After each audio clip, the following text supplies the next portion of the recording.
of UNDESA connected online. Let's start by doing a prayer. Mr. Temwa, could you kindly lead the prayer?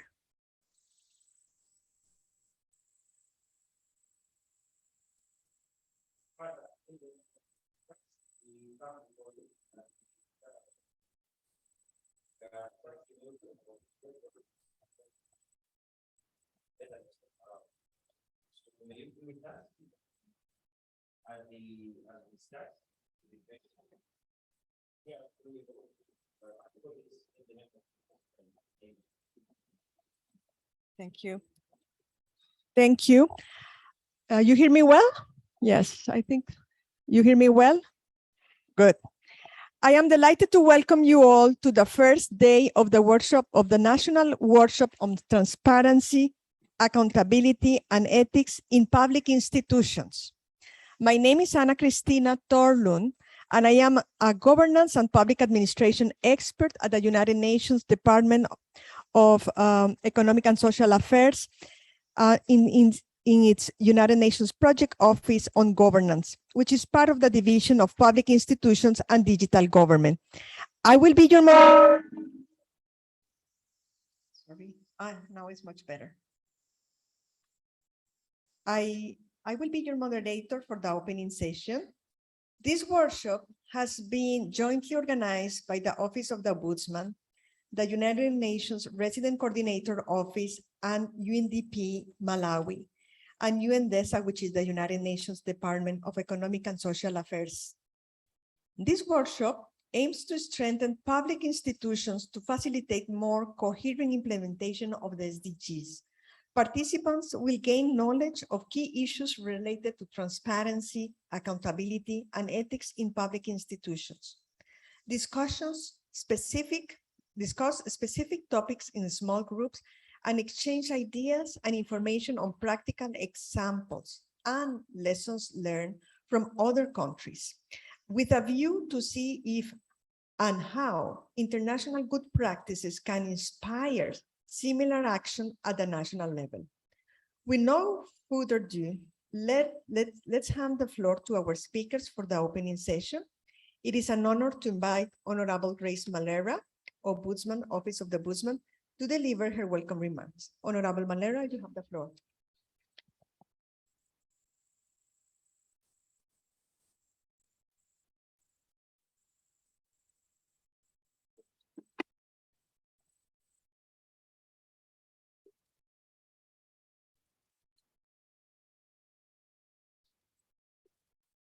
The guest of honor, Deputy Secretary to the President and Cabinet, Dr.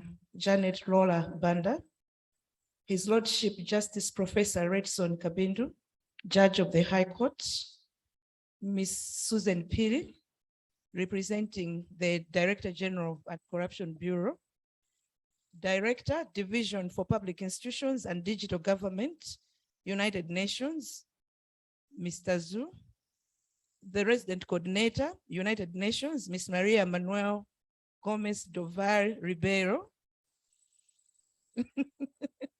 The United Nations, I think we do not have him here, development partners, distinguished workshop facilitators, ministries, departments, agencies, representatives present here, all participants, distinguished ladies and gentlemen.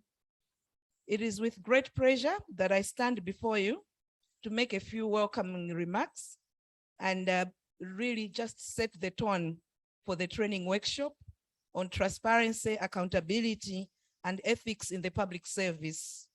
On behalf of the Office of the Ombudsman, I'm welcoming you all to this workshop, and in particular, I'm welcoming a warm welcome to all our international guests to our country, Malawi, which we proudly call the warm heart of Africa. At the outset, I would like to express my gratitude to the collaborating institutions that have jointly organized this workshop with us. That's the Anti-Corruption Bureau, the United Nations Department of Economic and Social Affairs, the United Nations Resident Coordinator Office in Malawi, and the United Nations Development Program, UNDP Malawi. I also would like to specially recognize the task force that has been behind all the work that has led to the fruition of this workshop. If you can just stand up where you are, I think you've really done a good job, led by Temwa and other colleagues in the UNTP, and I think some colleagues in the ACB. Thank you so much for your work, and also profound gratitude to the UNTP for the financial support towards the workshop. Distinguished ladies and gentlemen, as we all know, the Office of the Ombudsman is one of the constitutional bodies in Malawi mandated to promote good governance. This is done through investigations of complaints brought by people affected by acts of injustice occasioned by any public body or public officer, and offering of appropriate remedies on such cases. We, as Ombudsman, I determine remedies on investigated cases, and as an office, we also carry out monitoring of public services delivery. Following a recent functional review, the Office of the Ombudsman has also established a department on ethics and sectoral ombudsman.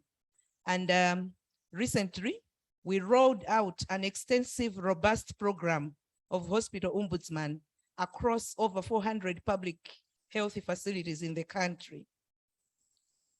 Again, the office was in particular given the responsibility jointly with the Office of the President and Cabinet to champion the institutionalization of ethics and integrity in the public service in line with the country's public sector reforms. Therefore, as can be seen, the Office of the Ombudsman enforces the principles of transparency, accountability, responsibility, responsiveness, and ethical conduct of public officers, among other things. This tallies with the workshop, the main objective of the workshop today. The main objective of our workshop is to strengthen public institutions to facilitate a more coherent implementation of the Sustainable Development Goals and the Malawi 2063 agenda. Ladies and gentlemen, the Office of the Ombudsman started functioning in 1996. By 2021, we had clocked 25 years of existence. Just like all the institutions that have been drawn to come and participate in this workshop, we realized that we've got a need for continuous capacity building for our staff, not least because institutional development, financial resource development, and human resource development are key prerequisites for effective and efficient public sector delivery. It is therefore my hope that this will not be the first and last training workshop, but that more will follow. Distinguished ladies and gentlemen, the importance of this training workshop today cannot be overemphasized. We have seen from recent developments in our country, in our country's social, political, and legal landscape, that demand that our country should have strong governance institutions in place. Further, that the staff working in these institutions should be effectively equipped with the right tools, resources, including in the form of the right knowledge and skill set. This is essential if our institutions are going to provide the leadership and also work effectively in combating corruption and maladministration. I could go on and on to demonstrate how fraud and corruption and maladministration are the greatest impediment to the attainment of Malawi's human development goal as espoused in the Malawi Agenda 2063. Our roles as institutions working in the governance sector and other related sectors in combating corruption and maladministration is therefore very critical. In this regard, to best discharge our institutions' respective mandates, there is a need for continuous and structured capacity building of all players in the sector, just like this initiative today. Guest of honor, distinguished ladies and gentlemen, you'll agree with me that strong governance institutions upholding the rule of law and good governance are critical prerequisites for the attainment of Malawi's sustainable development. Acts of corruption, acts of maladministration erodes trust, they weaken democracy, they hamper economic development, and it further exacerbates inequality, poverty, social division, and the environmental crisis. The corrosive effects of these acts undermine the impact of government's public services delivery in such critical areas as poverty reduction, economic development, education, health, agriculture, gender, social justice, to mention but a few. Guest of honor, acts of maladministration in our public sector and issues of abuse of office affect equitable delivery of public services to the citizenry. These practices undermine our very foundation as a democratic society. These vices go against the rule of law and lead to violation of human rights.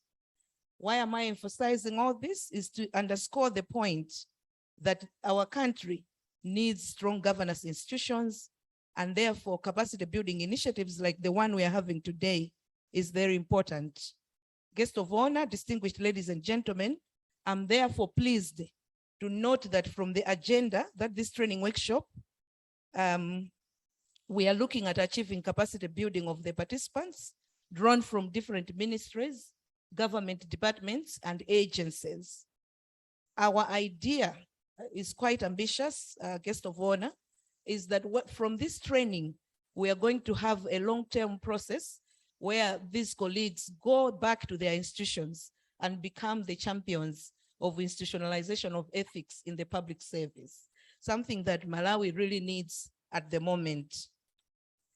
It is therefore my hope that this workshop is going to afford all the participants with an opportunity to draw from our excellent resource persons, to share knowledge and experiences, explore avenues to strengthen our institutions, as well as share strategies on how best Malawi can address key challenges that the governance sector is facing.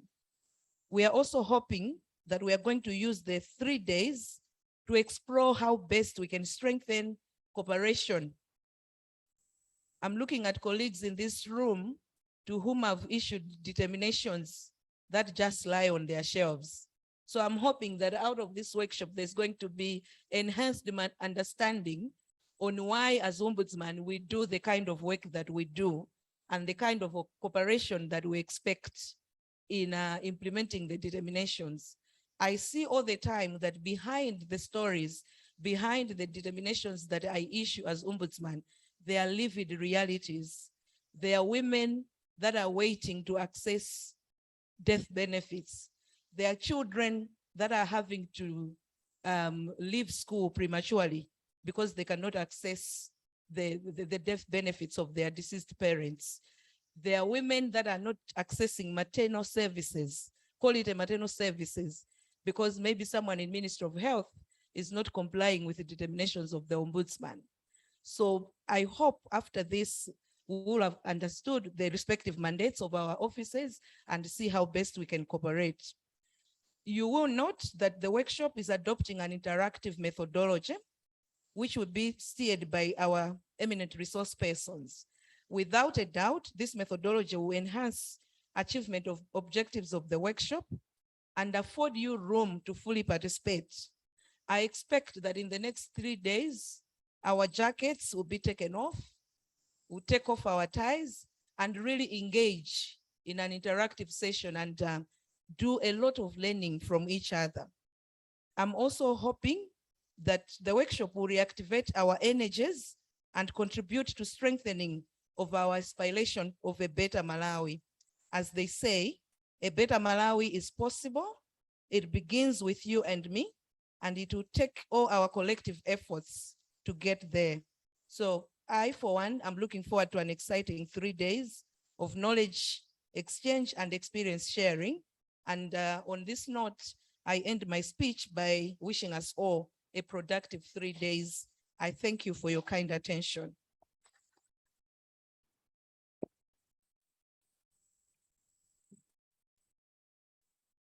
Thank you, Honorable Grace Malera, for highlighting the key importance of accountability and how our actions could contribute to eradicating poverty and promote safeguard good service delivery.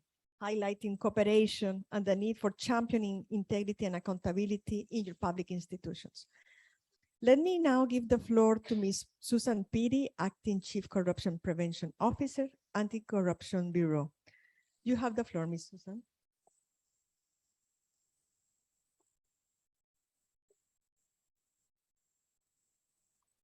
Good morning, ladies and gentlemen. The guest of honor, the Deputy Secretary to the President and Cabinet, Dr. Janet Banda, His Lordship, Justice Ritson Kapindu, Judge of the High Court, Ms. Maria Ribeiro, Resident Coordinator, ladies and gentlemen, all of us present here. On behalf of the Director General of the SCB, Madam Martha Chisuma, who really wanted to be with us here this morning, but she's engaged at Parliament and she couldn't be able to come. I would like to thank the Ombudsman for a very good working relationship that we have with the SCB, and also for organizing this particular workshop. The SCB realizes and appreciates the Malawi government's effort in fighting corruption. And we realize that the government of Malawi has placed the fight against corruption as one of its priorities for it to attain social economic development.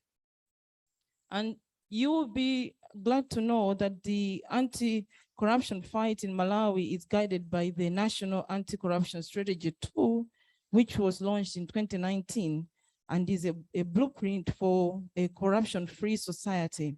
And the National Anti-Corruption Strategy 2 propagates for a holistic fight against corruption, meaning to say there shouldn't be any spectators in the fight against corruption. However, despite all these efforts that the Malawi government is doing in combating corruption, the vice continues to wreak havoc, as attested by various surveys that we see in the media in this country. So this workshop on transparency, accountability, and ethics in public institutions wouldn't have come at the right time. You may recall last week, His Excellency Dr. Lazarus Makathe Chakwera, the President of the Republic of Malawi, launched the anti-corruption campaign in Blantyre under the theme, "Corruption is our biggest enemy and is not welcome here." So this also resonates with this particular workshop that we are doing here this morning. You might be wondering why I'm making a reference to the particular workshop that His Excellency hosted last week. The reason why we are here today is exactly the same reasons that people gathered last week in Mount Soch. Perhaps the only difference would be it is happening in a different city, in a different hotel, and perhaps with different participants. But it is, the ultimate goal is the same, to promote ethics and integrity so that we may be able to deal with corruption in Malawi. It is no secret, ladies and gentlemen, that corruption affects all of us in one way or the other. The Honorable Ombudsman, Madam Grace, raised this in her opening remarks to talk about how corruption affects all of us. It weakens institutions, it derails the pace of development in Malawi, and it affects all of us in so many ways. Addressing corruption in our society is linked, ladies and gentlemen, to promotion of individual integrity.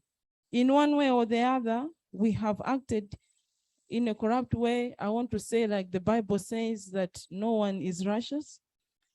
If we say we have got no sin, we cheat ourselves, and therefore we don't have truth in us. That's what the Bible says. So it begins with us. Therefore, it is the ACB's hope that the proceedings of this workshop will translate into corruption prevention strategies in public institutions, and it will translate into fewer corruption reports received by the Bureau, fewer cases investigated and prosecuted, and also in the long run, we'll see development in our nation. It is ACB's hope and belief that moving forward, esteemed participants, ladies and gentlemen, in this training workshop will not only change our perception about the linkage between ethics and corruption, but it will also change our mindset and belief that corruption is evil and it has to be fought by all means necessary.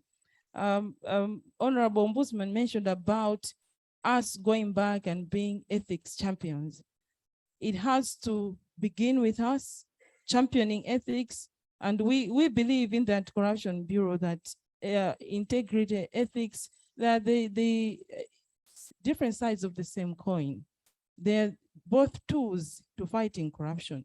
So we believe that promotion of integrity, promotion of ethics is a tool for dealing with corruption.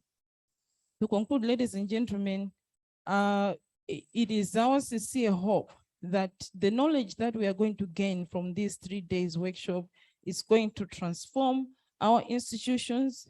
It's going to transform us in the first place, and it is going to transform our institutions, and it is going to transform Malawi. It is our hope that we begin to get angry with corruption, we begin to get angry with maladministration, and therefore we join the fight against corruption. Thank you very much.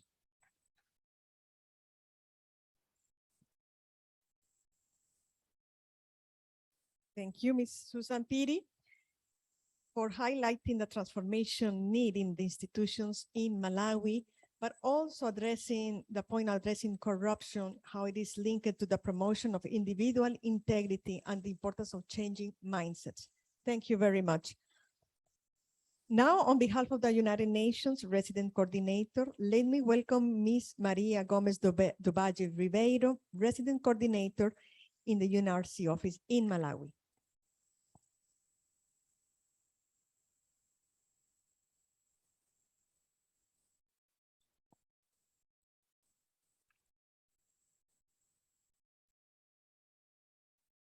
Deputy Secretary to the President and Cabinet, Janet Banda, His Lordship Justice Redson Kapindo, Justice of the High Court, Grace Malera, the Ombudsman, representative of the Anti-Corruption Bureau, colleagues from UNDESA and other UN agencies, ladies and gentlemen, participants in this very important workshop, the media, and we hope that the media realize what a key role they have to play in the fight against corruption. Dear guests, ladies and gentlemen, good morning. And it's really a pleasure to be here with you today at this important workshop, which indeed, as has been pointed out, comes on the back of the national conference, the National Anti-Corruption Conference, which was chaired by His Excellency the President last week. Let me commend the Ombudsman, the Anti-Corruption Bureau, and the UN system, especially UNDESA, in this particular occasion, for organizing this important workshop on transparency, accountability, and ethics in public institutions. We hope that this is one more step in continuing the national conversation and stock taking on the collective efforts at strengthening accountability, transparency, and ethics in public institutions. The fight against corruption is an all-society fight, and it's multifaceted. We all have a role to play. Corruption remains one of the big challenges to sustainable development globally. Therefore, I cannot but emphasize the importance of addressing corruption in a holistic, collaborative, evidence-based, and informed and consistent manner. Corruption is not just an abstract idea out there or a faraway issue carried out by some people, particularly wealthy elites, business people, politicians, etc. It has real impacts on the everyday life of citizens, and it is found everywhere.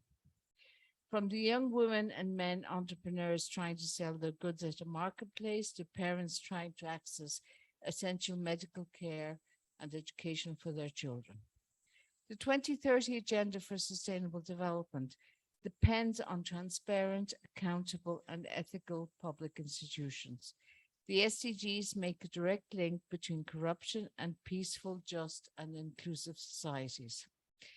For example, SDG 16 and its targets of reducing bribery, strengthening institutions, and accessing information are not only valuable aspirations in their own right, but they are also essential conditions for the achievements of all the Sustainable Development Goals, and therefore the elimination of poverty and the improvement of everybody's lives. For example, when corruption strikes in hospitals, and I think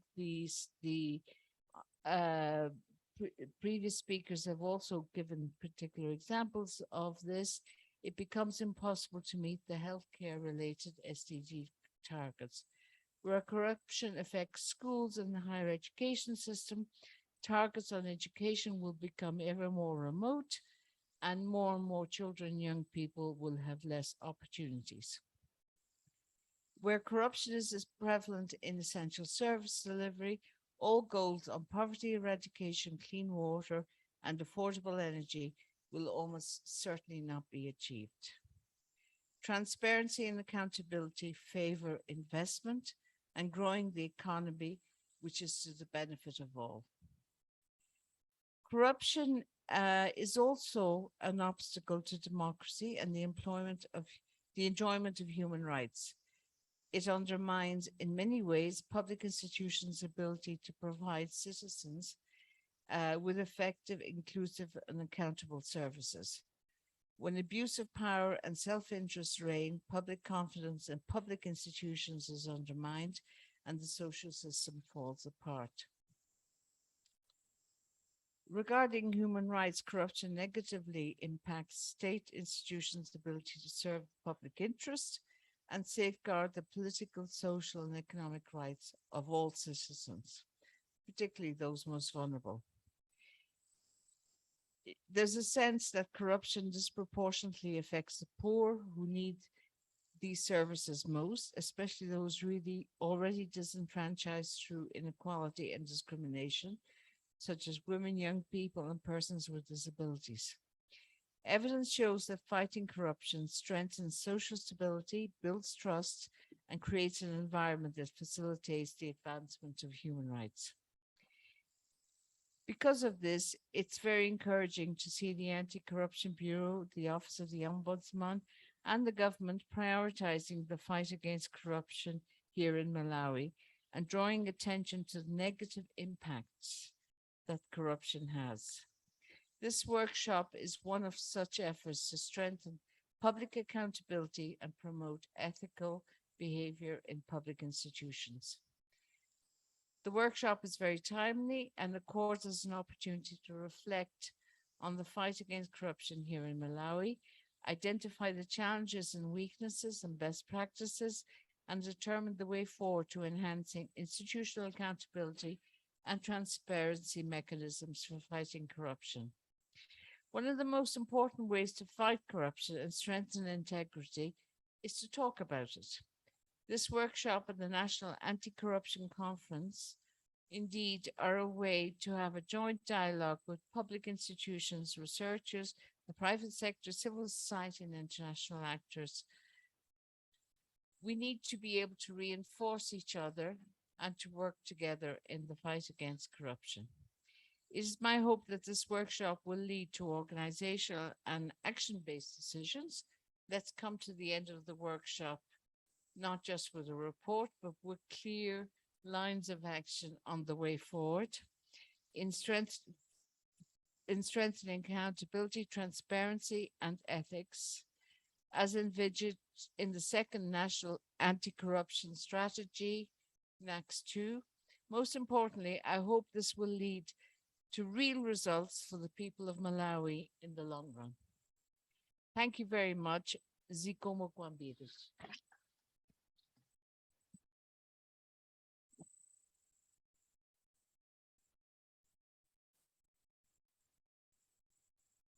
Thank you.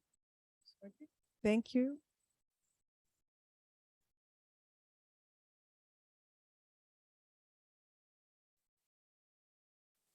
Hello. Hello.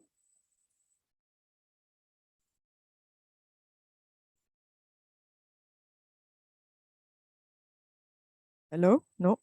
No. No.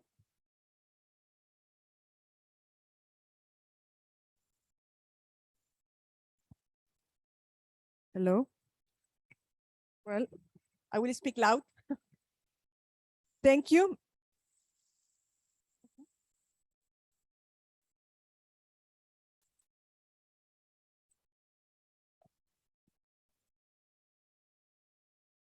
Hello. Okay. I will speak a little bit louder. Thank you, Ms. Gomez do Valle Ribeiro, for your inspiring remarks and for sharing many of the dimensions of corruption and remind us that one way of fighting corruption and strengthening integrity is to dare to talk about it. Thank you very much.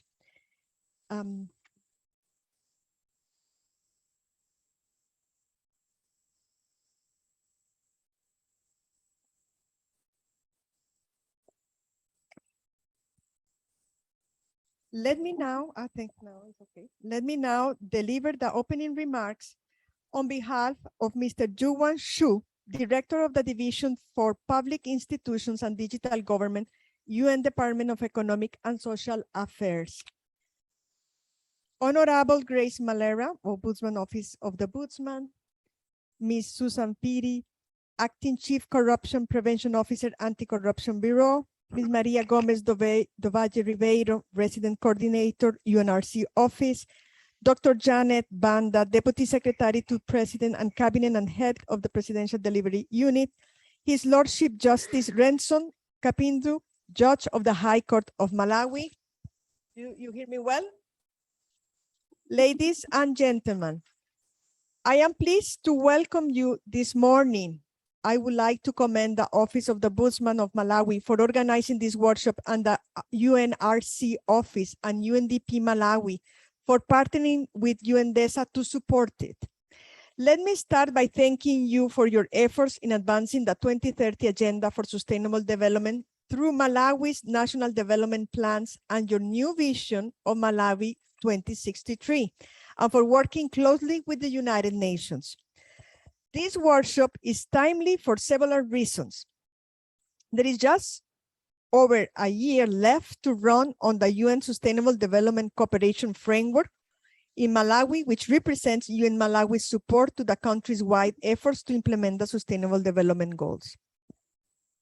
This workshop is further evidence of that support because nothing is more important to successful human development than good governance and strong public institutions. They are essential requirement for the successful implementation of all 17 SDGs, and nobody knows that better than all of you who are participating in this workshop.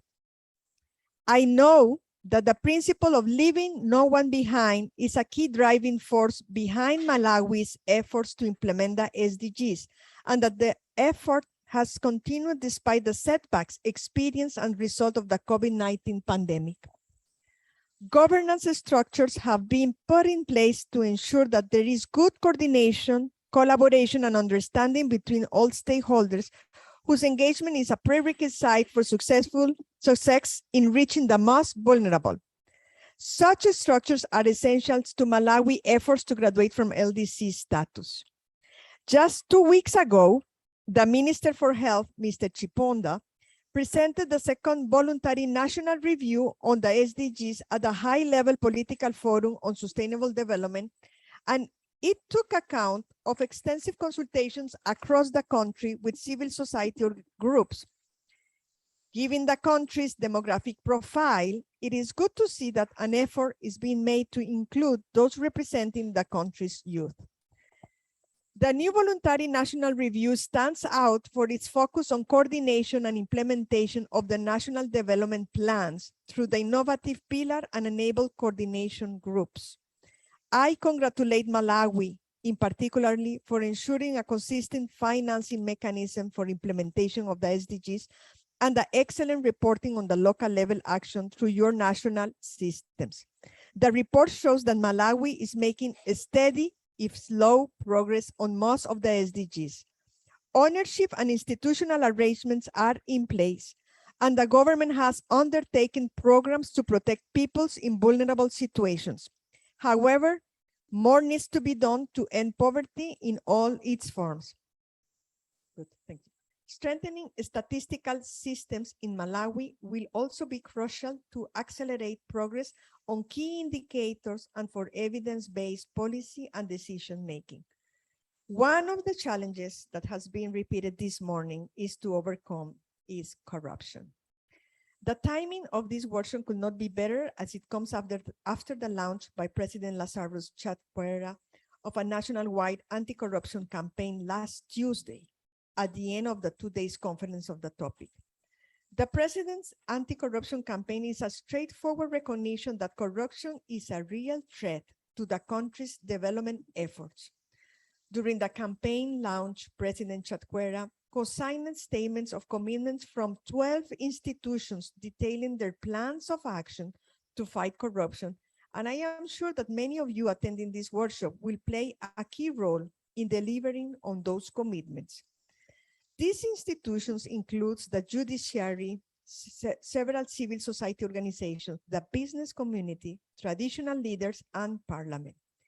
I was particularly encouraged that the clerk of Malawi's parliament, Ms. Fiona Kalemba, has committed to review relevant legislation in support of the campaign, including the Corrupt Practice Act, the Public Procurement and Disposal of Assessment Act, the Public Audit Act, the Political Parties Act, and Public Finance Act. Clearly, there is a strong political commitment now in Malawi to address the devastating effects of corruption on development efforts, and this will require strategies that provide independent and well-resourced governance institutions such as the Anti-Corruption Bureau and other watchdogs. SDG 16 highlights the need to reduce corruption and bribery substantially. It is a key building block for peaceful, just, and inclusive society that can provide equal access to justice based on respect for human rights, including the right to development, the effective rule of law, and good governance at all levels, and transparent, effective, and accountable institutions. The high-level political forum on sustainable development concluded just a few days ago, with government ministers renewing their commitment to strengthening the implementation of the 2030 Development Agenda at all levels. The outcome emphasized the need to mobilize domestic resources by improving tax administration and capacity for other revenue mobilization and meeting commitments to prevent corruption and money laundering. Ministers recommend preventing and combating illicit financial flows, strengthening international cooperation, and good asset return and recovery practice. It will be essential to enhance international cooperation and national institutions to meet these goals. I would like to emphasize the recent report of the high-level panel on international financial accountability, transparency, and integrity for achieving the 2030 Agenda. This panel was established by the President of the UN General Assembly and the President of the ECOSOC. The panel unanimously agreed on the need to promote financial accountability, transparency, and integrity in order to achieve the 2030 Agenda.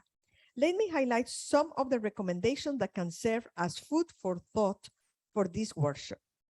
Number one is values for overall financing integrity. Accountability, transparency, legitimacy, and fairness are essential to the financial integrity of any country's efforts to achieve sustainable development. For that, legislation must strengthen accountability, prevent malfeasance, and tackle impunity on all sides of every transaction. Business should hold accountable, name and shame those who foster illicit financial flows. Number two is to strengthen policy frameworks to promote financial integrity. Good policies can only be implemented through a coherent ecosystems of national institutions. It is necessary to commit to consistent data collection to monitor compliance, including gender disaggregated data. However, words are not enough. Public servants must contribute through their actions. Ladies and gentlemen, in the next few days, you will deliberate on issues of integrity, transparency, and independent oversight, which are fundamental principles of effective governance developed by the UN Committee of Experts on Public Administration and endorsed by the United Nations ECOSOC in 2018. The importance of effective governance is fully recognized by the President Chakwera in his nationwide anti-corruption campaign. You can contribute to that campaign by considering how to promote and develop anti-corruption policies, including codes of conduct for public officials, criteria for competitive public procurement, elimination of bribery and trading in influence, conflict of interest policies, whistleblower protection, adequate remuneration, and equitable pay sales for public servants. Open government and fiscal transparency are essential to root out corruption.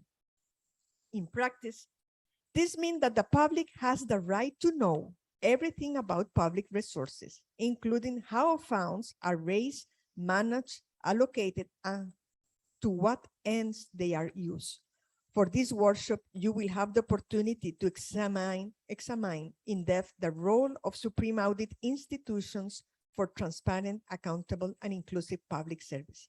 I hope that you will make progress in the following areas: how to apply the tools and competencies for effective governance, how to promote ethical approaches to accelerate implementation of the SDGs in a just and transparent manner, new insights on leveraging digital government and building partnerships for delivery of inclusive services that leave no one behind, and develop of action plans for accelerated change. I can only praise the government of Malawi for its decisions to hold this workshop and the Ombudsman Office in particular. I am confident that the outcome will both support the President's anti-corruption campaign and make a lasting contribution to the efficient delivery of public services and improve governance. Once again, I wish to thank Honorable Grace Malera and my colleagues from UN in Malawi. Please rest assured that UNDESA will continue to work with our colleagues in the Resident Coordinator Office, UNDP, and our partners in other parts of the UN system to support Malawi in achieving the vision of Malawi 2063. I wish you a successful workshop. Thank you very much for your attention. Thank you very much. Now let me turn to our keynote speaker, His Lordship Justice Redson Kapindu, Judge and High Court of Malawi. Lordship Redson, the floor is yours.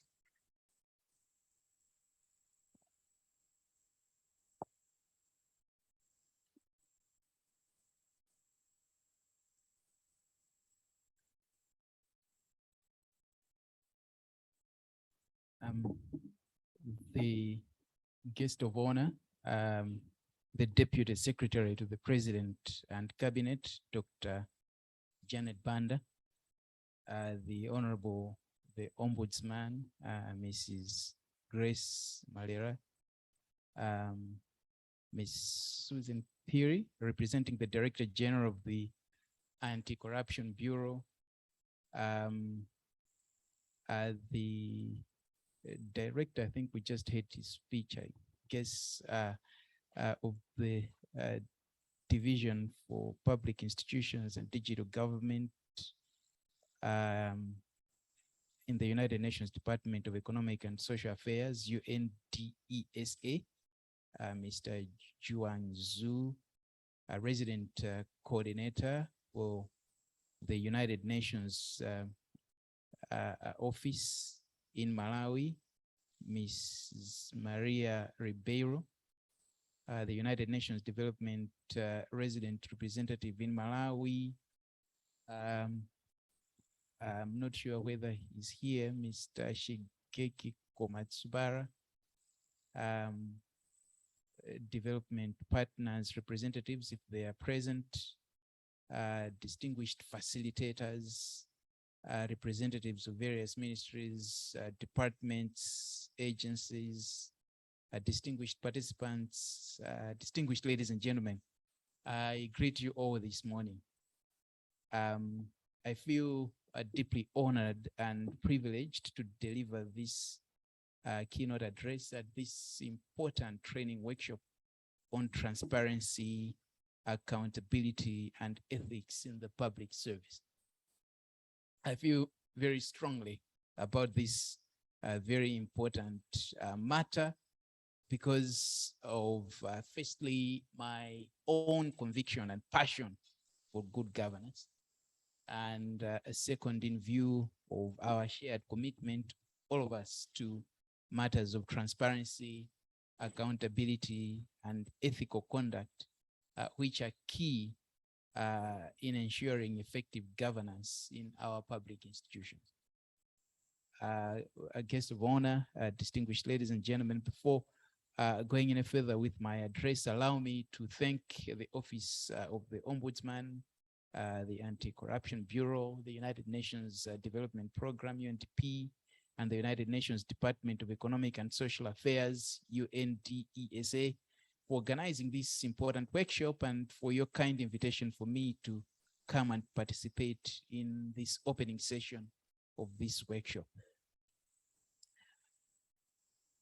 Guest of honor, as I understand it, the main objective of this training workshop is to strengthen public institutions in order to facilitate more coherent implementation of the United Nations Sustainable Development Goals and the Malawi 2063 agenda.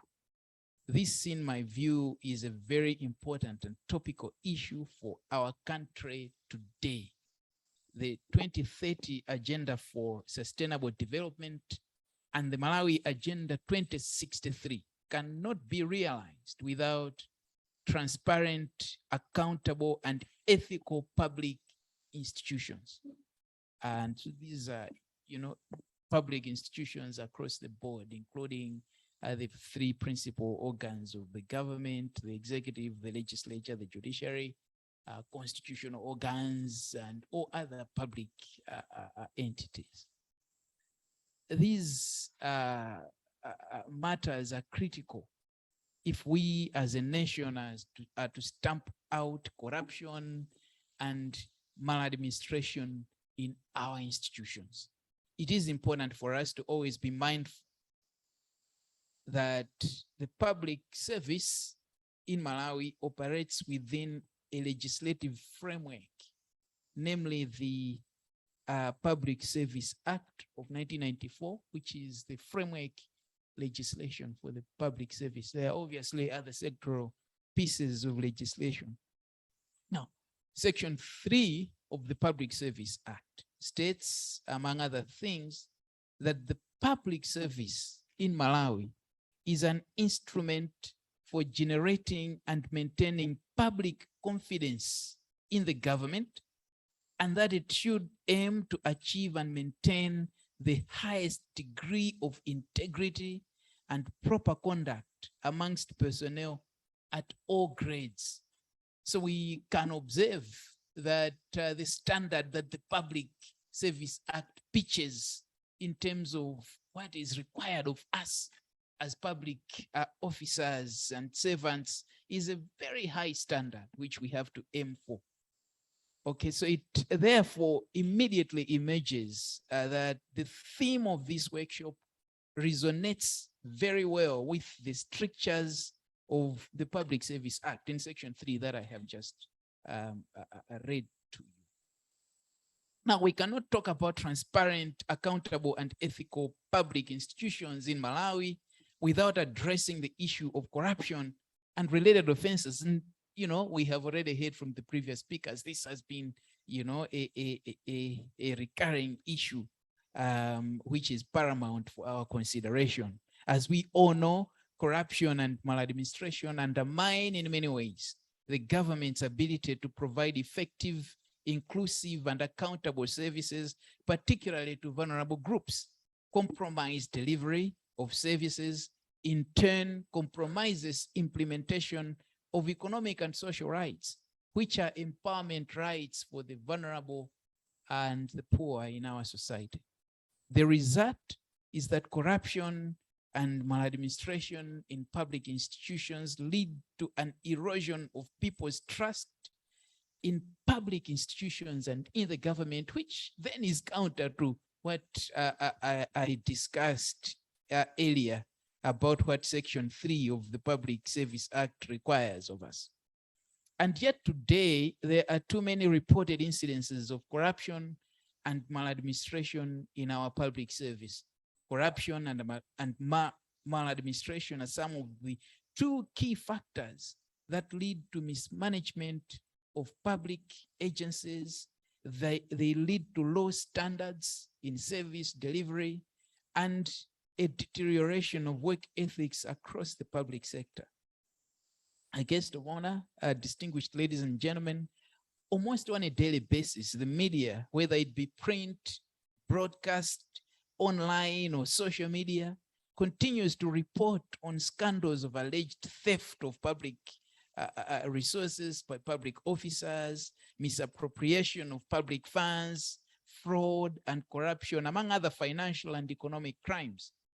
These allegations range from high-level corruption among holders of political office, high-ranking public servants and business people, to low-level cases of bribery, among others. In other words, it cuts across the entire spectrum of society.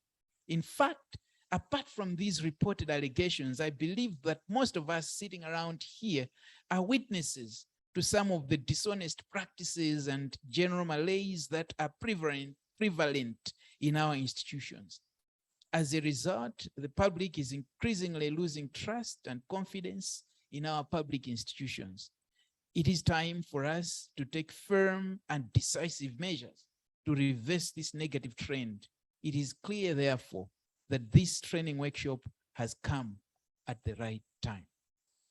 The framers of the Constitution of the Republic of Malawi, wisely included the subject of transparent, accountable, and ethical public institutions in our Constitution.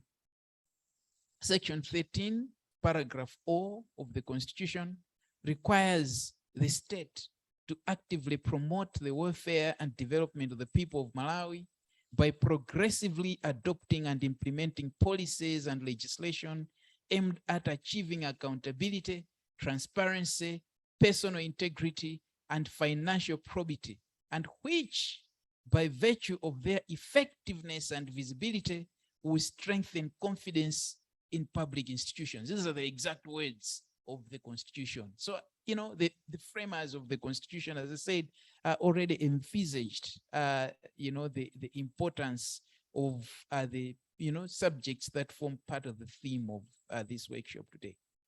This constitutional principle, and more so in the face of this sad state of affairs that have just been recounted, places on all of us an even greater duty of working to turn things around by collectively embracing transparency, accountability, responsiveness, and ethical service delivery, and thereby strengthening good public governance in Malawi. The public sector reforms process, as we all know, is another key process that requires change of mindset and change of what has thus far been a normal way of doing things in the public service. Good governance that I have just referred to, I referred to good governance in the public service. So good governance is somewhat of an elusive concept in that it does not have one universally accepted definition. However, the description adopted by the United Nations organization is, to my mind, apt. The UN describes good governance as governance that is participatory, and that includes the fair conduct of genuine and regular elections. It is governance that is consensus-oriented, governance that is accountable, transparent, responsive, effective and efficient, equitable and inclusive, and which follows the rule of law. Other attributes of governance include equitable conduct, competence, and capacity in discharging functions and tasks, and also innovation. We need all these elements to be in place in our public institutions and in the manner in which we conduct ourselves as public officers if we are to run effective and efficient public services and attain quality public service delivery for our people. For purposes of this training workshop, I will quickly talk about a few of these attributes. The rule of law requires authorities to abide by the law. When we read section 12, subsection 1, paragraph F of the Constitution, it requires all institutions and persons to observe and uphold the Constitution and other laws, and further, that no institution or person is above the law. And this is something that should always be at the back of our minds as public officers, that whatever we do must have the backing of the law, and that none of us is above the law. Another dimension of the rule of law is articulated in section 12, subsection 1B of the Constitution, which states that all persons responsible for the exercise of powers of state, and that includes all of us who are in the public sector, do so on trust, and that they should only exercise such power to the extent of their lawful authority. So once again, this speaks to the importance of ensuring that when we are discharging our functions as public officers, we should do so only to the extent that we have lawful authority to do the sort of things that we are doing. Openness and transparency require that, save for well-established exceptions such as national security, information on decisions that we make, policies, and the general affairs of public institutions should be made available and accessible to the public, so that members of the public may, one, know what is happening in the public institutions, two, that they may, where applicable, contribute to the decision-making processes, among other things. Responsiveness entails decisions and services of the public authorities should be fashioned in a manner that responds to the legitimate expectations and needs of citizens.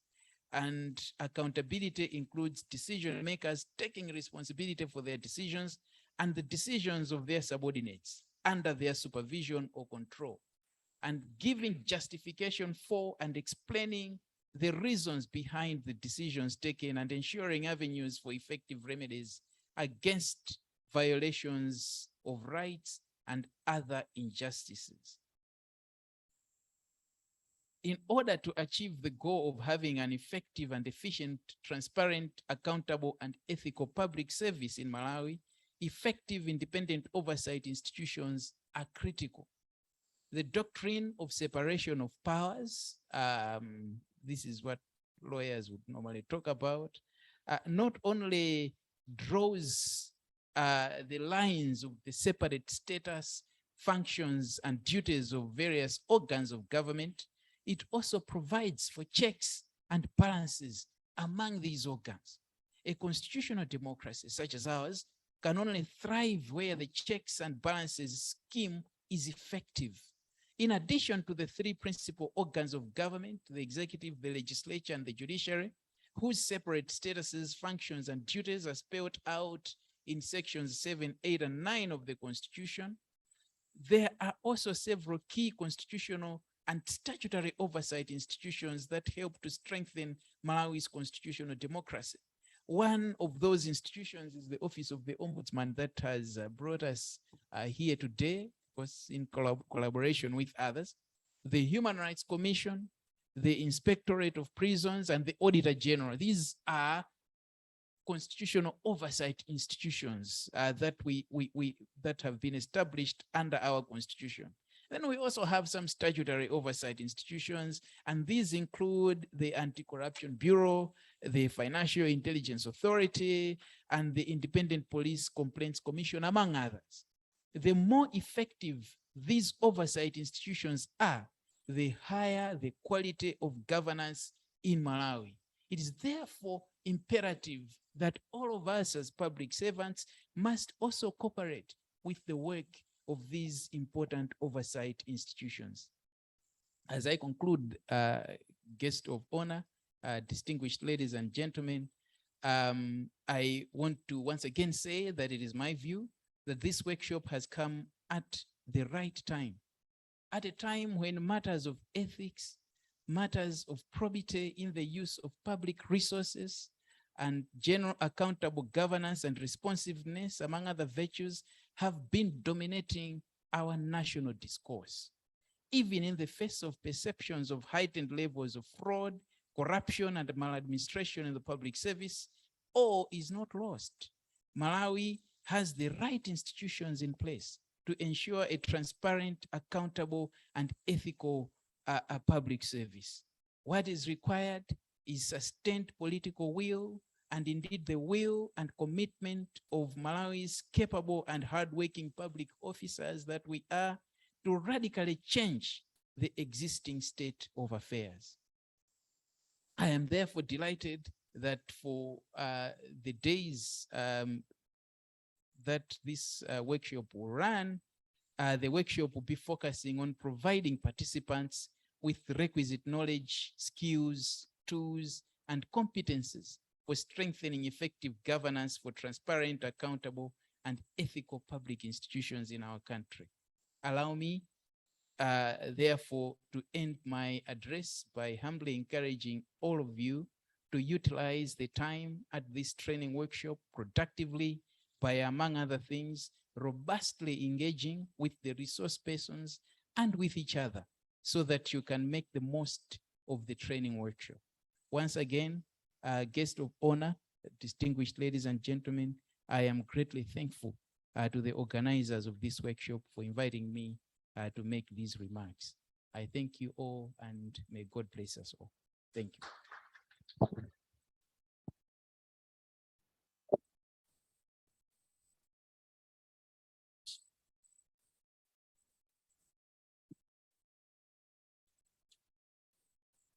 Thank you, Lordship Redson, for your inspiring keynote speech, highlighting, starting by the allegations by the media of high-level official corruptions, pointing out no one is above the rule of law, and pointing out also that it's time for decisive measures for good governance, and for your urgent call to participants to spark the flames of morally accepted standards of behavior to improve public service.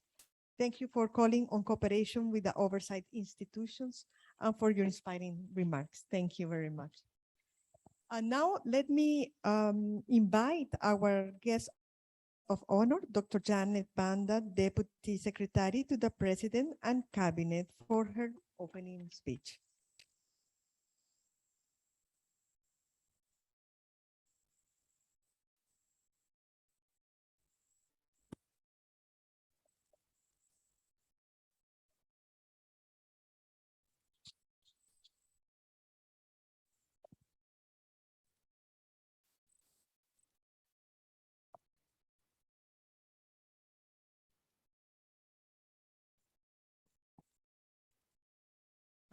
The Honorable, the Ombudsman, Mrs. Grace Malera, Your Lordship, Justice Redson Kapindo, Judge of the High Court of Malawi, Ms. Susan Piri, representing the Director General, ACB,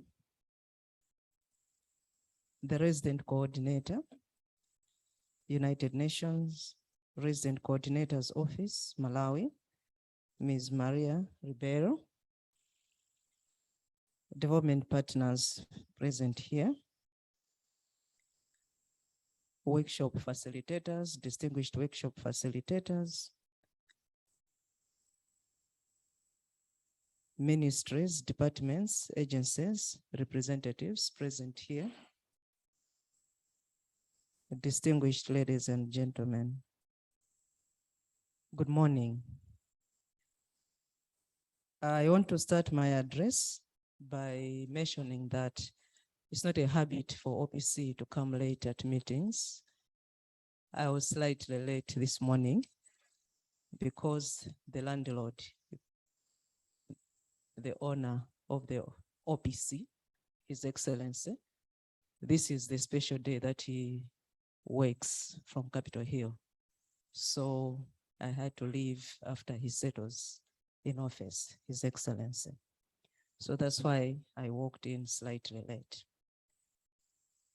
The other thing I wanted to mention also before my address is that it's very refreshing. And I think for me, it's the first time I've sat at a table like this, and then you have 4 ladies occupying the front seat and 1 gentleman.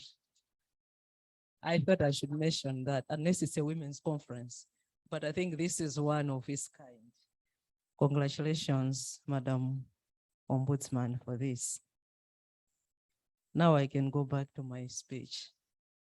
It gives me great pleasure and honor to welcome you to this national workshop on transparency, accountability, and ethics in public institutions. I want to extend warm welcome, and this is on behalf of the SPC who was supposed to be here, but for the same reason that I just narrated at the beginning, he's not able to be with us, though she wanted. I want to welcome our international visitors. And I hope that you'll find time to visit our national treasure, Lake Malawi, in the course of your visit to Malawi. I would also want to express much appreciation to the organizers of this training workshop, the Office of the Ombudsman, and your partners, development partners that have also come in to make this happen. The objective of the workshop has already been eloquently stated by the previous speakers. And I think one statement that I took out is that of strengthening public institutions in terms of accountability and transparency in Malawi. So when I was sitting there, I was thinking, now coming from the main seat of government, OPC, what is the main issue for us? What would be the takeaway from this workshop? We are seeing an opportunity where various issues that are saddling our public service will be discussed, and hopefully openly. But for OPC, it's how do we regain public trust and confidence in public institutions? How do we regain that trust that is supposed to be there by the citizen in our institutions, public institutions in Malawi? We all know, and I think it has been mentioned already by the key speaker here, that the public service face persistent poor performance and service delivery, deteriorating work ethics, indiscipline, absenteeism, and the proliferation of fraud. And who is to blame for that? We are the public servants, we are the public officials. So if the public service is faced with all these, we are all to blame in this room. The keynote address has also mentioned the laws that are there regulating the public service. And we know, sitting here, we have so many of those policies, codes of conduct. We have everything in place to govern our actions as public officials. Then within that framework, legal administrative framework, why is it that these laws, policies, and codes of conduct are not adhered to? Why? Are there enforcement issues of this in the public service? Are the laws and rules robust enough? And are they operating in an environment that enables us as public officers to uphold expected standards of behavior? If we are to establish and maintain good governance institutions and systems, we already know we have those. I think it has already been elaborated. Then our public institutions must be open, accountable, and ethical. Systems, as you're aware, systems and institutions are comprised of actors, structures, and policies. So that's the equation. And without fear of controversy, and especially that the keynote address has also mentioned that we have the right institutions in place, I can underscore that Malawi has the requisite structures and policies. So what is the weakest link? It's the actors. This is where I want to put more emphasis.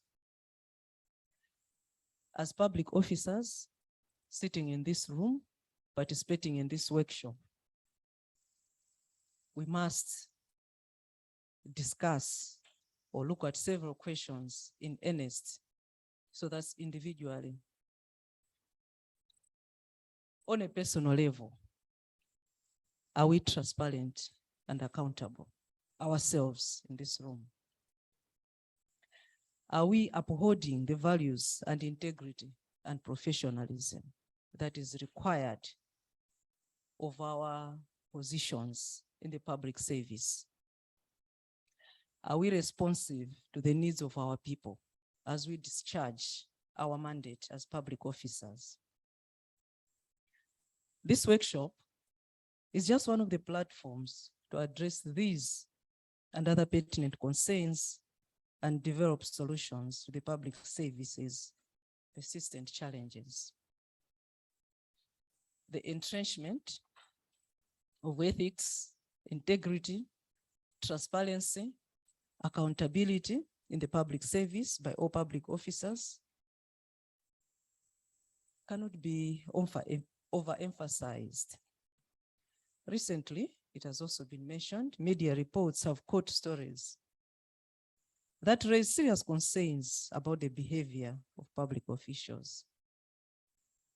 Misprocurement, fraud, abuse of public office, thefts, corruption, all these in the public service, in the public sector. This is not acceptable. We are in dire need of inculcating a culture of ethical conduct in our public officers, and we are the leaders to do that. We have an urgent need for the entrenchment of ethics and integrity among public officers, and the internalization of transparency and accountability as routine operational principles. Distinguished ladies and gentlemen, I want to conclude by emphasizing the value of this training workshop in posing crucial questions and generating possible solutions to the persistent issues faced by the public service. The goal of the workshop is consistent with everything we do as the public service, and other speakers have already noted that. It is highly correlated to Malawi 2063 agenda and the Sustainable Development Goals. It is our responsibility as public servants to fulfill the SDGs and Malawi 2063 commitments to the people of Malawi. There is a need for institutions to practice principles of good governance in this country, now more than ever. We require a strong and ethical public service that provides efficient, effective, and high quality services to our citizens. This necessitates strong ethics and accountability among public servants. On this note, therefore, let me conclude my remarks by wishing you all a productive and successful two-day training workshop with confidence that we are planting a seed in all the departments that you're coming from, a seed that may grow and help us resolve the challenges that we are facing in the public service. I thank you all. God bless Malawi. Thank you.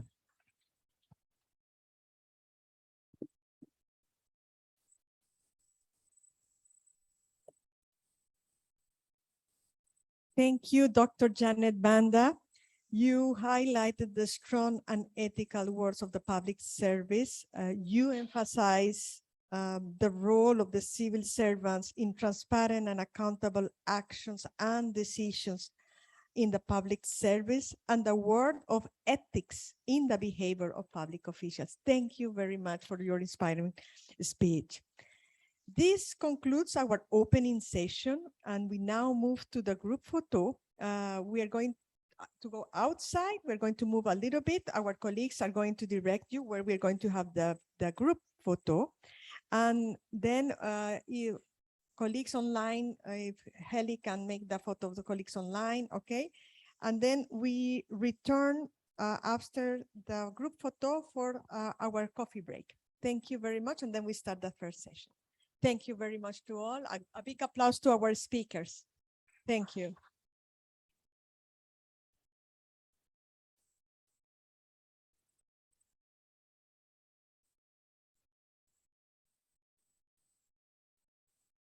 Where we go? So let's stand, everyone. Let's go and move a little bit. It's healthy outside to the close to the swimming pool.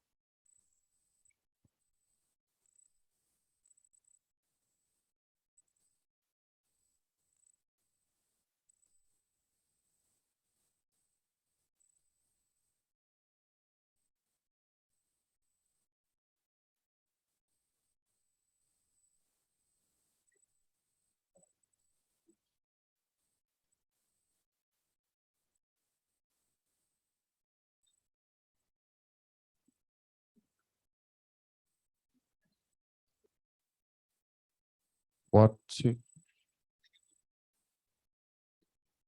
1, 2, 1, 2, 1, 2.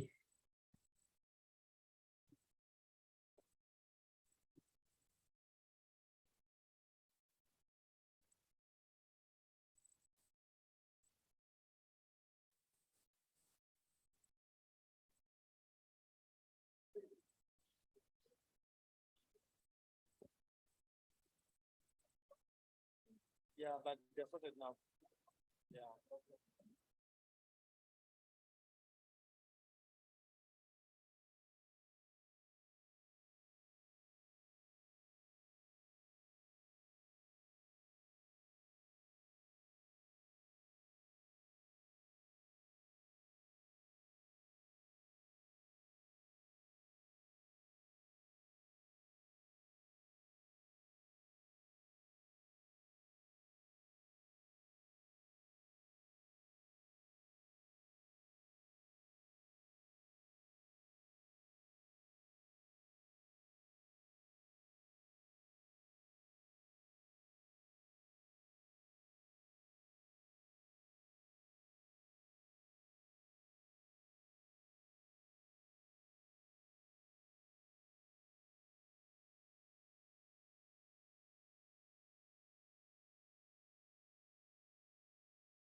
You can take your coffee and something to eat if you are hungry.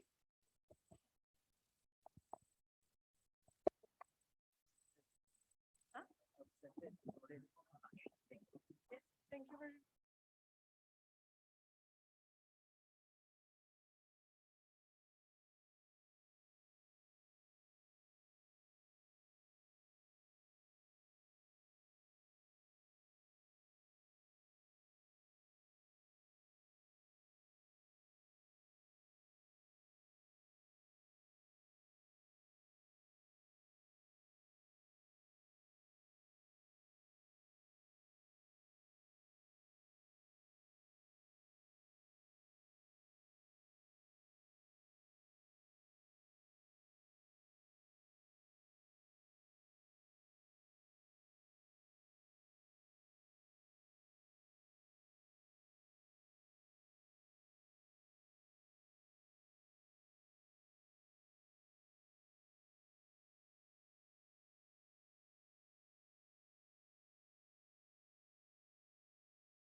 Hello. Hello, ladies and gentlemen, please, let's start in a minute.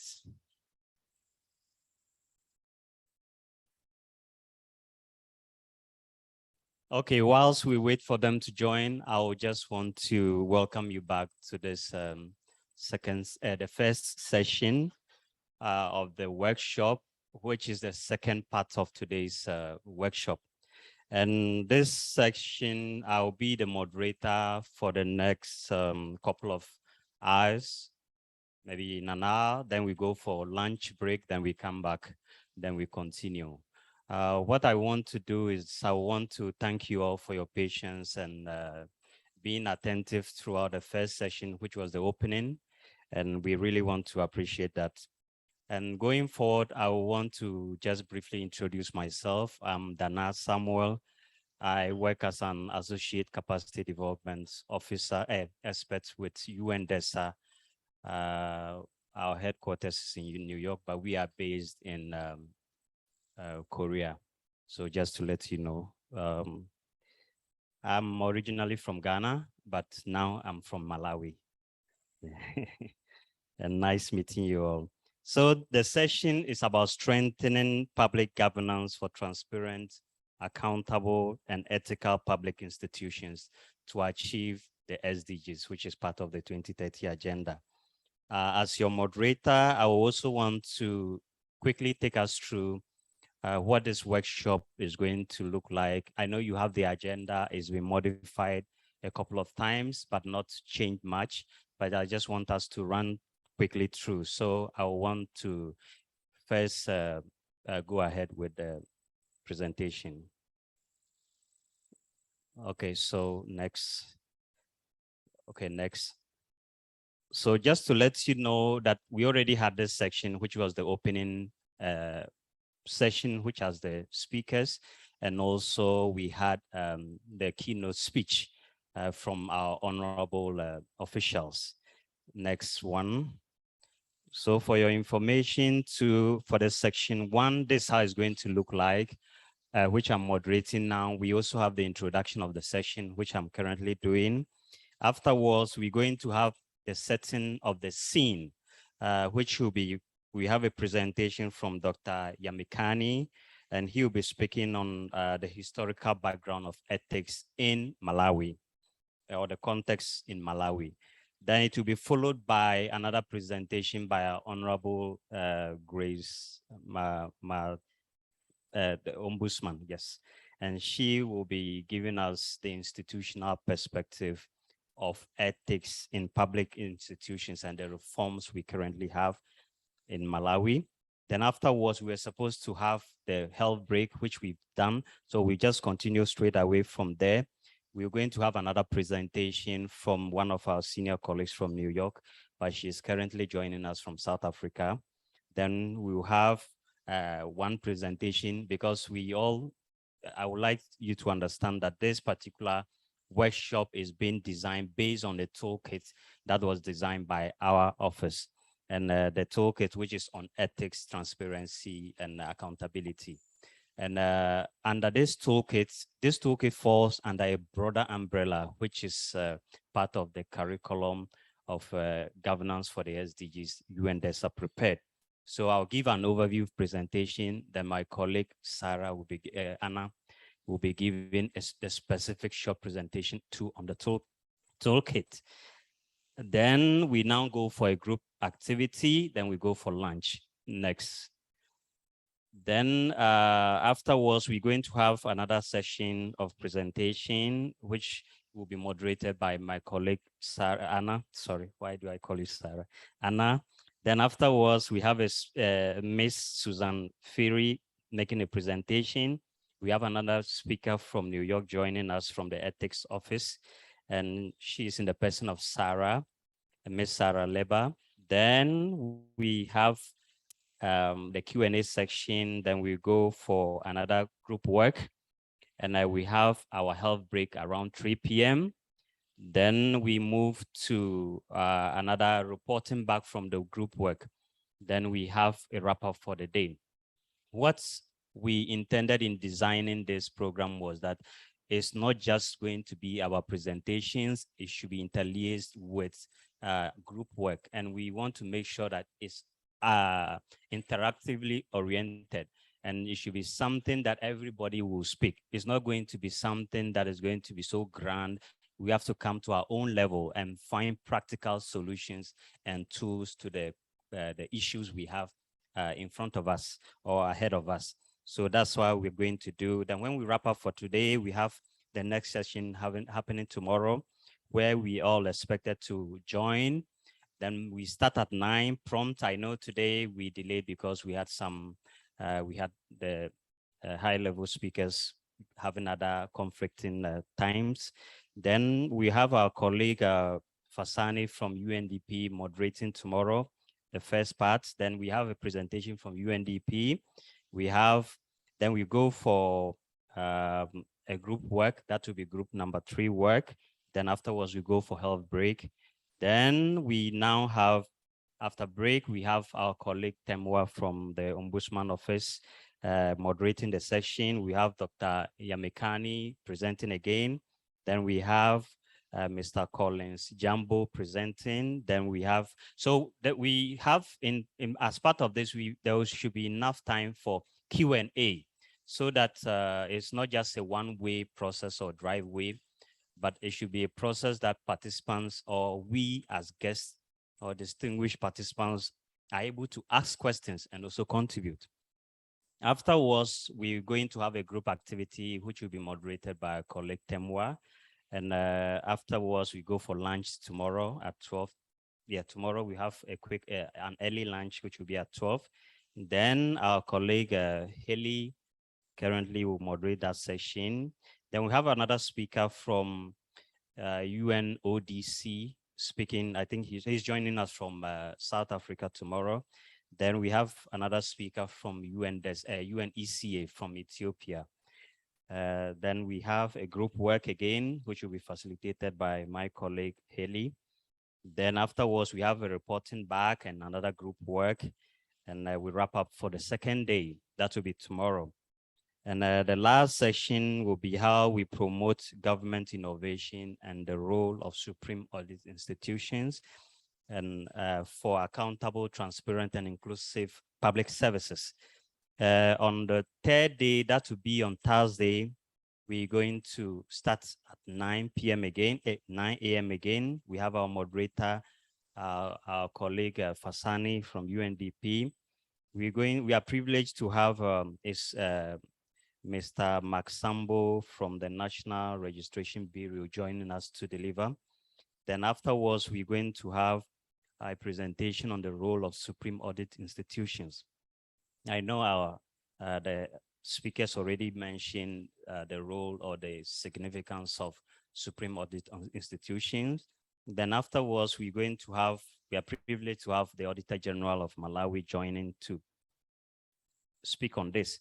We're also having another speaker from, afterwards we have a group work, then later in the next, after health break, we're going to have our colleagues from UNDESA in New York joining us to speak on the role of supreme audit institutions from a UN perspective. Then we have a group work again. Then I'll be the moderator for them. Then we have break on that day, and we have the closing session. So I think in the original agenda, we were supposed to close on just as we close every day, but we found it prudent that we shouldn't have it so packed. We might be tired and we want to travel that day home. So we're going to end a bit earlier at 2 p.m. after lunch and after the closing session. So this is how it's going to look like. And I think if there is any comment somewhere you want us, it's something we want to get feedback. If you think there is somewhere we need to modify, kindly reach out to any of us. We can amend some sections. And if you are a speaker too, you want to modify your presentation, kindly reach out to us and we'll try to accommodate that.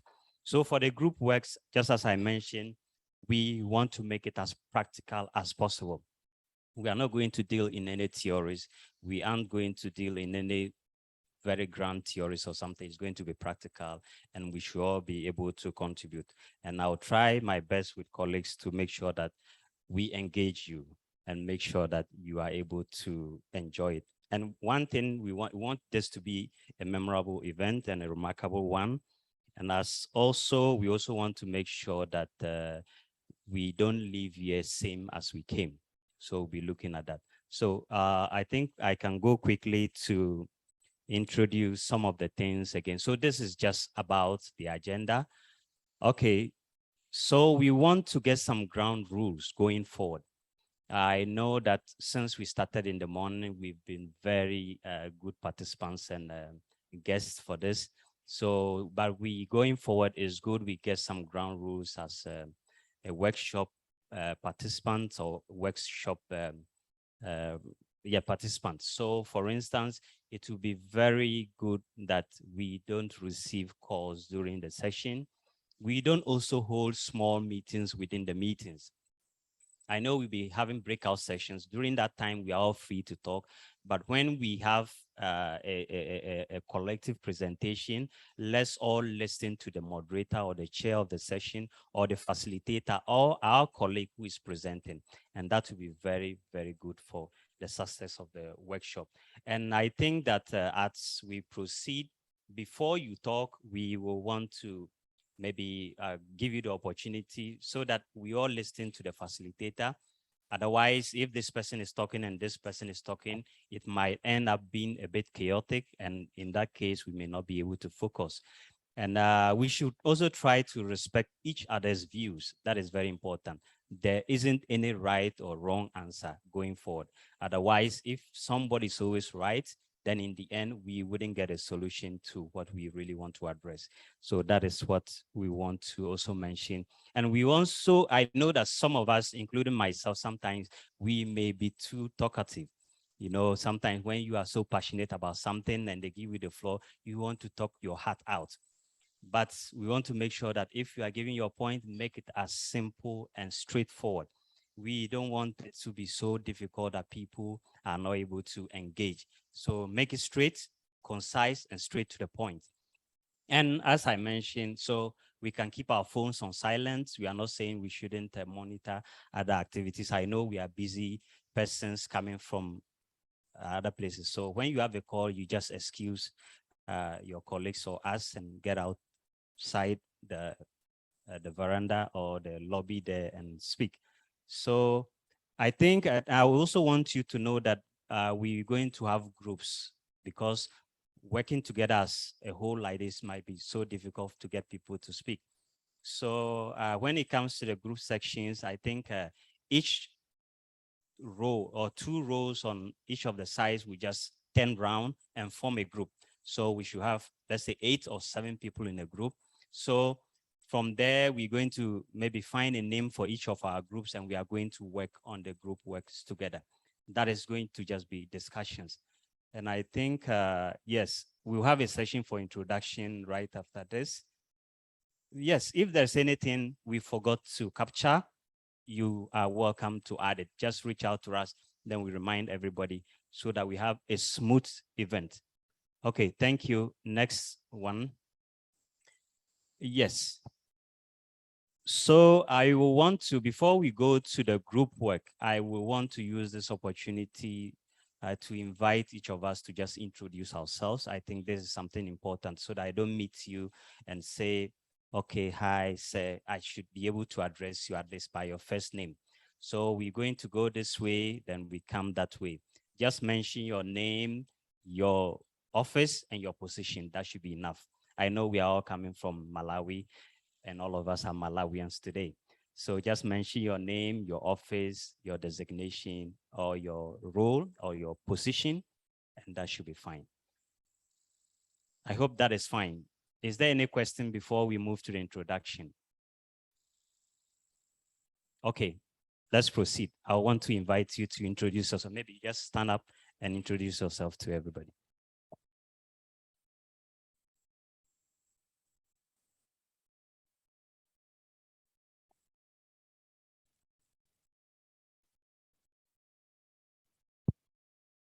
Okay.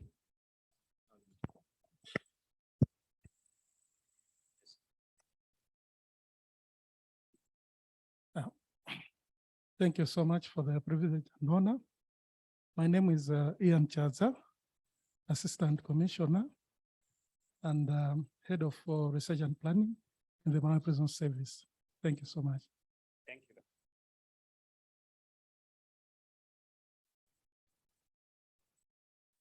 Thank you. My name is Iso Mwambira, for Minister of Gender. I'm the Undersecretary there. Thank you. Thank you. My name is Martha Kwengwere. I work with Office of the Ombudsman as Deputy Director of Investigations and Research. Thank you. Sorry, I cannot stand. My name is Hajira Ali. I'm working with the National Initiative for Civic Education, NICE Trust. I'm working as a District Civic Education Officer responsible for the Lilongwe. Thank you.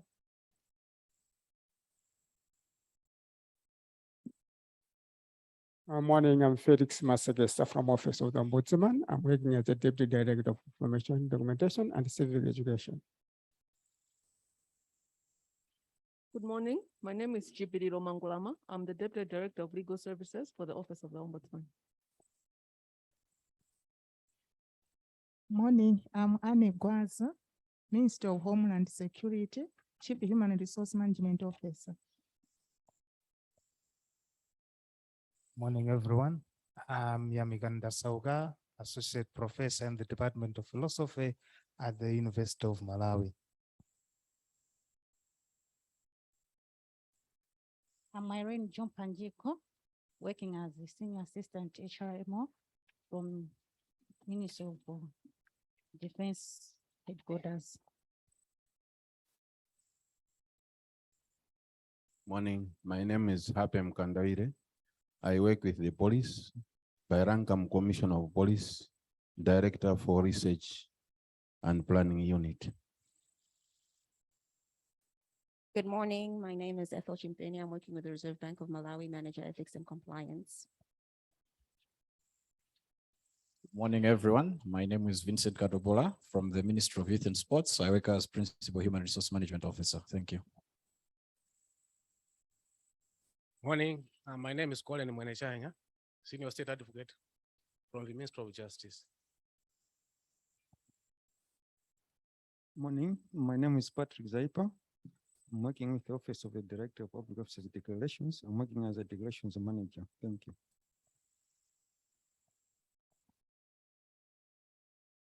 Good morning. I'm Anne Gandoje, Deputy Director, Road Traffic and Safety Services, responsible for road safety. Thank you.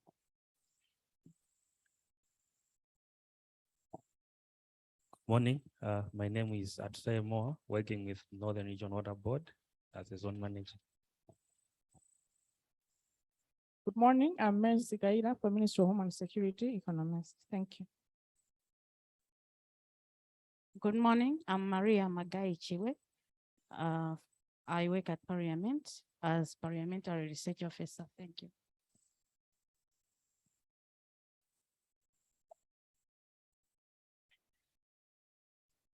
Morning. My name is Dalit Homawa Duncan. I work for Southern Region Water Board as the financial accountant, but I'm also a member of the Institutional Integrity Committee. Thank you. My name is Fred Sikwese. I work with the Malawi Bureau of Standards as Director of Standards Development. I'm also the chairperson for the Institutional Integrity Committee for my organization. Thank you. Thank you. Good morning. My name is Albert Pigani. I work for the Malawi Judiciary as Head of Administration and Operations. Thank you. My name is Mr. Piri. I work for Blantyre Water Board as the Director of HR and Administration.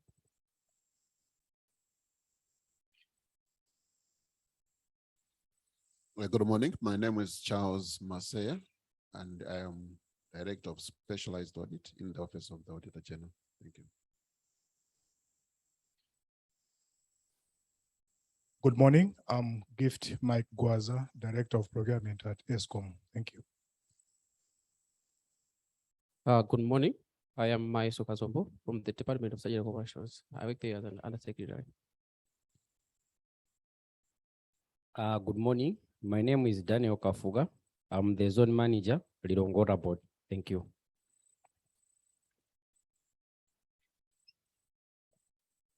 Good morning. I am Anas Malunga, Executive Secretary from the Office of the Ombudsman.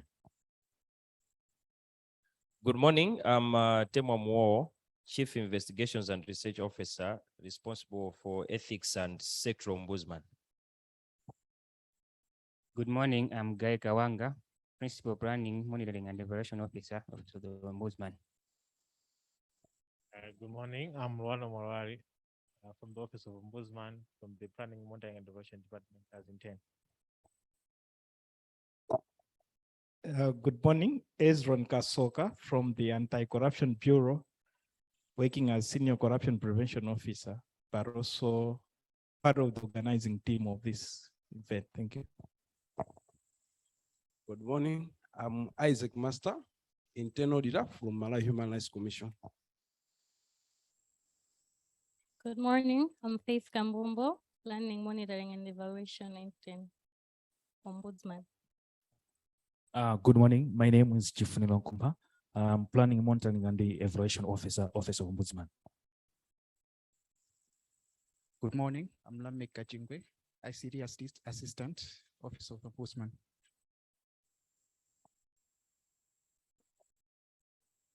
My name is John Makwenda, CEO, Central Regional Board. I'm Vera Jwasa. I'm working with the Office of the Director of Public Officers Declarations as Human Resource and Administrations Officer. My name is Yuna Shikanda. I'm working with the National Planning Commission as Senior Admin Officer. Good morning. I'm Maxid Cherunda, the Director of Internal Affairs at Malawi Revenue Authority.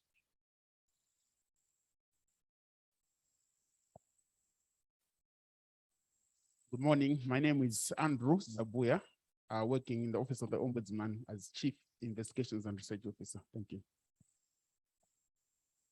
Good morning. My name is Collins Maisujambo, Acting Director responsible for training, research, and consultancy at the Malawi Institute of Management. Thank you. I'm Timothy Mwale, Director of Administration, Minister of Local Government. Good morning. I'm Superintendent Chandich Dote, Head of Training and Development at the Malawi Department of Immigration and Citizenship Services.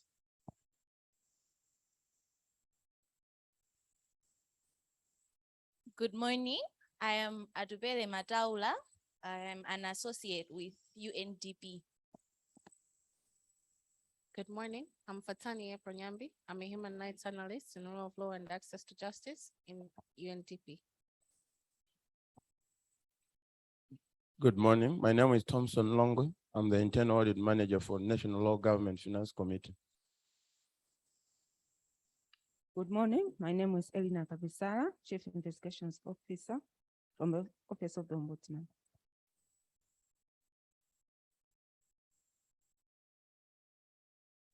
Good morning. My name is Jeff Kabondo. I am representing the National Integrity Committee, a committee that is established to oversee the implementation of the National Anti-Corruption Strategy. I'm the chairperson. Thank you. Good morning. I'm Emmanuel Shinovi. I work as Senior Administration Officer at the Lilongora Board. Okay. And Abwino Gonchenga, a Senior Corruption Prevention Officer and Corruption Bureau. Good morning. I'm Katoto Mtambo, the Principal Corruption Prevention Officer and Corruption Bureau.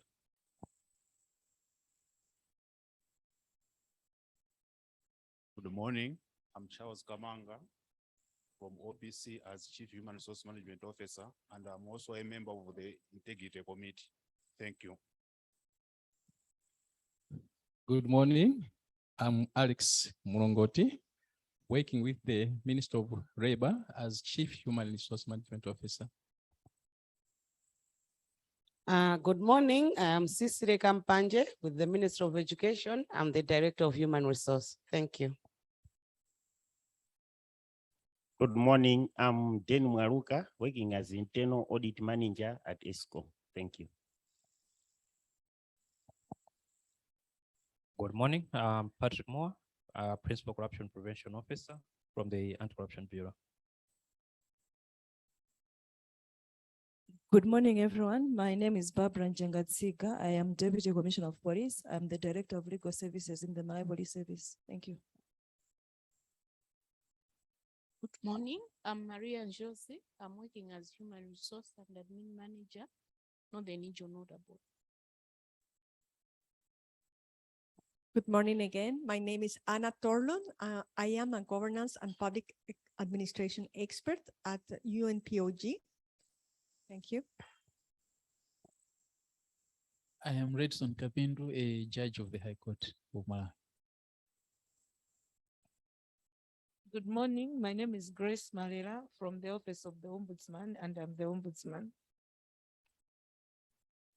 Okay, thank you so much to everyone. Let's have a big round of applause. Oh. Okay. Haley. Okay, rise up and let's introduce you. So she's our colleague, Haley Hyeyoung Kim. She's a research and policy analysis expert with UNPOG, UNDESA. Yes. Okay, I think this introduction showed how rich an audience we have, so diverse, so rich, and I personally feel so privileged to be part of this, and I know I'm going to learn a lot from all of us, and I hope you are also thinking, or you also have the idea of learning from other people. And I want to use this opportunity to thank Madam Grace and the team for working on to get this such a rich audience. I don't remember the last time I attended an event with such a diverse and rich audience. I think we are privileged to have that. So straight to the point, I know we are running behind time, but we don't have break again. We just have lunch afterwards. So we have our next presentation from Professor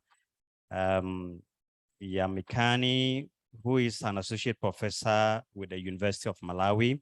He'll be delivering a presentation on the historical background and context of ethics and transparency in Malawi. So Professor Yamikani, you have the floor. You can come in.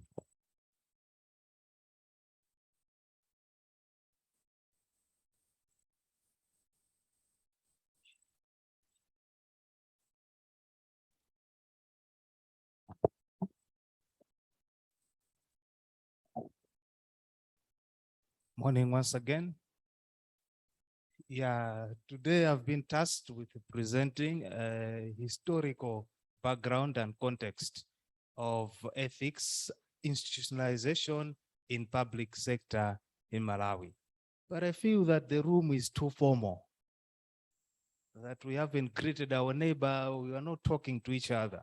I see beer kalapao kapa, achakuta kalapao kapa. May we mix, please? And with your permission, Madam Grace, may we tomorrow lose our neckties and our jackets, as we hinted earlier on, so that this we are free to discuss issues, not on a formal stage, but on an informal setting.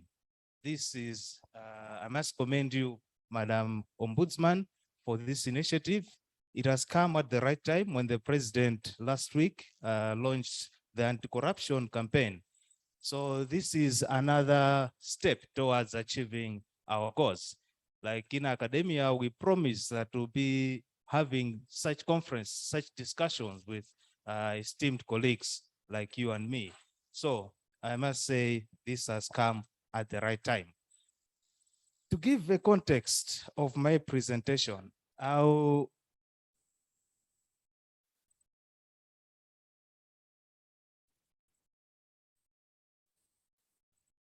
will introduce the topic because I've been given 10 minutes, and 10 minutes for us lecturers is just an introduction of some kind. So you are setting the scene and probably setting the agenda for the classroom. By the time you get to 10 minutes, time is already up. So I'll try to be brief and stick to the main points of my presentation. I must say that we have had a long history of trying to institutionalize or reform the public system. It started way back with the Skinner Commission of Inquiry, which I'll go through.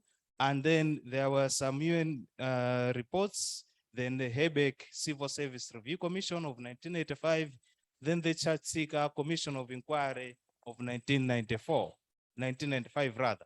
That was coincided with the Public Service Action Plan, which I'll dwell on momentarily. And then there was the National Public Reforms of 2018. And I think that my honorable here, Grace, will speak about the current status. So I'll draw myself on the past so that she ably speaks on the current status. So I'll not talk about the reforms that, you know, the president in 2021 set up of a commission of inquiry to look at the salary adjustment, to look at the allowances of the civil service. But the report up to now has not seen the light of day. So it's up to you to push for that report. But I think that the recommendations that the report made are being implemented somehow by the president. So without much ado, let's take me to the next slide, please. The next slide. So the Skinner Commission of Inquiry was the first inquiry to be after independence. These reforms have happened after independence, then there was after transitioning to multi-party governance. And the more recent reports have happened in 2018. So the commission, the Skinner Commission of Inquiry was instituted to review the structures, salaries, and conditions of service of Malawi civil service. So that's why it was post-independence, just after attaining independence or discussion of independence were underway, they decided to review the civil service. But the main weakness of that report was that it focused more on how to take away colonialism in the public service, rather than making it more efficient and more transparent and more ethical. So it was focused on that area. So that's the weakness of that report. Could it focus mainly on decolonizing the civil service? Could we must chase away the Nzungus and come and structure it in a way that it promotes Black leadership. Black leadership comes into the civil service. So that was one of the weaknesses. They did not look at the capacity of the civil service, neither did they look at the strengths of the enumeration structures. In fact, the enumeration levels, they decided, because under the old system, the enumeration levels were very high. But under the new, after the review, they recommended lower salary schemes for the Black civil servants. But these don't deserve much of our recognition as a state.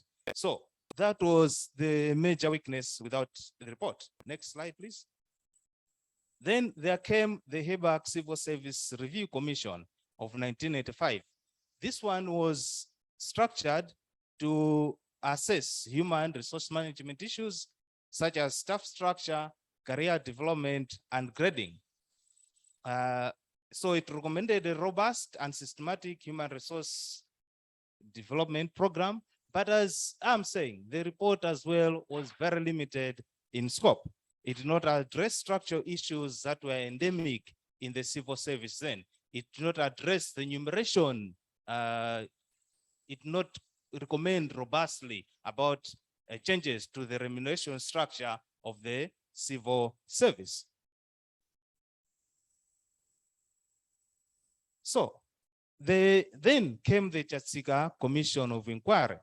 It was 1995. I'm saying it coincided with one of the action reports that I'll be presenting on. So the purpose of this report, of this Commission of Inquiry, was to restructure the public service through the revision of salaries again, the benefits of civil servants with the aim of improving the civil servants. So you can see that the recommendations, the reports are coming in one after the other, but the recommendations are not fully complemented, are not fully implemented, and then we constitute another inquiry altogether. So I will conclude, I will state those in my concluding remarks, the weaknesses with all these restructuring forms. But what was mainly wrong with the Commission of Inquiries that were formulated? So this one was looking at the revision of salaries again, once more again. The first report was reviewing the salary structures as well. So this one, 1995, after gaining multi-party democracy in Malawi. So this Commission of Inquiry was instituted to review the structures in order to strengthen and improve performance of the civil service. And it resulted in an action plan. So it had these recommendations, one of which was to reorganize the procedures for recruitment and attaining civil servants. But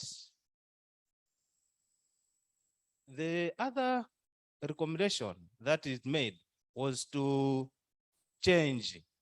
Instead of employing ground workers, cleaners, it recommended that those be substituted by private corporations. So in a way, resonating with the agenda at that time of privatization. So the privatization philosophy came into play there, that it informed the Commission of Inquiry's analysis and recommendations.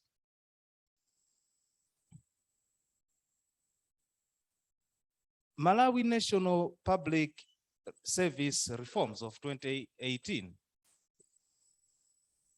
This commission again was set up to review, to restructure and promote professionalism in the public service. You can see that the agenda of all the Commission of Inquiries was based upon improving efficiency of the public service. But you can note that they were having different snippets of agendas, that this one improves the salary structure with the same goal of improving efficiency. This one inculcates professionalism with the view that if you inculcate professionalism and integrity, we will improve efficiency in the public service.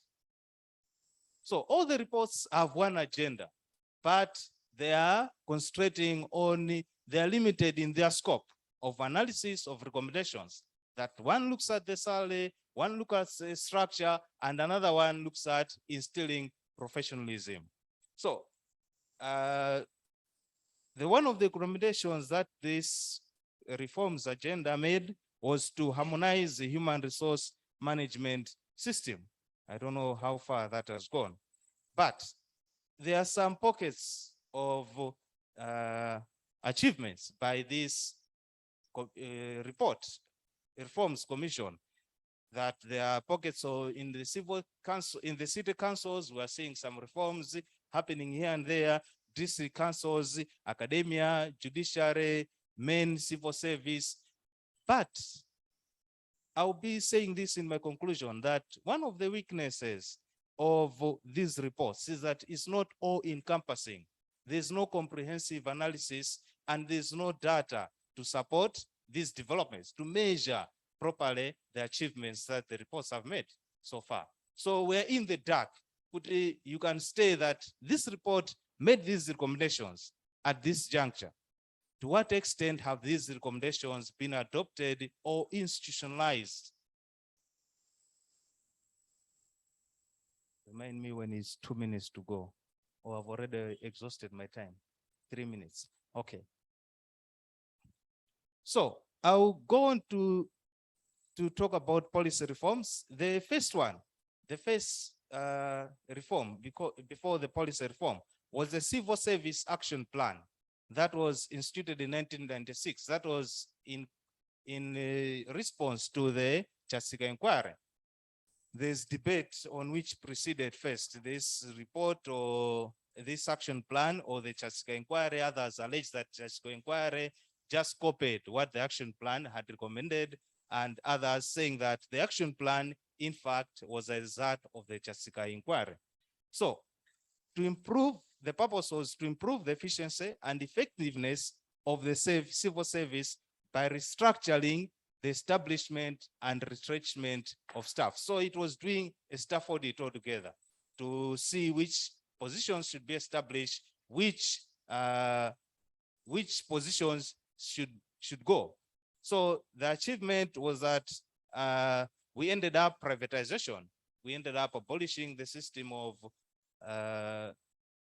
cleaners, maintaining cleaners. We subjected that to private sector and retrenched some other 20,000 temporary staff. I'm saying that the weakness was driven by an understood philosophy of privatization. Then we come to the 2018 Malawi National Public Sector Reforms. The public sector policy. So the purpose was to institute, to promote the creation of capable, efficient, and effective public service. At the same time, in 2018, there was a debate to restructure the civil service by developing a standardized charter for the civil service. So it's called the Malawi Public Service Charter, in which all these, there are core functions there, putting professionalism, integrity, and so forth and so forth. So in my concluding remarks, I'm saying that these restructuring programs all along the restructuring have been pockets and snippets of some kind, but there hasn't been a comprehensive analysis of what's wrong with our civil service. Is it the structure? Is it the remuneration? Is it the attitude? Is it the, but once you get into the public service, there was an attitude that once you get into the public service, you cannot be fired. I think it's still there. You can come to work on Monday and Fridays and Wednesdays and never, you're not accountable to anyone. So this has gone on to say that if you want to secure a job, you must enter the civil service. That no one, government cannot come and fire you as an individual because it has got so many employees. So to be looking at the individual performers, it's not possible. So is it the attitude that we have towards the civil service? Is it the remuneration that we give the civil service? Is it greed, the utmost end of corruption? What inspires people to behave the way they behave? Same people, same way, take them through, shift them from a public service to a private institution. See how productive they become. Same people under same conditions.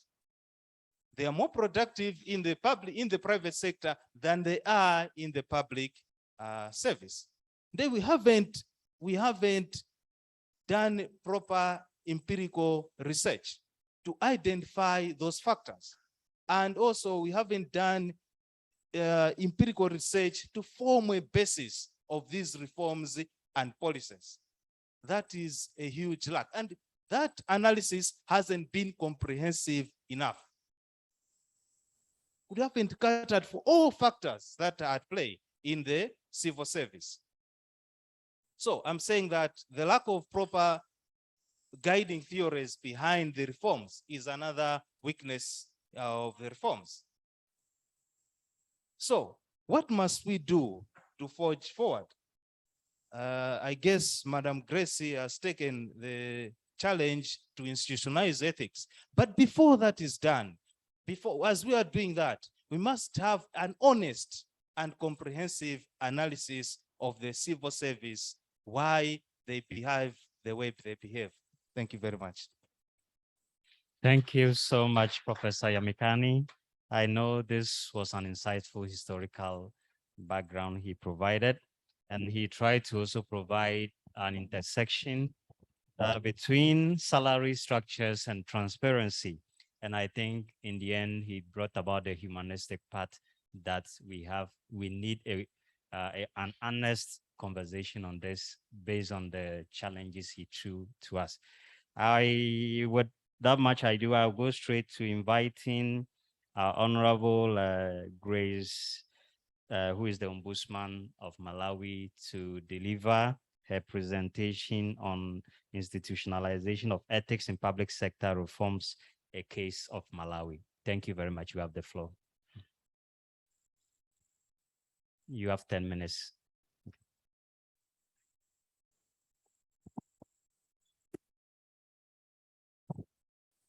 Thank you so much, moderator.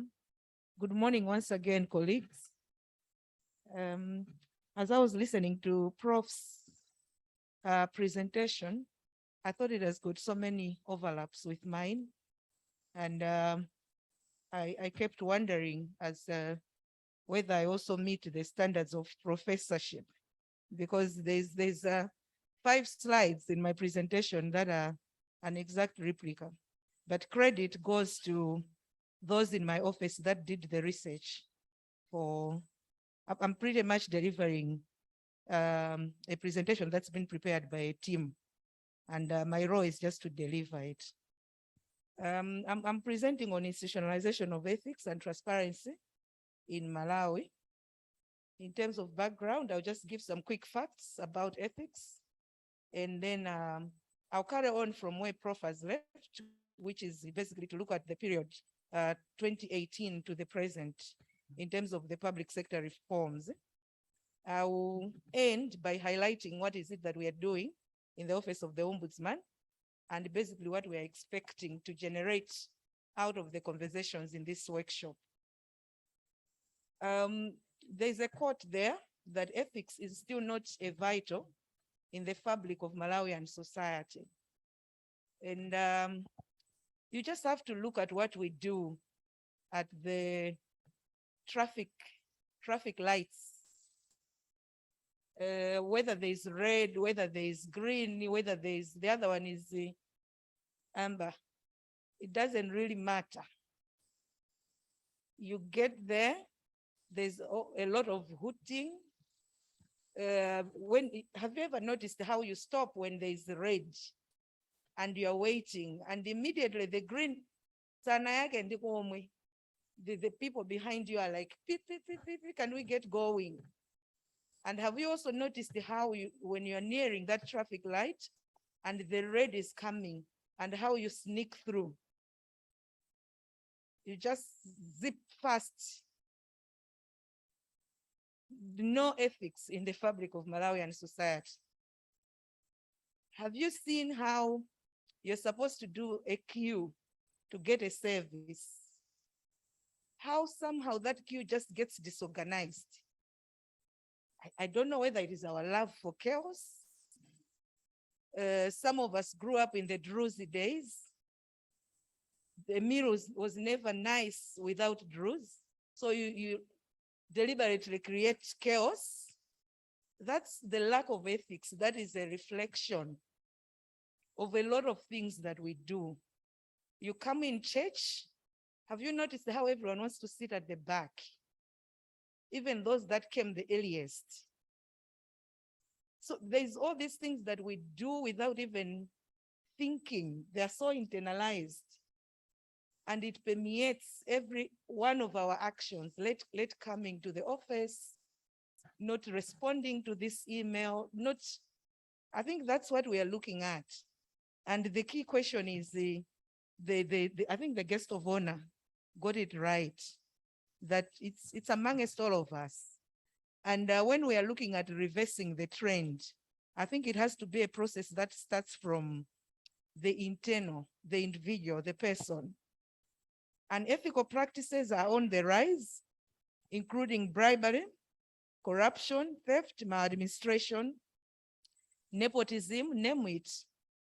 I don't know if you are like me, but a day doesn't pass without a niece somewhere, a nephew somewhere saying, Auntie, now that you are at the Ombudsman, you know I'm jobless.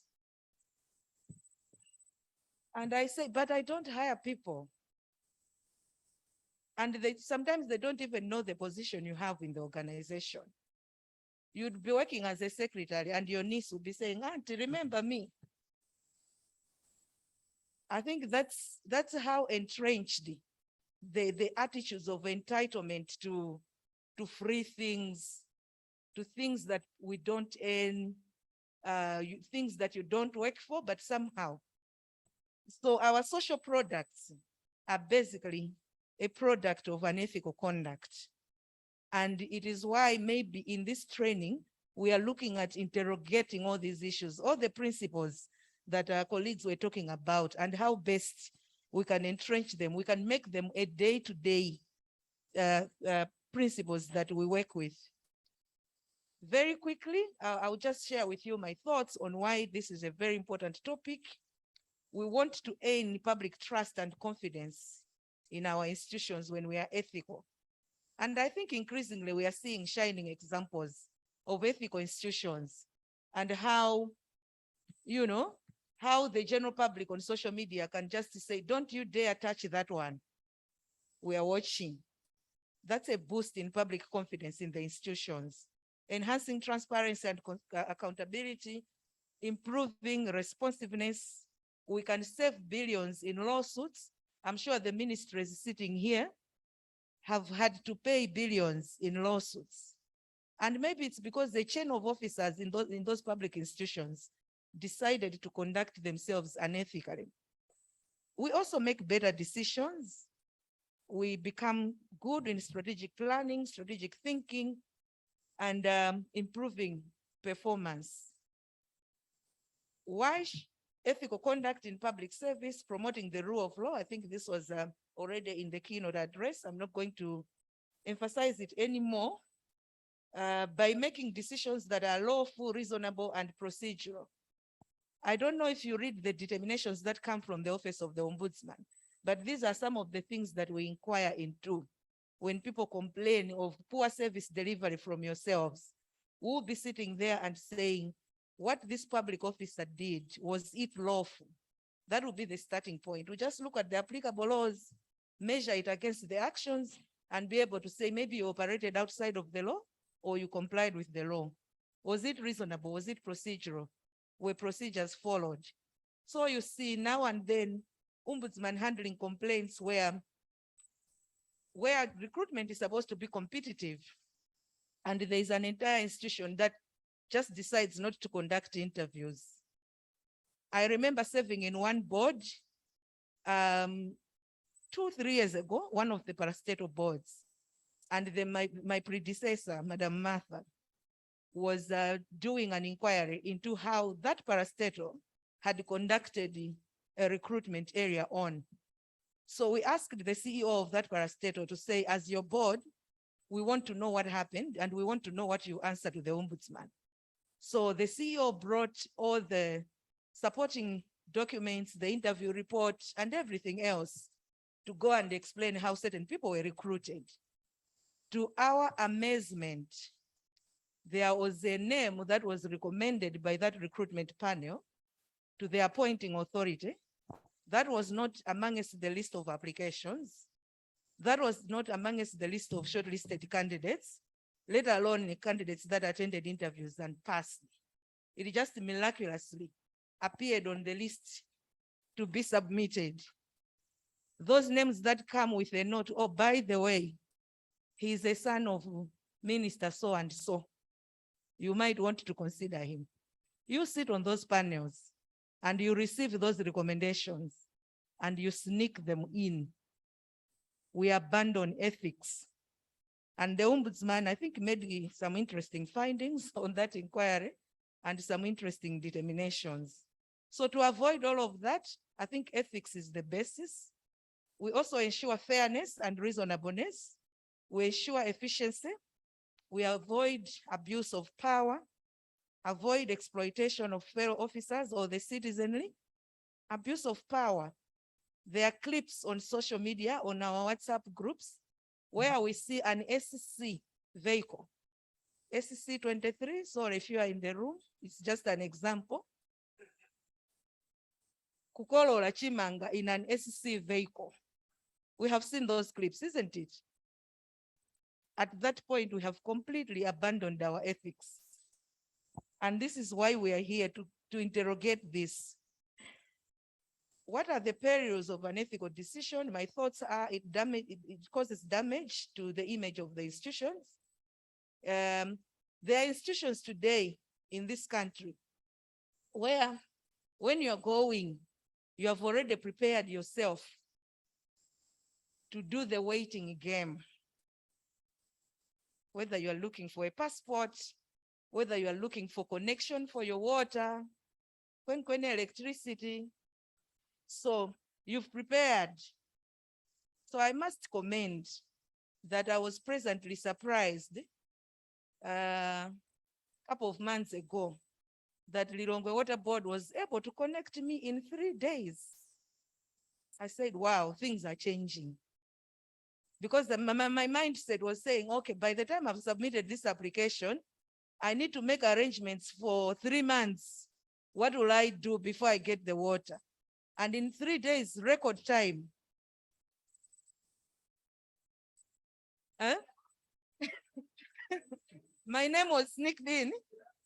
No. No, things are changing. Systems are working. We have now reminded ourselves that we are supposed to conduct ourselves ethically. I actually did a quick check. I found that everyone else that had made applications within that period were served within the shortest time possible.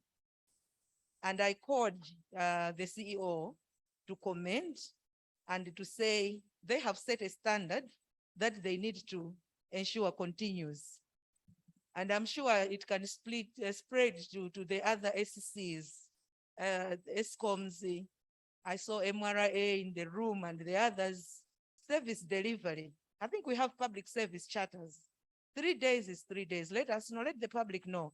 7 days you get water, 7 days you get electricity and deliver on time. Abusing confidentiality. It's all issues of perils of unethical conduct. And these days, I think everyone is asking ourselves, the leakage of official memos, abusing confidentiality. You have received that memo in your official capacity. Before you know it, it is all over social media. I think that is the lowest form of unethical conduct. Falsifying information, making decisions for personal gain, withholding information. Sorry, this thing is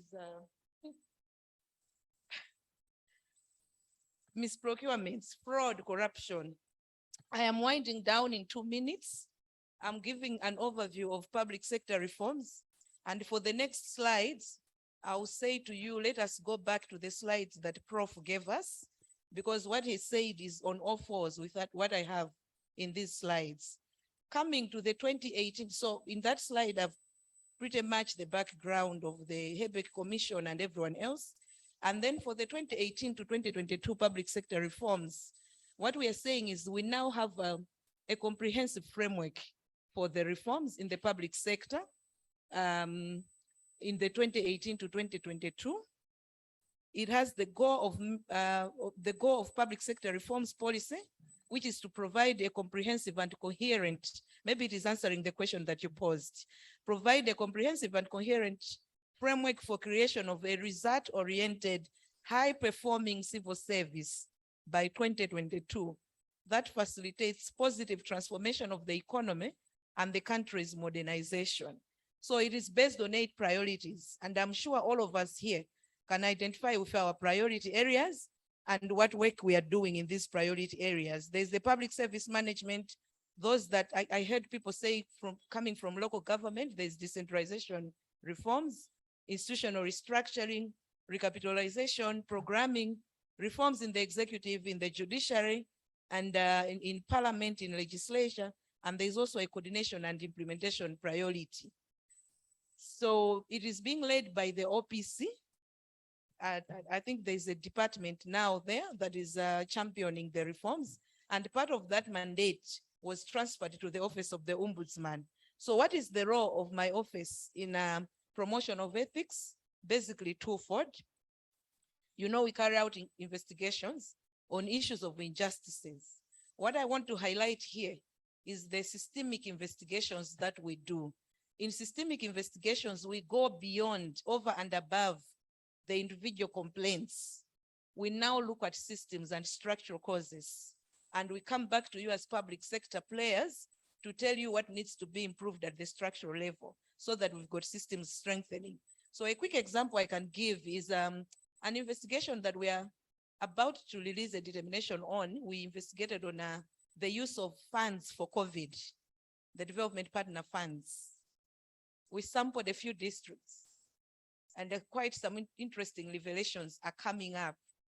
The one key that I thought I would share with you colleagues is where you go out there to do the work, you spend the money according to the budget, but there's manipulation of the expenditure lines. So we are seeing increasingly that under stationery, under travel as budget lines, there were more funds being reported under those. When we unpacked, we realized that probably it's a way of masking a lot of money that is going into allowances and other non-planned expenditures.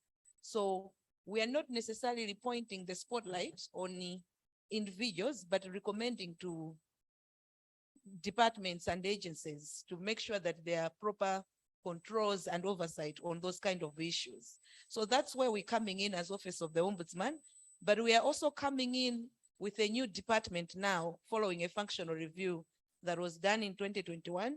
We now have a full-fledged department of ethics and sectoral ombudsman, where this initiative sits, and will continue to run with that, where we have a full-fledged team now that is going to work with you to ensure that we institutionalize ethics in the conduct of public officials. So the hope from this workshop is that we continue deepening this knowledge and the skills, and you yourselves will become champions of similar trainings, similar engagements in our institutions. How can performance, those of you that are in HR, I heard a lot of you coming from HR, from planning, how can performance appraisals capture some of these things, absenteeism, you know, some of the unethical conduct that we do? So basically, we'll be working with you to take this kind of work forward. And we are also sitting in the different sectors to provide what we are calling sectoral ombudsman roles. This time we are in healthy facilities, over 400 facilities, where there are people that are listening to the issues and addressing them on the ground. So basically, that's what I can say about public sector reforms, hinging on ethics, and also the role that our office is playing, and what we are envisaging to work with you as we go forward. Personally, I long for the day where we entrench and institutionalize these things. For those that are of my generation, you remember our civics class. And you remember that in civics, there was that lesson that taught us how to cross the road. They would take us to the road. They would say, listen, learners, this is how you cross a tarmac road. You look left, right, and left again. It's so entrenched that when I'm crossing on a zebra crossing in a street in New York, I'm still looking left, right, left, even though all the vehicles are moving in one direction. That's the kind of entrenchment that we need to do, something that sits within you and you practice as a matter of course in our day-to-day. That marks the end of my presentation. Thank you so much. Thank you so much, Honorable Grace, for such an inspiring, I think it was more of a preaching with more practical revelations. And I think this is some of the things we'll be discussing going forward, some of the dilemmas we face in our situation. And if those things happen, what will you do as a person?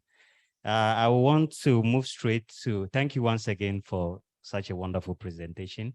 We'll move to our next presenter. I want to take this opportunity to apologize to our colleague. She has been waiting for so long. I know because she's not with us here, she may not be able to understand the conditions because we had to make some readjustments. So our colleague Cyrus is an interregional advisor for public administration. She works with UNDESA, DPIDG in New York, and she'll be delivering a presentation on the principles of effective governance for achieving the 2030 agenda. Cyrus, if you can hear us, kindly have the floor. Yes, thank you very, very much, Dana, and thank you Hello, for. can you hear us? Hello. Yes, can you hear me? Can you hear me, Dana? Can you hear me? Hello, can you hear me? So let's wait for colleagues to try and connect. Can you hear me? Can you hear me, Dana? I can hear you well. I can hear you well. Dana, can you hear I me? want to use this opportunity to let you know that all these presentations we haven't on our websites. We know our Can you hear me, Dana?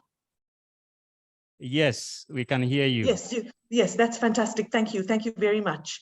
And I think that, apologies for keeping you waiting for long. no problem. Thank you very much. I wish that I could be there with you personally, but you know, particularly in Malawi, a country very close to my heart, and I'm sorry that I am not there. I understand that the kind of conditions have been difficult, so no problem at all. I wanted to talk to you a little bit about the principles of effective governance for sustainable development. And it's basically just to give you a background on the kinds of issues in relation to sustainable development that the Committee of Experts on Public Administration have developed. Next slide, please.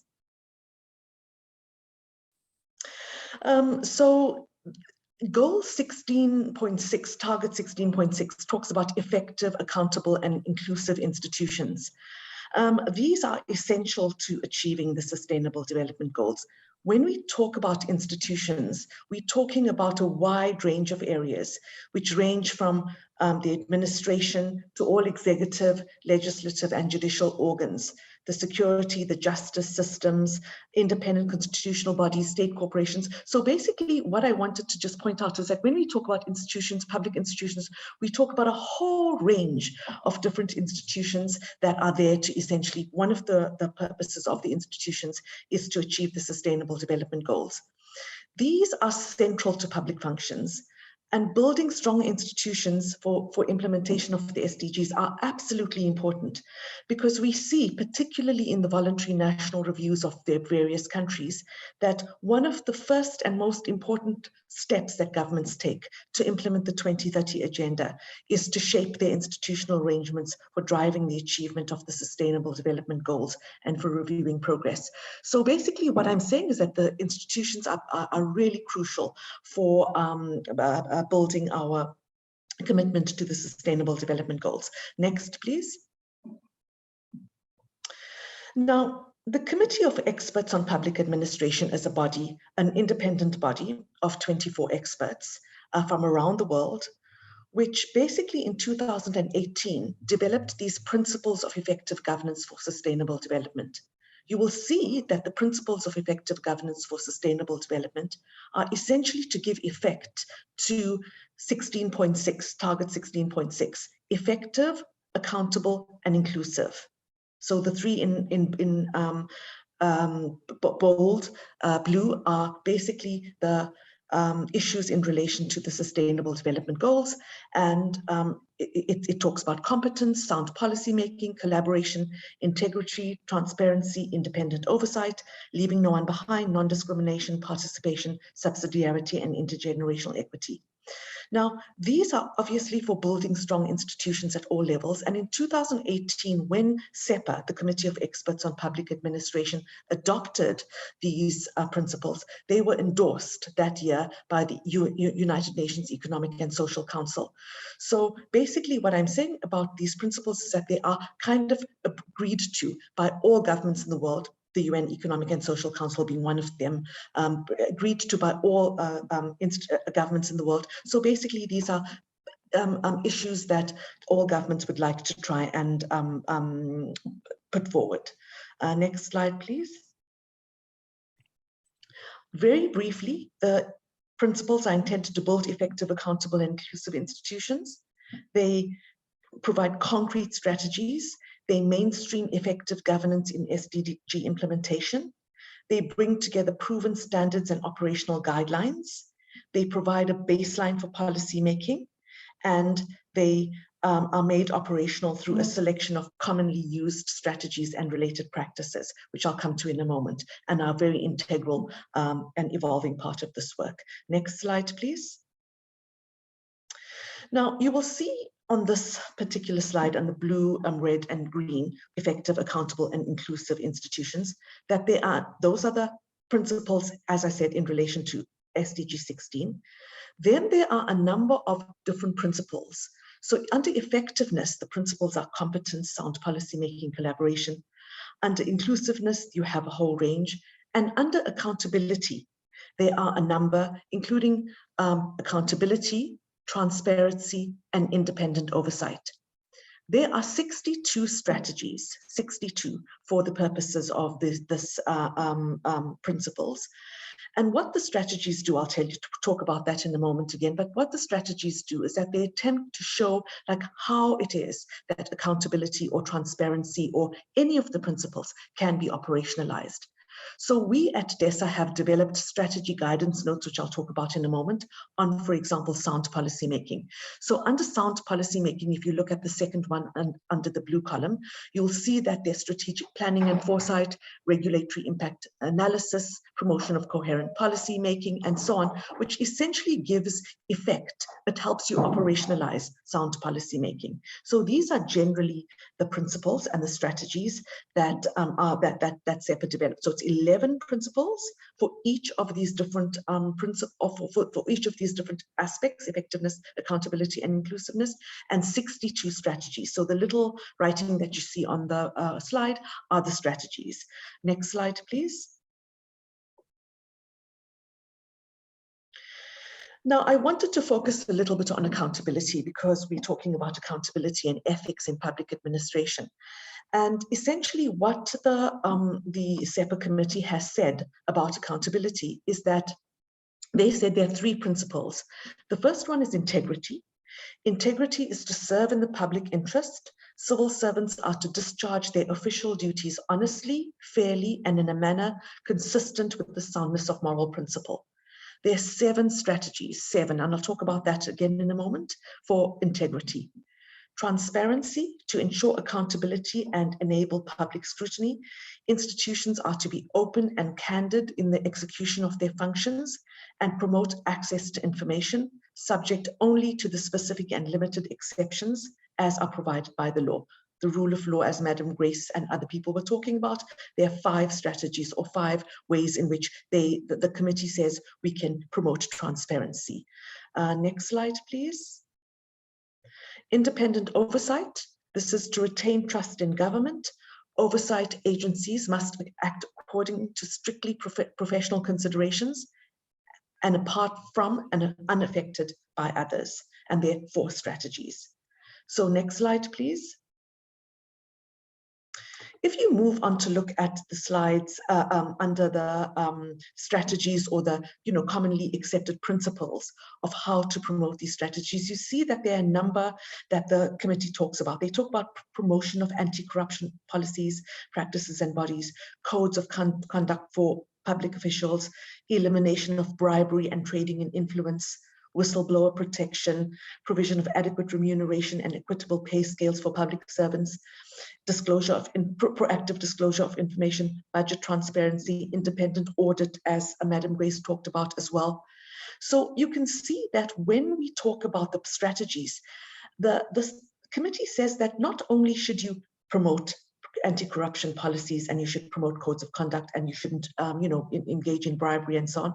They also talk about provision of adequate remuneration and equitable pay scales for public servants so that there is some sort of, look, we're not going to give public servants no money so that they have no choice but to, or to have little choice but to engage in corruption and so on, to make sure that there's budget transparency, there's equitable pay scales on the one hand, and on the other hand, to make sure that codes of conduct and so on are followed. Next slide, please.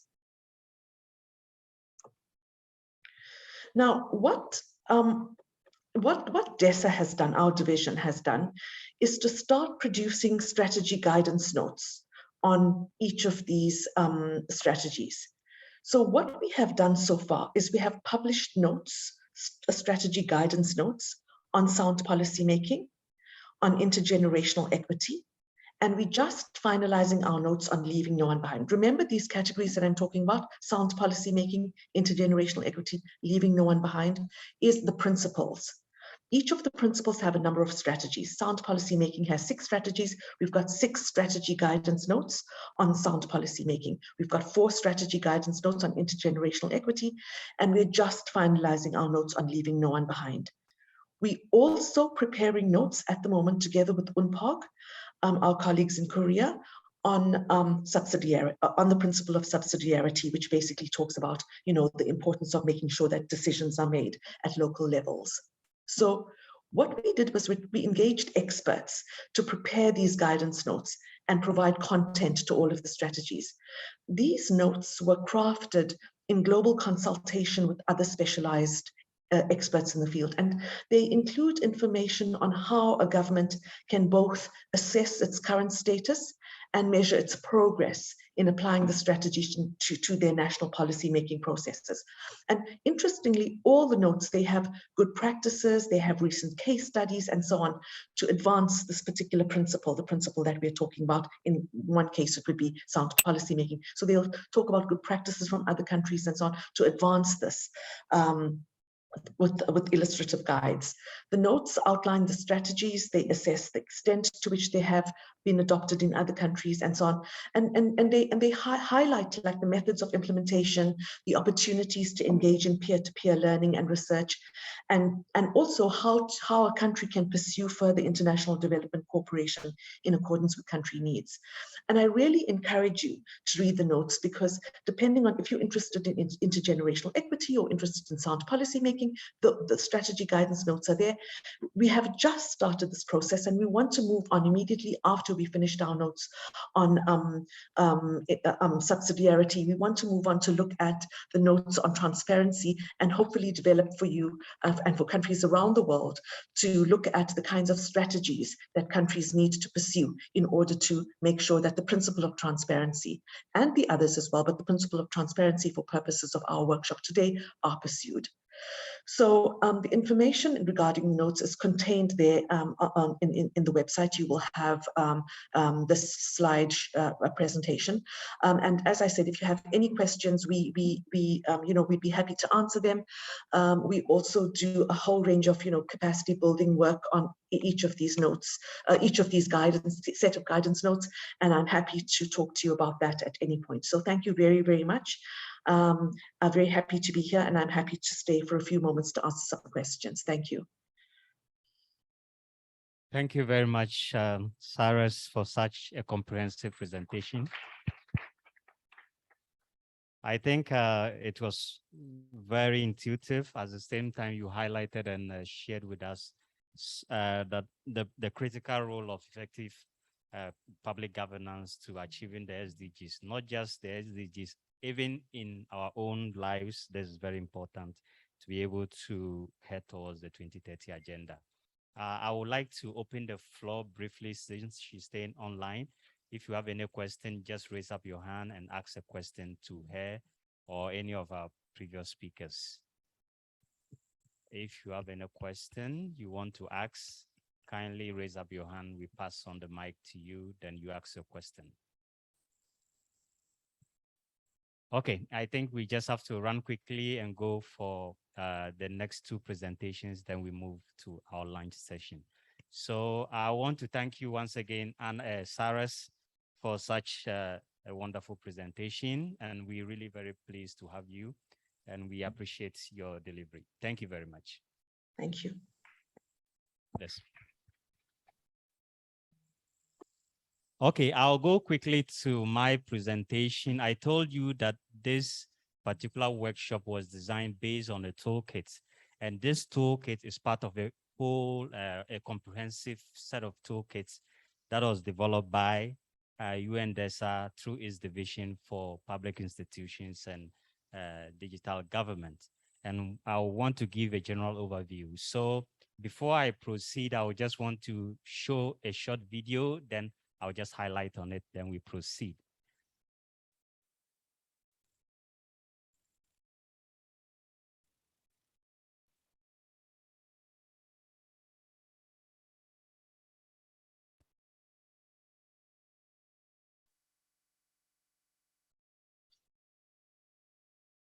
Okay, so just to let you know that these toolkits, they are self-competitive tools being designed, and they are supposed to help member states being able to build their institutions, effectively get their competencies enhanced to be able to meet or contribute to the 2030 agenda. And the idea is that all these toolkits are there to help for this. And one of it is on ethics and transparency and ethics, transparency and accountability. Yes. Proceed, yes.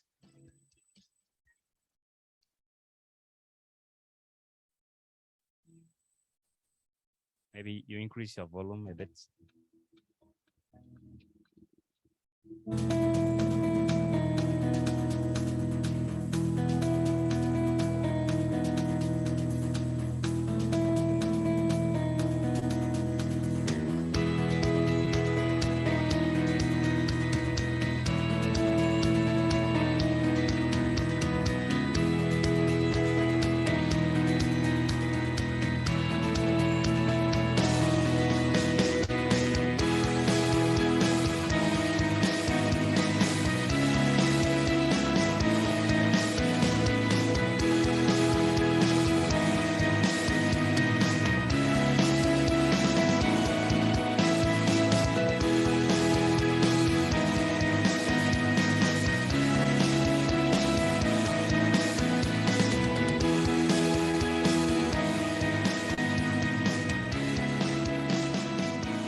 Okay, thank you. Let's move straight to the, yes.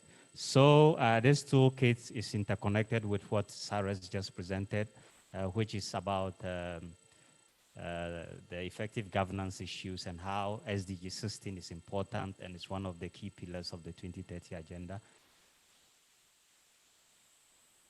Yes, next slide.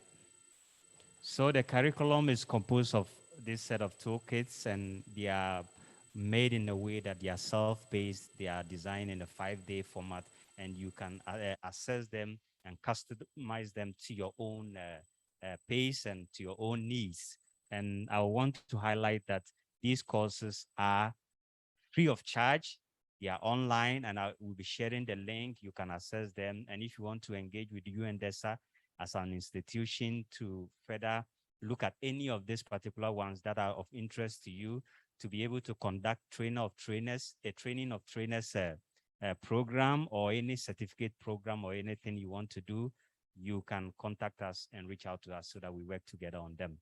So let's go to the next slide.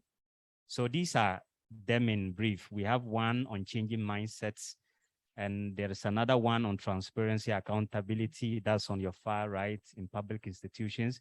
We have one on institutional management and I can see, but and governance capacities for public policy coherence. Then we have one on effective national to local public governance for the SDGs implementation. Then we have one on government innovation for social inclusion of, it was originally vulnerable groups, but I heard we are not supposed to call them vulnerable groups. They are persons in vulnerable situations. So there's one toolkit on that. There is another one on risk-informed governance and innovative technologies for disaster risk reduction. And I know this could be of another way. We'll be interested in if you have any. Then there is another one on innovation and digital government for public service delivery. And there is another one on e-government for women's empowerment. These are all available on the website. The details are also there. I will not want to spend much of our time. Next slide. So this just explains each of the toolkits, what it aims at, and which particular SDGs they are targeting. Each of them are specifically targeting some SDGs, and they have how the syllabus is designed and how each of the expectation or the expected outcomes or the expected what learners are supposed to acquire at the end of the program, and they are all available. And this is our website on the UN Public Administration Network website, where you can find this toolkit, including all these toolkits, including the strategic guidance note currently being prepared, as Cyrus mentioned. So I want to end my overview presentation here and say a thank you. Then I want to use this opportunity to now invite my colleague Anna to just quickly explain the one on ethics and transparency. Yeah, thank you.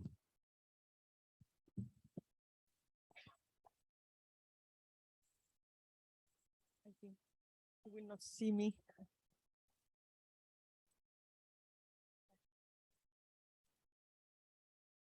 The camera, maybe you can see me here better. The camera. Okay, thank you very much. I'm going to present you the toolkit on transparency, accountability, and ethics in public institutions. Next one, please. You cannot read well the agenda here, unfortunately. But in this slide, you will have, let me show you. We have specifically 5 days for the workshop, if I can close. The workshop for this toolkit is designed for 5 days. And I was thinking that we have several directors of HR in the room. And this workshop, this agenda is designed that you can also deliver it in your own institutions. It can be your university, it can be any of the institutions, because the first day you will have first a fundamentals of ethics and public integrity. Then you will go the second day on the ethics and public integrity at the institutional and policy level. So you can do the activities and the assessments. In particularly on day 2, you inform the staff on international frameworks for integrity and anti-corruption. You bring attention about accountability of the institution and the social accountability mechanisms. On day 3, you will go more in depth on enhanced ethics and integrity. So what we're going to do there is staff management and developing capacities for integrity. There are assessments for staff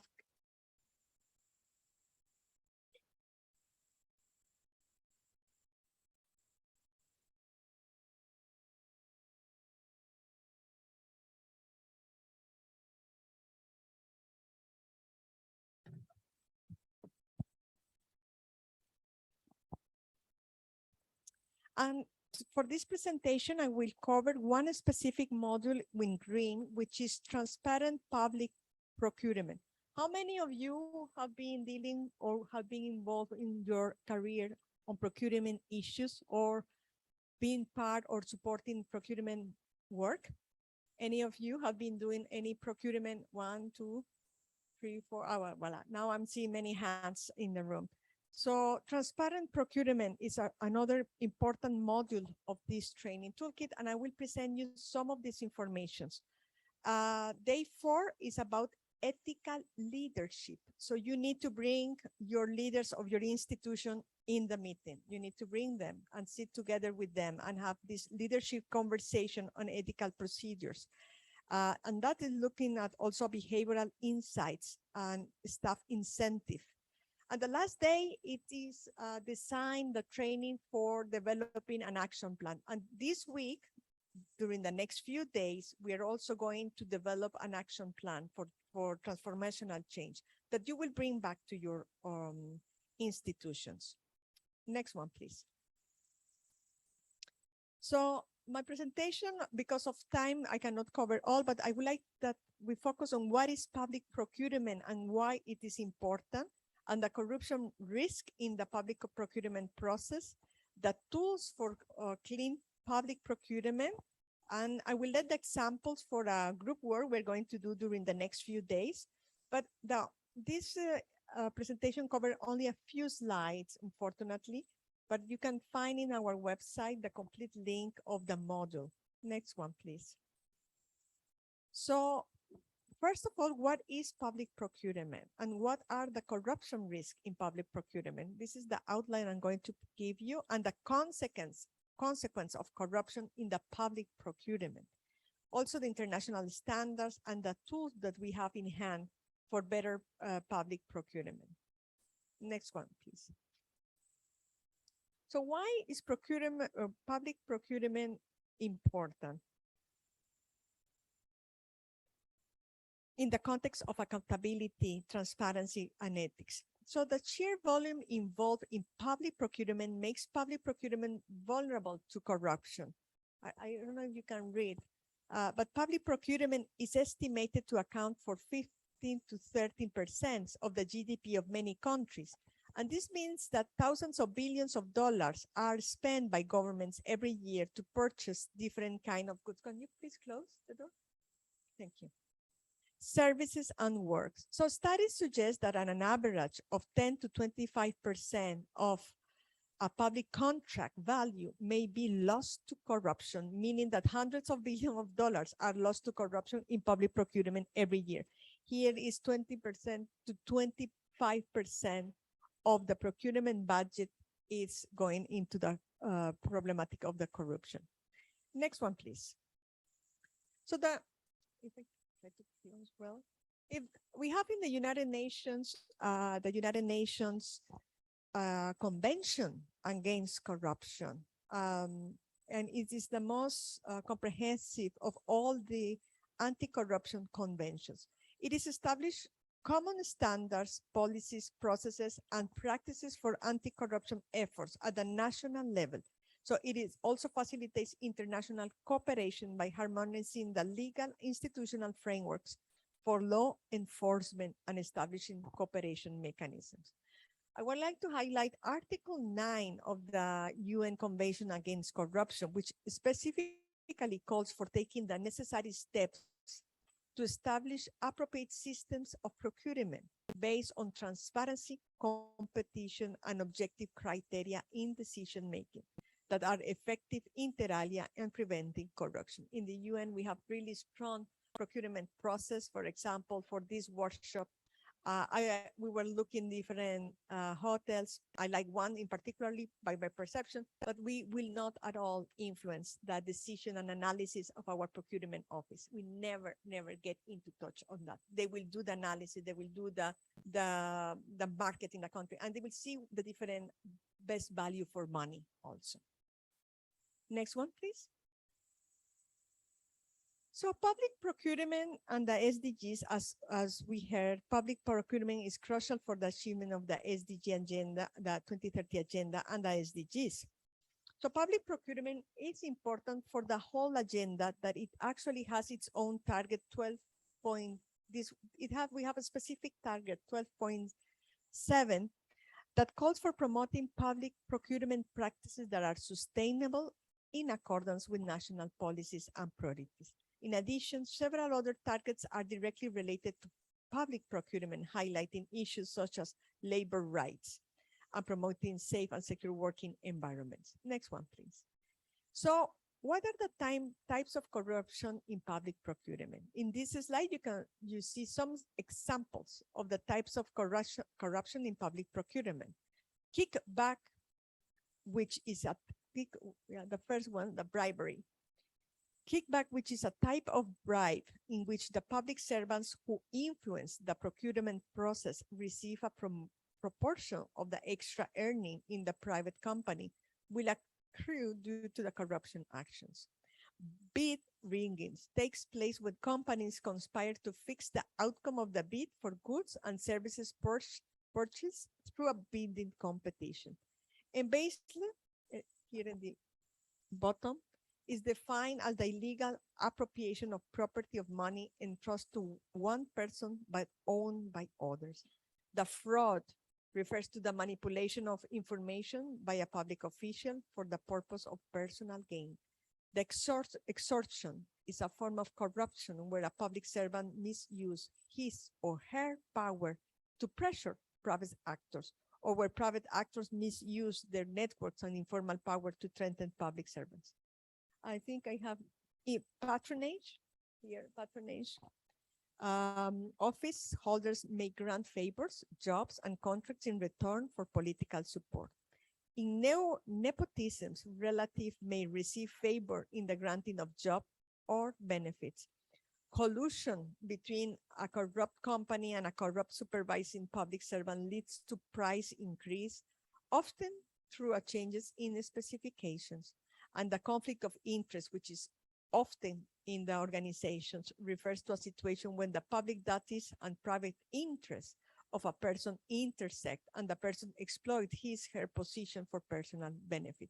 In the case of the UN, for example, if we know someone personally, I know a good person that can have a job and I see her skills and competencies, and I know the person and she's competing for a job that I know, the first thing I will do is not to get involved in the hiring of this person if she's shortlisted, because I know the person. Even if I know she's excellent, I will not be part of the hiring panel. I will say, sorry, I know this person from other professional activities. So next slide, please. Impacts of corruption in procurement. Corruption can have many detrimental effects. For instance, corruption often increases the cost and lowers the quality of the goods or services. Corruption can also seriously harm countries' economic and development as budgets and funds are misdirected. Corruption in public procurement can also be detrimental to the environmental and health and safety, for example, leading to substandard building practice and environmental hazards. And finally, and very important, corruption also erodes public trust in government. And this morning we were listening several times how important is the strengthening of public trust in the governance. Next one, please. So occurrence of bribery by service. In this slide, you can see the public procurement is one of the government activities most vulnerable to corruption. That's why I am sharing this specific part of the toolkit, because it is very vulnerable to corruption, procurement. In addition to the volume of transactions and the financial interests at stake, corruption risks are exacerbated by the complexity of the process, the close interaction between public official and business, and the multitude of stakeholders. The graph here from OECD foreign bribery report shows that more than half of foreign bribery cases with OECD occurred to obtain a public procurement contract. Next one, please. So requirements for transparent public procurement. In this slide, you will see the overview of the different requirements for ensuring transparent public procurement. Related tools and discussed in the full module you can access via the link. In order to save time, I will just note here that it's important to take a holistic approach to transparent public procurement, since no dimension or tool alone will solve corruption alone.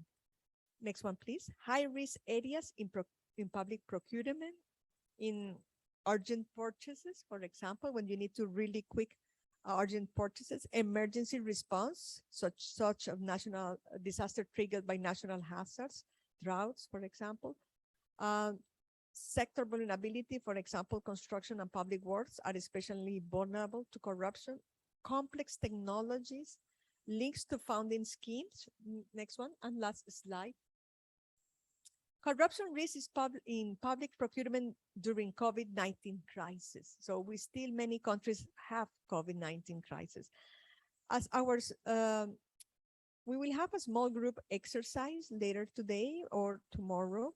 But in this very recent graph from the Council of Europe, you can see the COVID-19 crisis has led to state of emergency in countries around the world.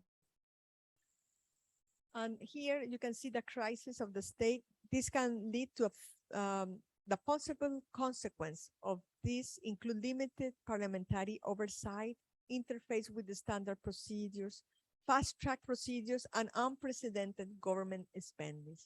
These all can lead to a fertile ground for corrupt practices in public procurement. So thank you very much. We will finish with this point example on corruption risk in public procurement. We will go in depth in groups about what had happened during COVID-19 and what has been at risk of corruption. And we will come back with very good discussions with that exercise, which is later today or tomorrow.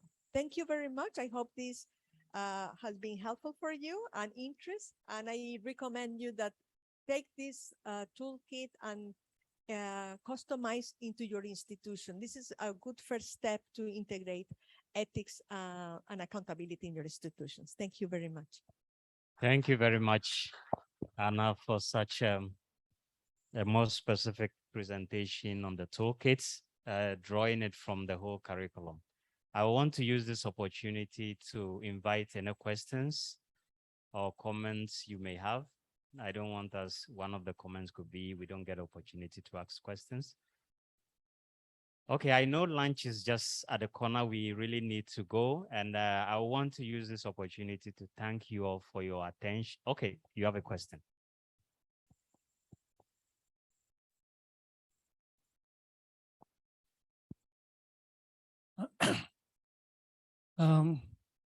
Let me first of all thank the presenters for the elaborate presentations.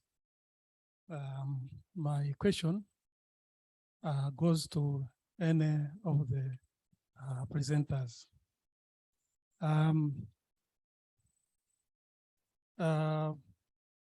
We have heard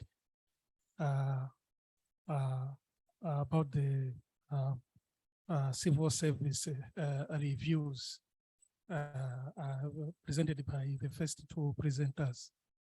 I would like to learn from the first two presenters. Is there anywhere in the reports dating back from 1963 or the colonial era that they are recommending for the installation of the public service from, say, the political interference? Because some of the unethical issues we will be discussing are just effects of root causes. So I would like to learn from the first two presenters if those recommendations were made, and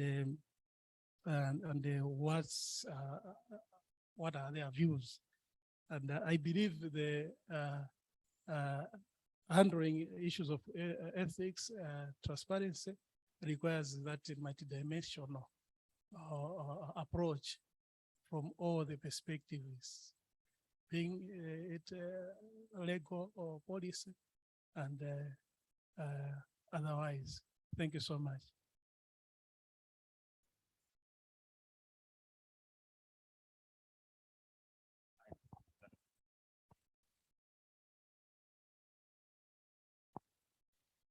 Mine is an observation or a need for clarification from the first presenter, the professor from the University of Malawi.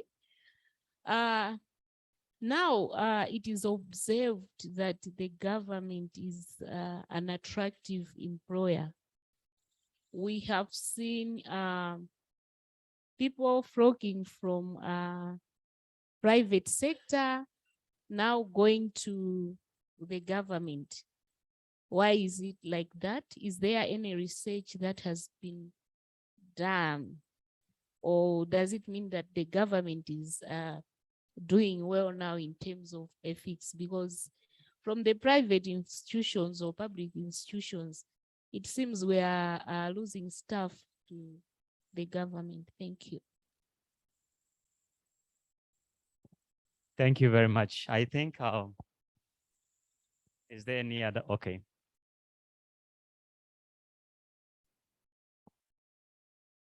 Yeah, my question, I think, will go to Justice Kavindu. I think, is he still around? Yes, yes. Okay, yeah. So, yeah, I think, sorry for that. Yeah, but I think the issue is to do with the delays in the prosecution of cases in our cause. I think when we talk about eradicating corruption, you find that maybe there are certain cases which can take within a month or within a year, but you might find that maybe they have come to conclusion, and yet we have other outstanding cases whereby I'll give an example, the cash gate cases. The cash gate cases, you might find that maybe up to now, we have people who are still on bail, and their cases have not yet been resolved. And with time, we are talking about around 2012, and with time, evidence might not be as it was, or even witnesses might have died.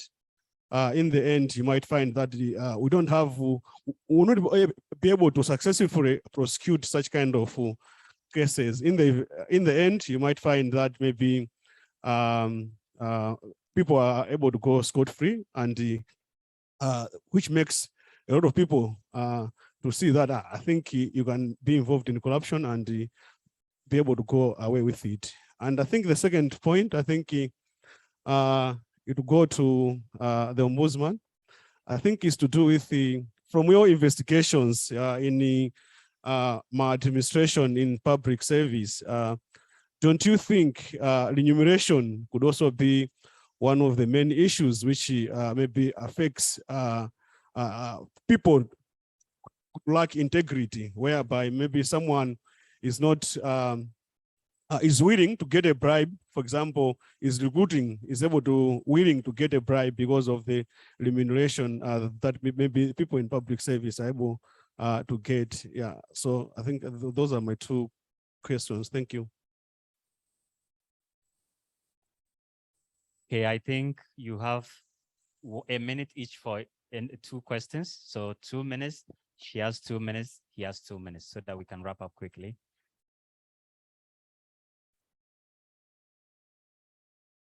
Okay, okay. Okay, thank you, yes. Thank you very much, moderator.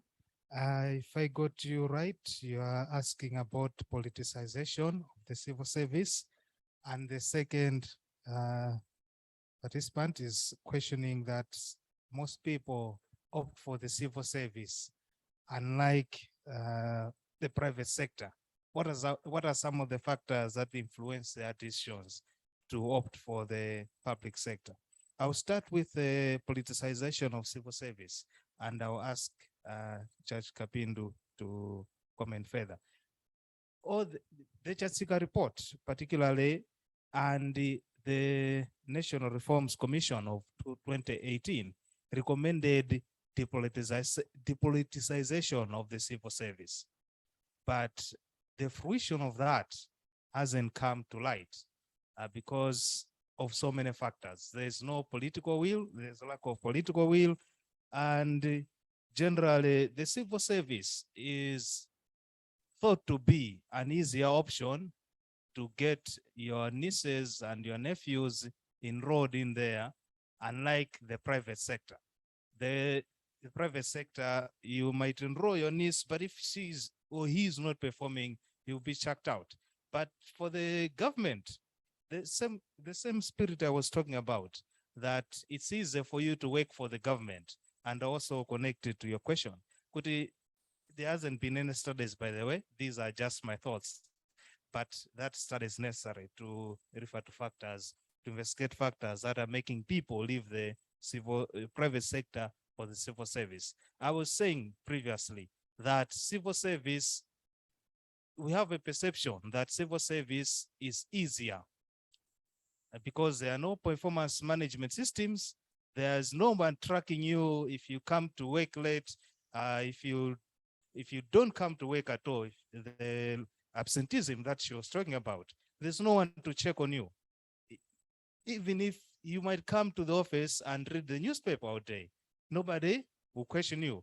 That, I think, is another factor.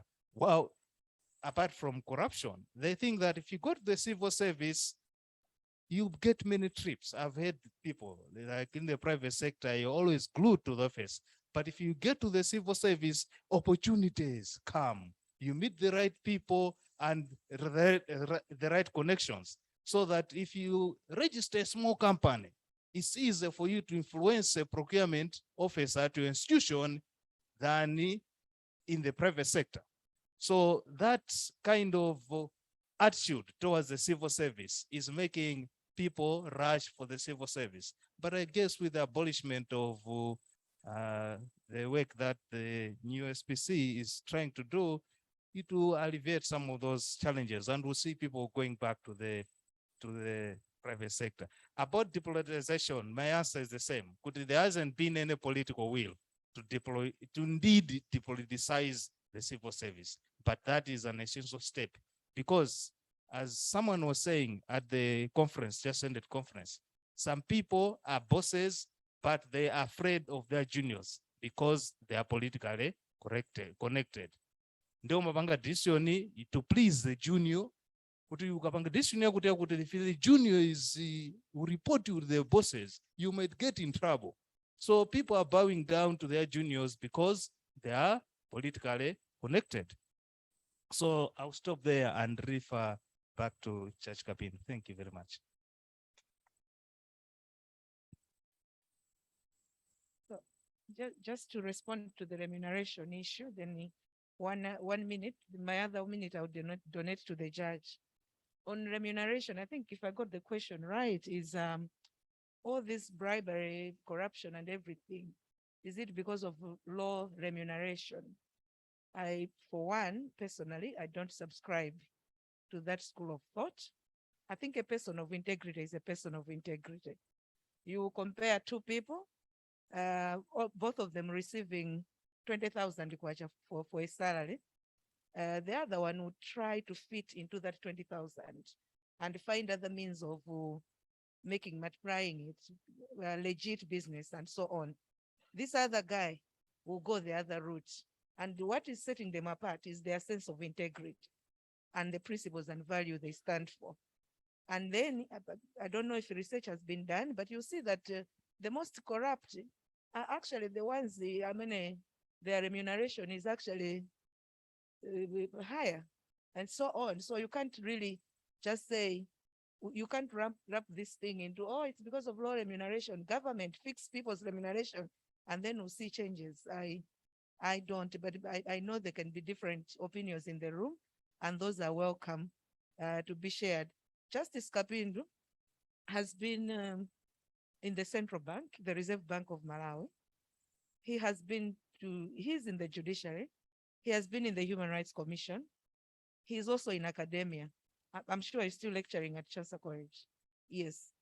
I think he does have an all-round perspective to share his thoughts on this project of depoliticizing the public service. So my 1 minute is donated to you to answer that question on my behalf.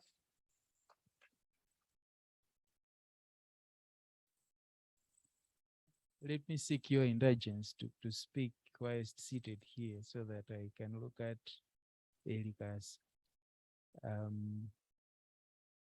I must begin with a caveat. I haven't read the reports that the prof here was referencing, the Skinner report, Hebert report, Chatsika report. What was the other one? The Chirima report, etc. I haven't.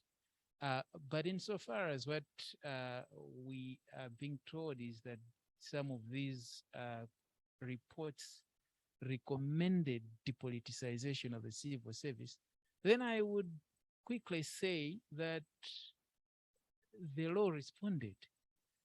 Because when I read the law earlier in the morning, I talked about the Public Service Act.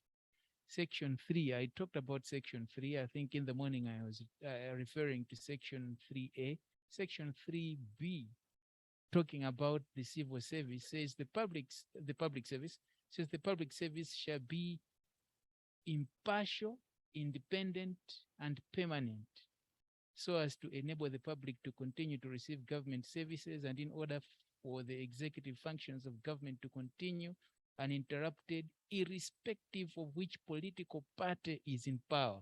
Now that's one, okay? That's the Public Service Act. And then, even more importantly, the Constitution. Where is my Constitution? Here.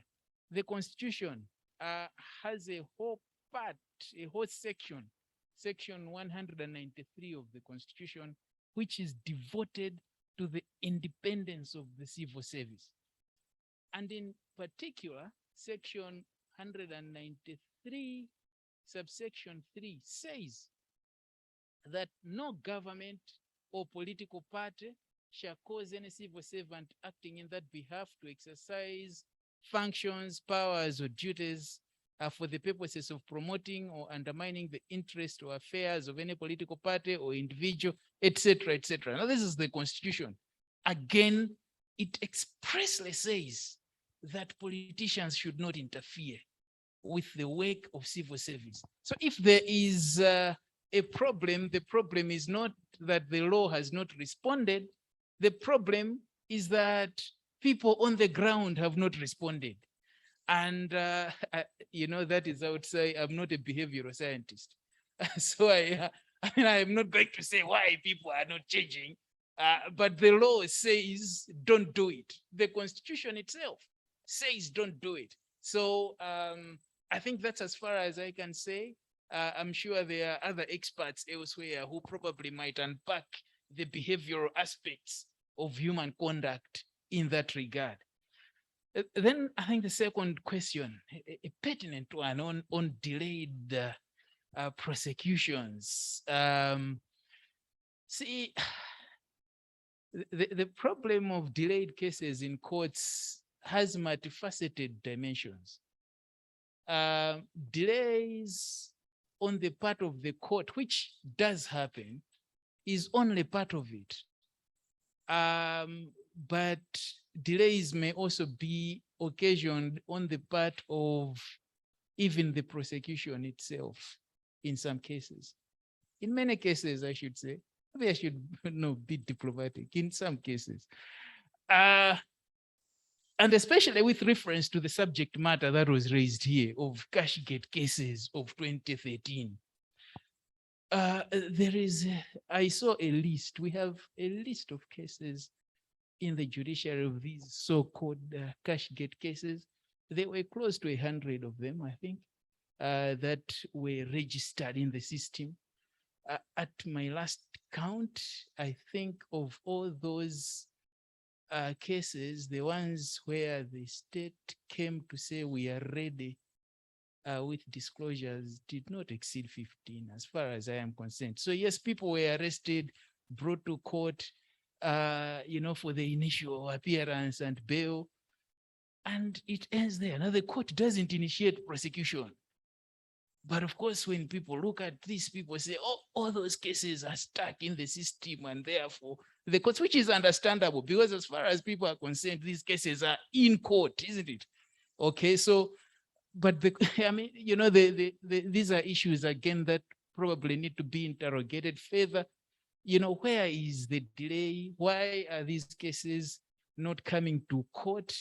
On the part of the court will be asking, why are these cases not coming to court? On the part of the public, people will be saying, why are the courts not moving on these cases?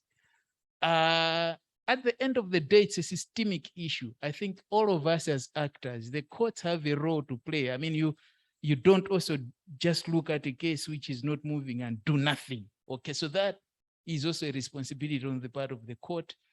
But we have a systemic problem which we must acknowledge. And I think it is something that all the actors working in the area of criminal justice need to come together and say, where is the problem? As an individual, I would personally ask the same questions, the same question that was raised. Those cases we saw, why are they not moving? I mean, I would equally ask. But we need answers as a nation. And what I'm saying is that, yes, on the part of the courts, we are to blame, right? In part. But there are also other actors. That's the message that I'm sending, that each different actors play different roles. And when you try to interrogate the matter further, you probably might get to the root of it, to say where exactly, why exactly are we having delays? It's most likely going to be apportionment, right? That, there it is because of the court, there maybe it is because the state, maybe there the defense has been playing its own tricks and so on. But we do have a problem. We do have a problem. I think that is something to be acknowledged. And it is something that probably the actors need to come together to look at. I'm not sure whether I am saying anything to you, sir, but that's what I think I can say. Yeah.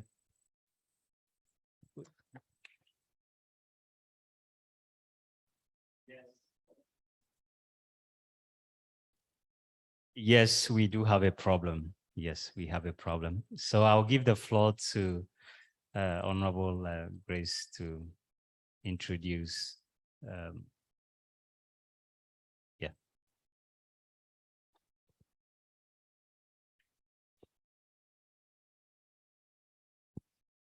Thank you so much. It is my honor. I want to spot her first. Madam DG, where are you seated? Okay. It is my honor to welcome you. If you may please stand up, because I'm going to put you on the spot. Yes, you were ably represented this morning by Madam Piri. We understood you had to go and attend to other equally important duties. We are honored to have you. I'm putting you on the spot. Soon we'll be heading for lunch. Madam DG, Madam Martha Chizuma needs no introduction, but what we may not know is that she's been around. She's been in the judiciary. She's been in the private sector. She's now in the, I'll just call it governance sector, heading the Anti-Corruption Bureau. Grab her. I hope she stays with us over lunch.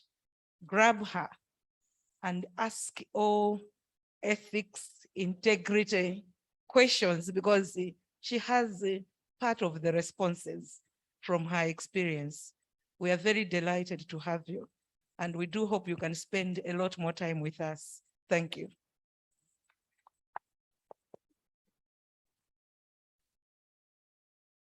Okay, thank you very much. On that note, I want to thank you for your patience. It's time for lunch. Let's get back at 2:10. 2:10. And enjoy your lunch. And let's try to keep the time and come back at 2:10. 2:10. We are getting back here for the program. Yeah, thank you very much.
I wanted to check, Heli, if Sarah hear me well.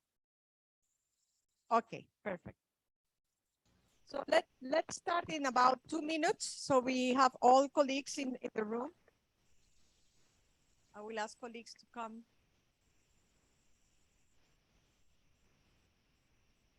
Can you help us to bring that?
Okay, good afternoon, everyone. Good afternoon.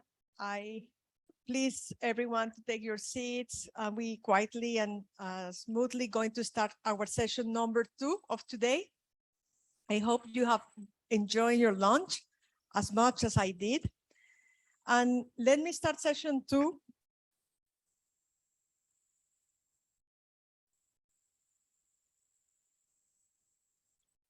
Session 2, we are going to discuss about national anti-corruption strategy from a presentation from the Corruption and Prevention Bureau, Anti-Corruption Bureau. And we will have some good practices and tools from the UN Ethics Office. Let me start by introducing Susan Feedy, Acting Chief Corruption Prevention Officer, Anti-Corruption Bureau. So Susan, as many of you know, but if you don't, is a governance expert with over 10 years of experience in the fields of public administration, risk management, procurement audits, lifestyle audits, public management, political economy analysis, corruption prevention, public policy analysis, and public finance management. Ms. Feedy holds a master's degree in public administration and management from the University of Malawi, and currently is working with the Anti-Corruption Bureau in the position of Acting Chief Corruption Prevention Officer. Ms. Feedy, you have the floor.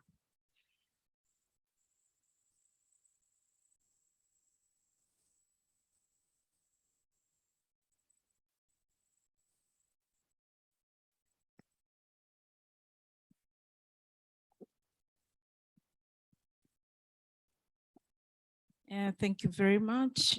Good afternoon.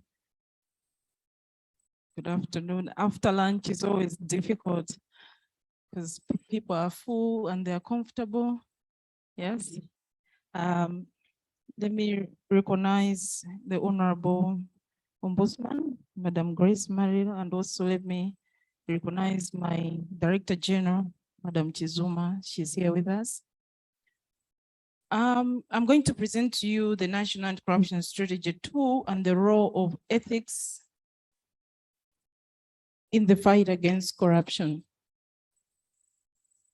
In this presentation, I'm going to talk about the overview, the development and management and coordination of NACS2, its goals, outcomes, pillars, and the role of ethics in the fight against corruption.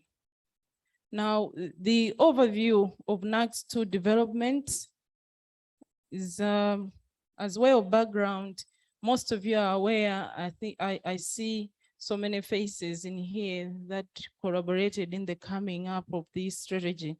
So you are aware that NACS2 builds upon the successes of the first NACS of 2008. And the development drew lessons from international experiences and best practices.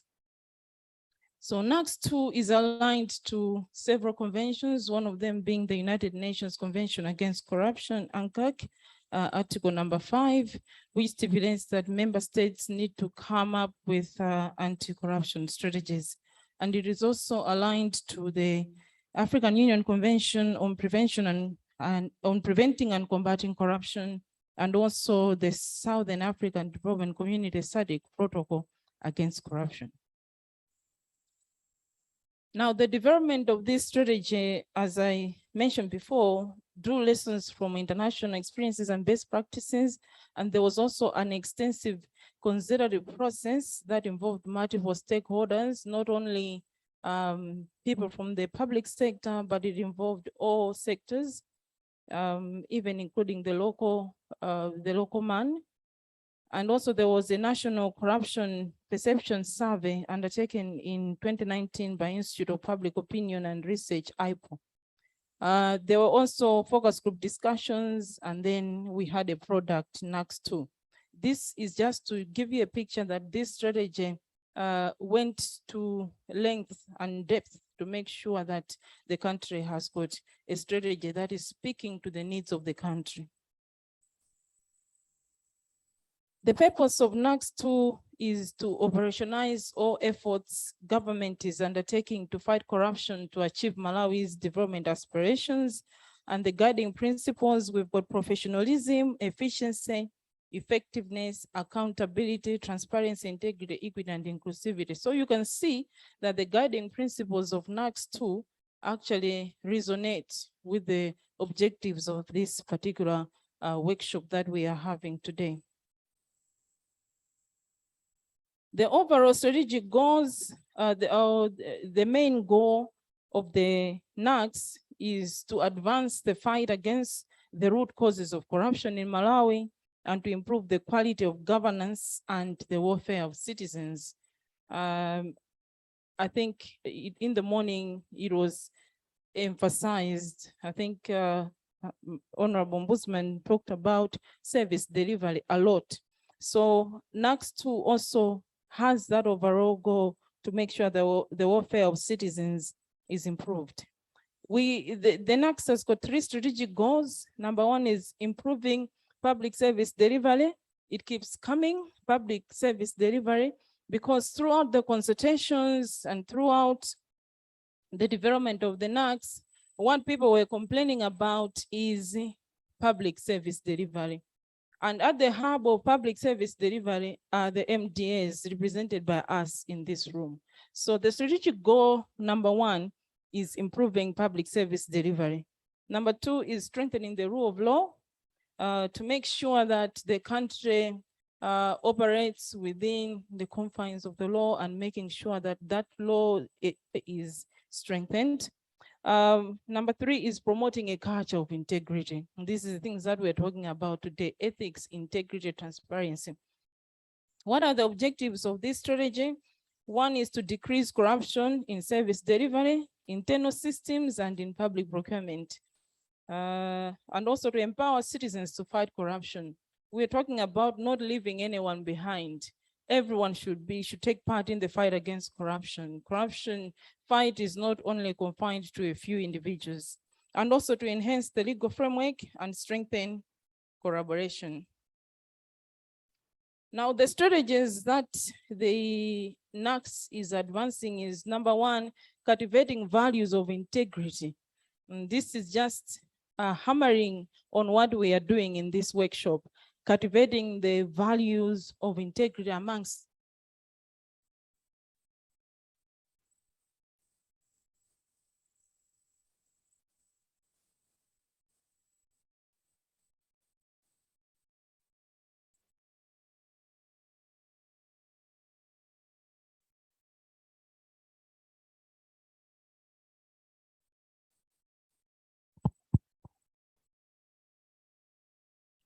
by increasing transparency and access to information.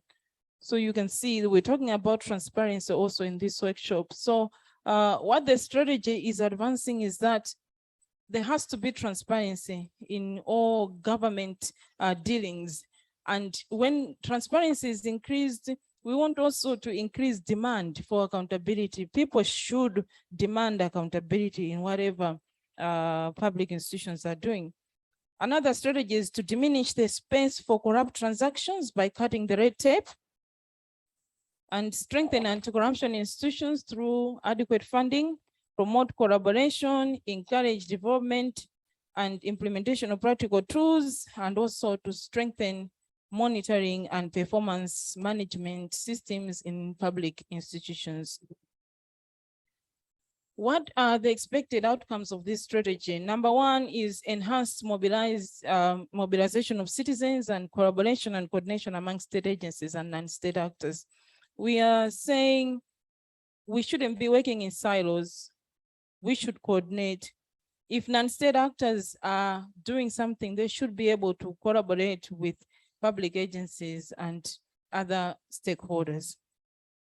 We are talking about enhanced detection, reporting, investigation, and prosecution of corrupt practices. Would want to see, and I think as a country, we are moving in the right direction, whereby we want to see cases being completed timely, and also investigations being completed timely.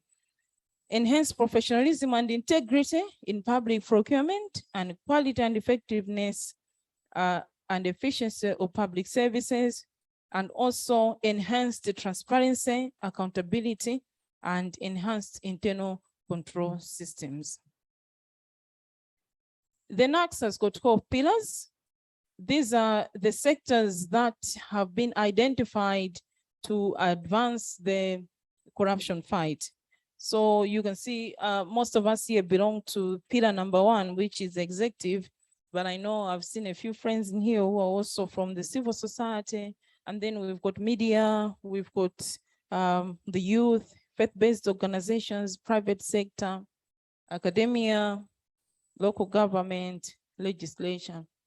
But you can see that at the bottom of it all is public involvement. So without public involvement, the whole structure crumbles. So this is what we call the national integrity system.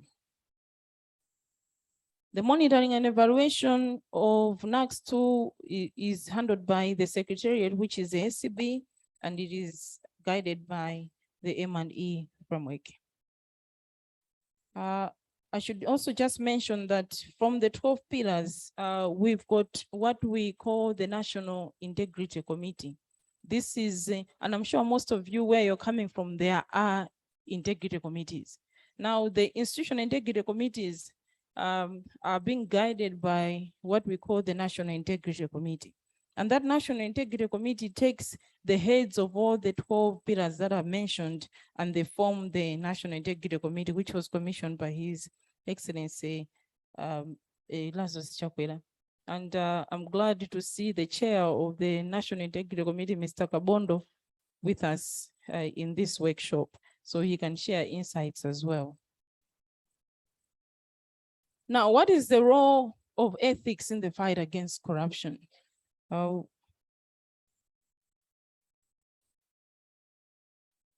So when we talk about ethical behavior, we are almost like talking about the same things, the same side, different sides of the same coin.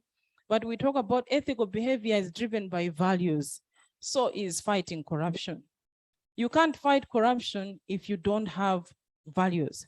So it is a value system. I think Justice Kapindo mentioned that in the morning to say he's driven by his personal values to fight corruption. So integrity is closely aligned to ethics and is key to the fight against corruption. So persons with strong commitment to ethical standards are often referred to as persons of integrity. And a person with integrity is the one who is consistently adheres to the set of ethical standards, and a person with integrity is honest, trustworthy, and dependable. So you can see that all these, what we call them, adjectives, we are talking about a person who has got ethical behavior. And ethical behavior is what drives issues of integrity. And integrity is at the core of fighting corruption. So you cannot divorce ethical behavior and fighting corruption. So ethical tools, we call them ethical tools, but they're also tools for corruption prevention. So we talk of codes of ethics and codes of conduct. And I'm sure most of the institutions where we're coming from, we do have these codes or ethical tools. We talk of policies, we talk of procedures, and also issues of training, what we are doing today. It is an ethical tool. It is also a tool for corruption prevention. And we have strategic plans. Strategic plans are not only to guide the running of organizations, but they're also there to mold and to build behavior of individuals in that particular organization. Because in every strategic plan, you've got mission, vision, statements of value that will guide the behavior of people working there. So in conclusion, every citizen has got a responsibility to take part in the fight against corruption. NACS 2 propagates a holistic approach by involving all sectors to play their role in the national integrity system. So we have to play our role in the national integrity system for the system to work properly. If one is not taking their role, the system will crumble. So each and every officer has got a crucial role to play, and a corruption-free Malawi is possible. It begins with each one of us. Thank you very much.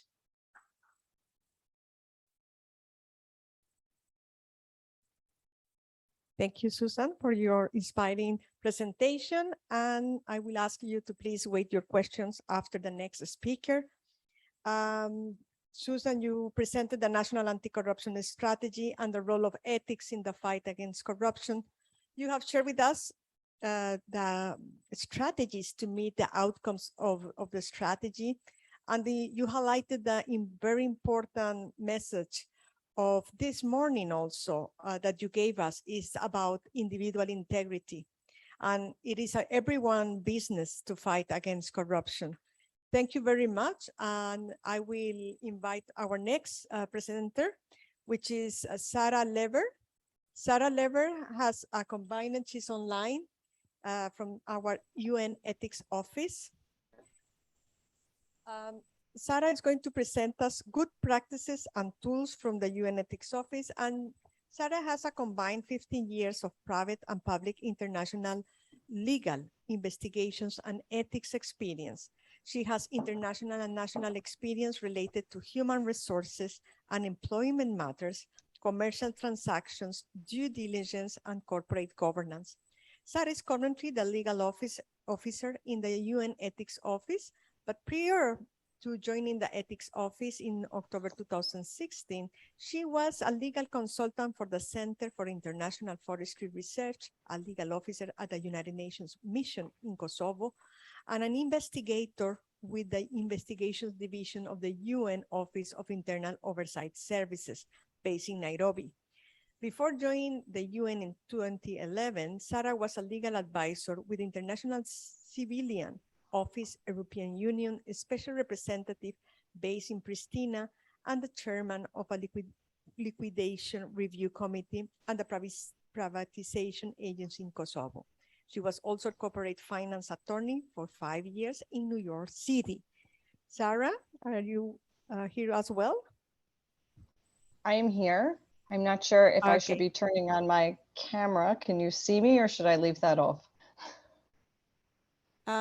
Okay, we see you very well now Okay, in your camera. good. So participants All right. can also see you. You will be, I don't know if you see the room too? I don't you see the- actually, and I can't see the presentation either, unfortunately. Okay, so now we're going to put on the presentation. I'm Great. sorry that you cannot see. We have 80 participants from different institutions here in Malawi. Do Very you see good. the presentation No. in the screen, in your own screen? No, unfortunately not. Okay, what we're going to do is that you can tell us the next slide. We are going to monitor your presentations. We Okay. are on the first slide on UN Ethics Office on the title. You just tell us the next one. Thank you. Sure, sure. Well, first of all, welcome and thanks so much for welcoming me to present to the Ethics Office to talk to you all about our mandate and what it is we actually do. I think the previous presentation dovetails quite nicely with what we do and how we were created. Like many ethics offices in public institutions, we were born out of a scandal, the oil for food scandal. And we were created in 2005 to, you can go to the next slide, please, to assist the Secretary General in ensuring that all staff members observe and perform their functions consistent with the highest standards of integrity required by the UN Charter. And we do that by fostering a culture of ethics, transparency, and accountability. And hold on 1 second, please.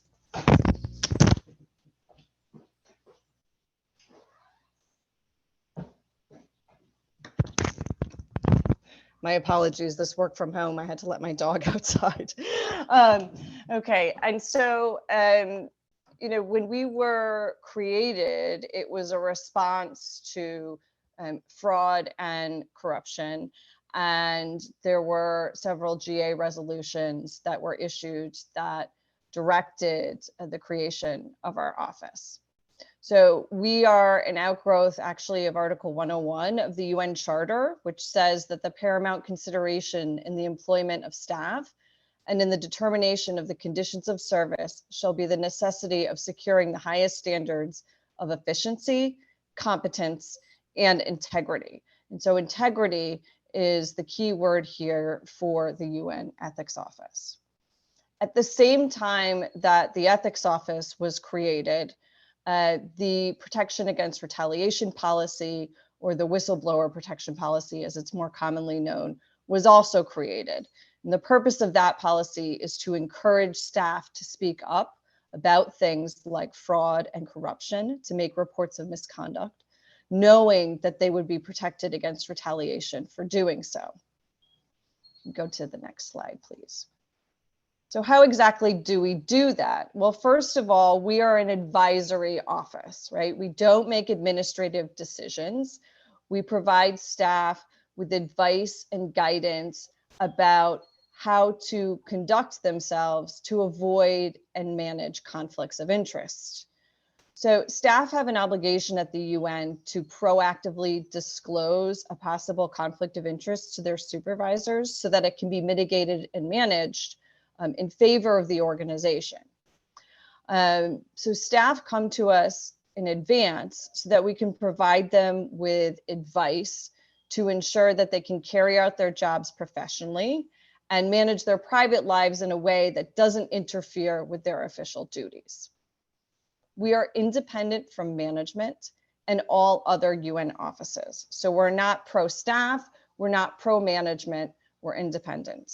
Even though we technically report to the Secretary General, the Secretary General's office does not interfere in our day-to-day operations. We're impartial in how we treat all individuals who come to our office to seek advice. We maintain confidentiality of any information, and this is to encourage staff to come forward and proactively seek our advice.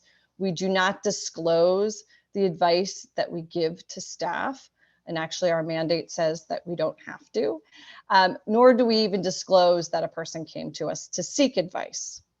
And we're also professional in how we deal with all of the stakeholders. So if you could go to the next slide, please. We do this by providing 5 lines of service.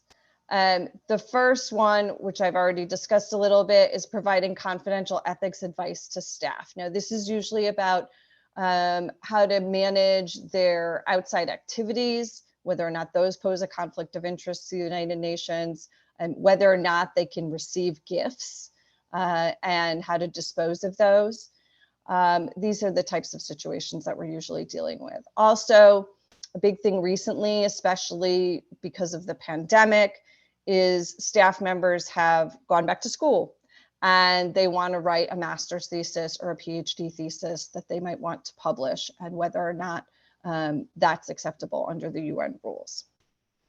We provide outreach and training like this to many staff members. Some offices request it. We also travel quite a bit. We're 13 staff based in New York that we provide support to over 50,000 UN personnel.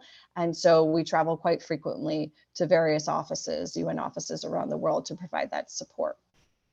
We provide policy support and coherence. The director of our office, so the head of the UN Ethics Office, is also the chairperson of the Ethics Panel of the United Nations, which is composed of the other heads of the ethics offices of the UN agencies, funds, and programs. So she chairs the ethics panel, and they meet at least once a month to discuss matters to ensure that there's coherence amongst the United Nations policies related to ethics. We administer the Secretary General's Protection Against Retaliation policy as well. And we also administer the Financial Disclosure Program, which for the United Nations is a bit of a misnomer in the sense that most of the conflicts of interest that are found through the UN Financial Disclosure Program are non-financial. They're actually dealing with family relationships and also outside activities. Next slide, please. So this is just so that you can see the requests that the Ethics Office has received over the past 5 years, the total number of requests. We had a fairly steady increase from 2017 till 2019. And then in 2020, when we were in lockdown for the pandemic, it decreased slightly, but it's on the rise again. And I think in 2022, we will probably be close to the 2019 mark again. Next slide, please.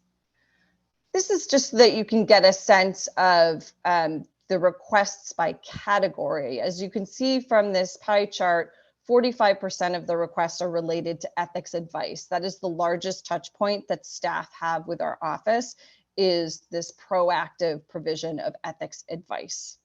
Protection against retaliation is about 7% of what we do. The Financial Disclosure Program is 13% and outreach is 16%. So next slide, please.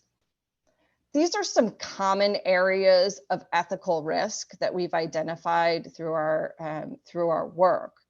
The individual area of ethical risk is personal actions that a staff member could take that could affect the UN in a negative way. So if someone is engaging in an outside activity without approval that could cause reputational damage to the UN because it's a conflict of interest with their functions, if they make a public pronouncement that conflicts with the UN values, and this includes any public pronouncements through social media, that could also present a problem for the UN. Family relationships, we have quite strict rules about who can be employed by the UN in terms of your direct family, as well as the fact that spouses cannot be in reporting lines to each other. And the acceptance of gifts, particularly from governments, is prohibited. There's a flat prohibition on that from the UN, but there could be gifts received from non-governmental institutions or other organizations that could also pose a problem for the UN. And then personal investments and assets. People as a whole, inappropriate interaction with others, meaning any types of what we call prohibited conduct in the UN, which is discrimination, racism, harassment, abuse of authority. These types of misconduct could result in reputational damage to the UN.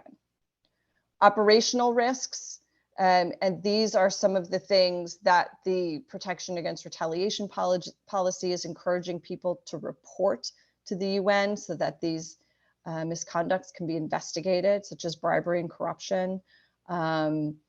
There can be risks within the supply chain that can cause some reputational damage to the UN as well. And then also organizational risks.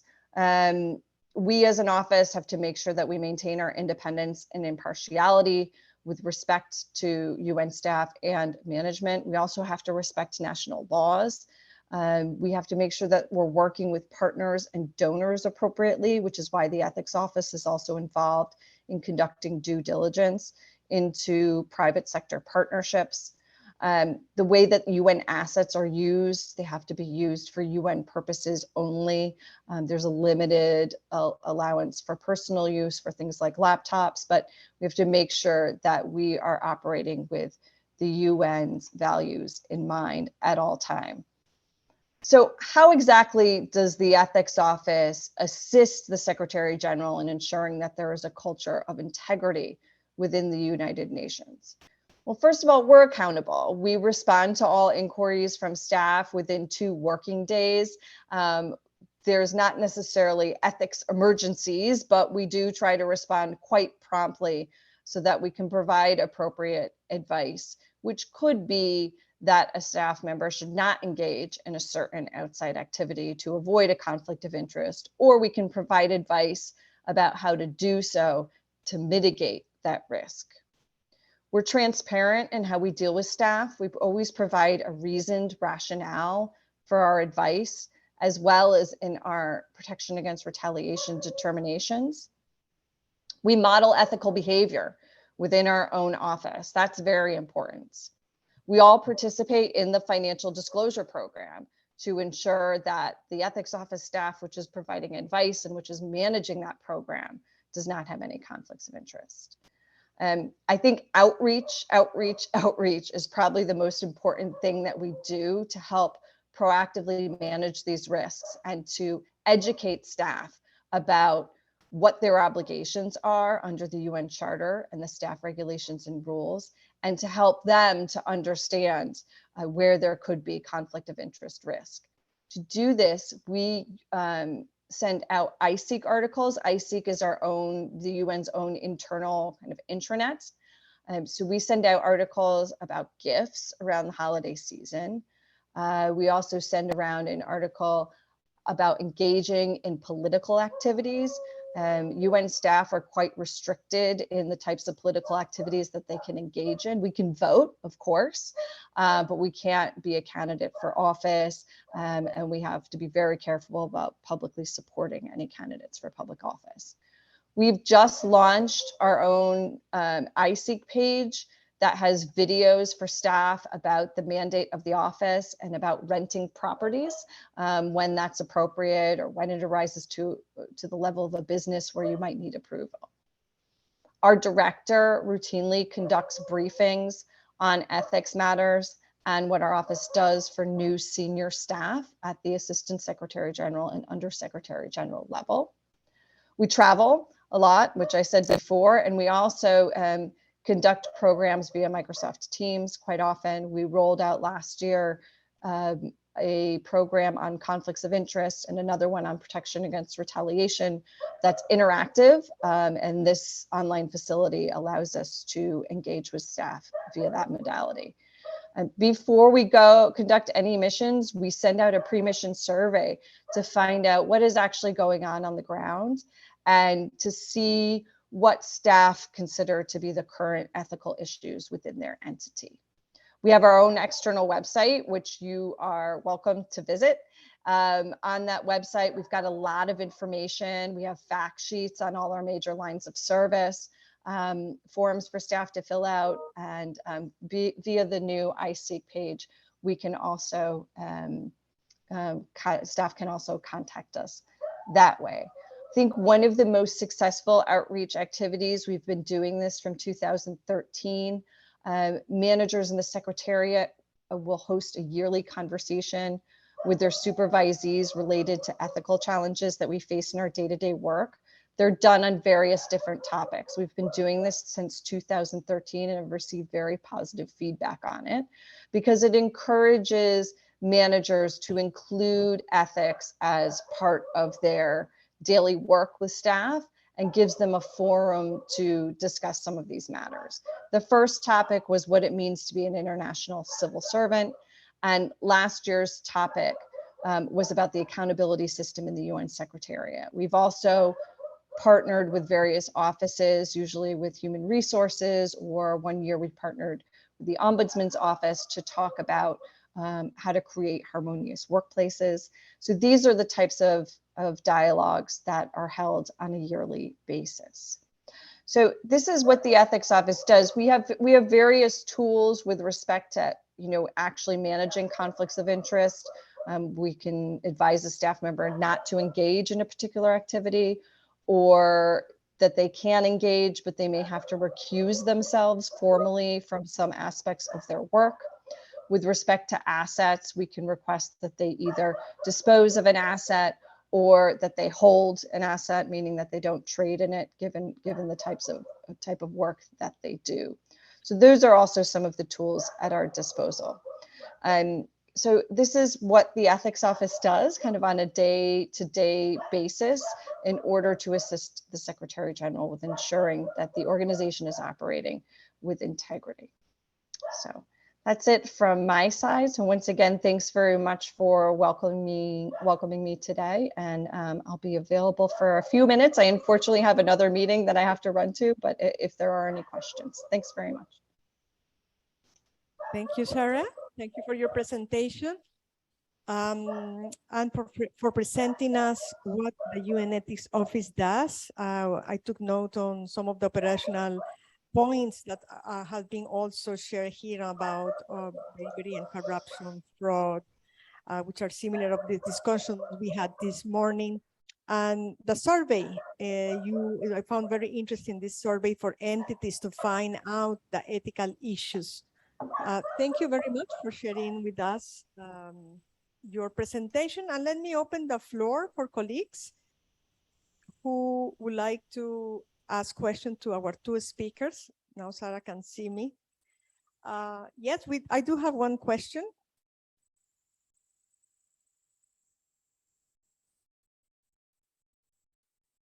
Oh, okay. Sarah, I'm told I have to start by introducing myself. I'm Grace Malela. I'm the Ombudsman for Malawi. Hi, Grace. Okay, now you can see me. Okay. So I've got 3 quick questions for you. Sure. The first one is based on the context that maybe Africa or Malawi is. Somehow, somewhere, most people in institutions will be related. There will be relationships because we are so communal. So for example, all the women that were my mom's friends treat me as their daughter and I treat them as my mother. So how do you look at this when you look in your presentation? There was a common areas of ethical risk, and you say the personal relationships. Yes. In Africa, even in this room, I think I've got brothers and sisters. Do I declare conflict anytime they are looking for employment? Where do we draw the limits? And this is so real for Africa. Everyone is the other person's relation. Maybe for Malawi. Then I'll ask you a question that I often get asked when I make these presentations. Young men and women come to me And they say, when we look at issues of sexual abuse and exploitation as an area of common ethical risk, is there scope for allowable sexual relationships in organizations? They say to me, look, we are just coming from university and we are hoping to find our lifetime partners. But every girl we go to, we fear that we are going to be, seen as sexually exploitative. So is there scope for allowable relationships in the organizations? And if you can also unpack on the concept of gift and hospitality. If this evening this hotel, for example, offers me dinner for free, should I go back to the office and make a declaration that I ate free dinner at that hotel? In the event tomorrow they are awarded a contract by my office. Very quick, just to spark some conversation around that. Thank you. Well, Grace, really gone to the heart of the matter here. These are, issues that I think all civil services deal with, including the UN as an international civil service. Your first question about family relationships, we have quite strict rules around who can be employed at the United Nations Secretariat in terms of any siblings, parents cannot be employed by the UN while I'm employed. So we have quite strict rules around that. Now, the situation though that you're describing is not people who are actually related to you, but are like siblings or like an auntie or an uncle to you, right? And that's where the ethics office finds that we have to educate staff about what a potential conflict of interest could be. If you have someone that you grew up with in your household and you see that person as an aunt, even though they're not blood related, and let's say they own a company and they want to do business with the UN and you're a procurement officer, you should probably disclose that as a potential conflict of interest so that the UN or so that your government can manage that conflict of interest, right? Conflicts of interest, and this is why part of the reason why the ethics office exists, is because they exist in gray areas, right? We have these bright line rules that say, my sister can't apply for a job to the UN. She can't be hired by the UN.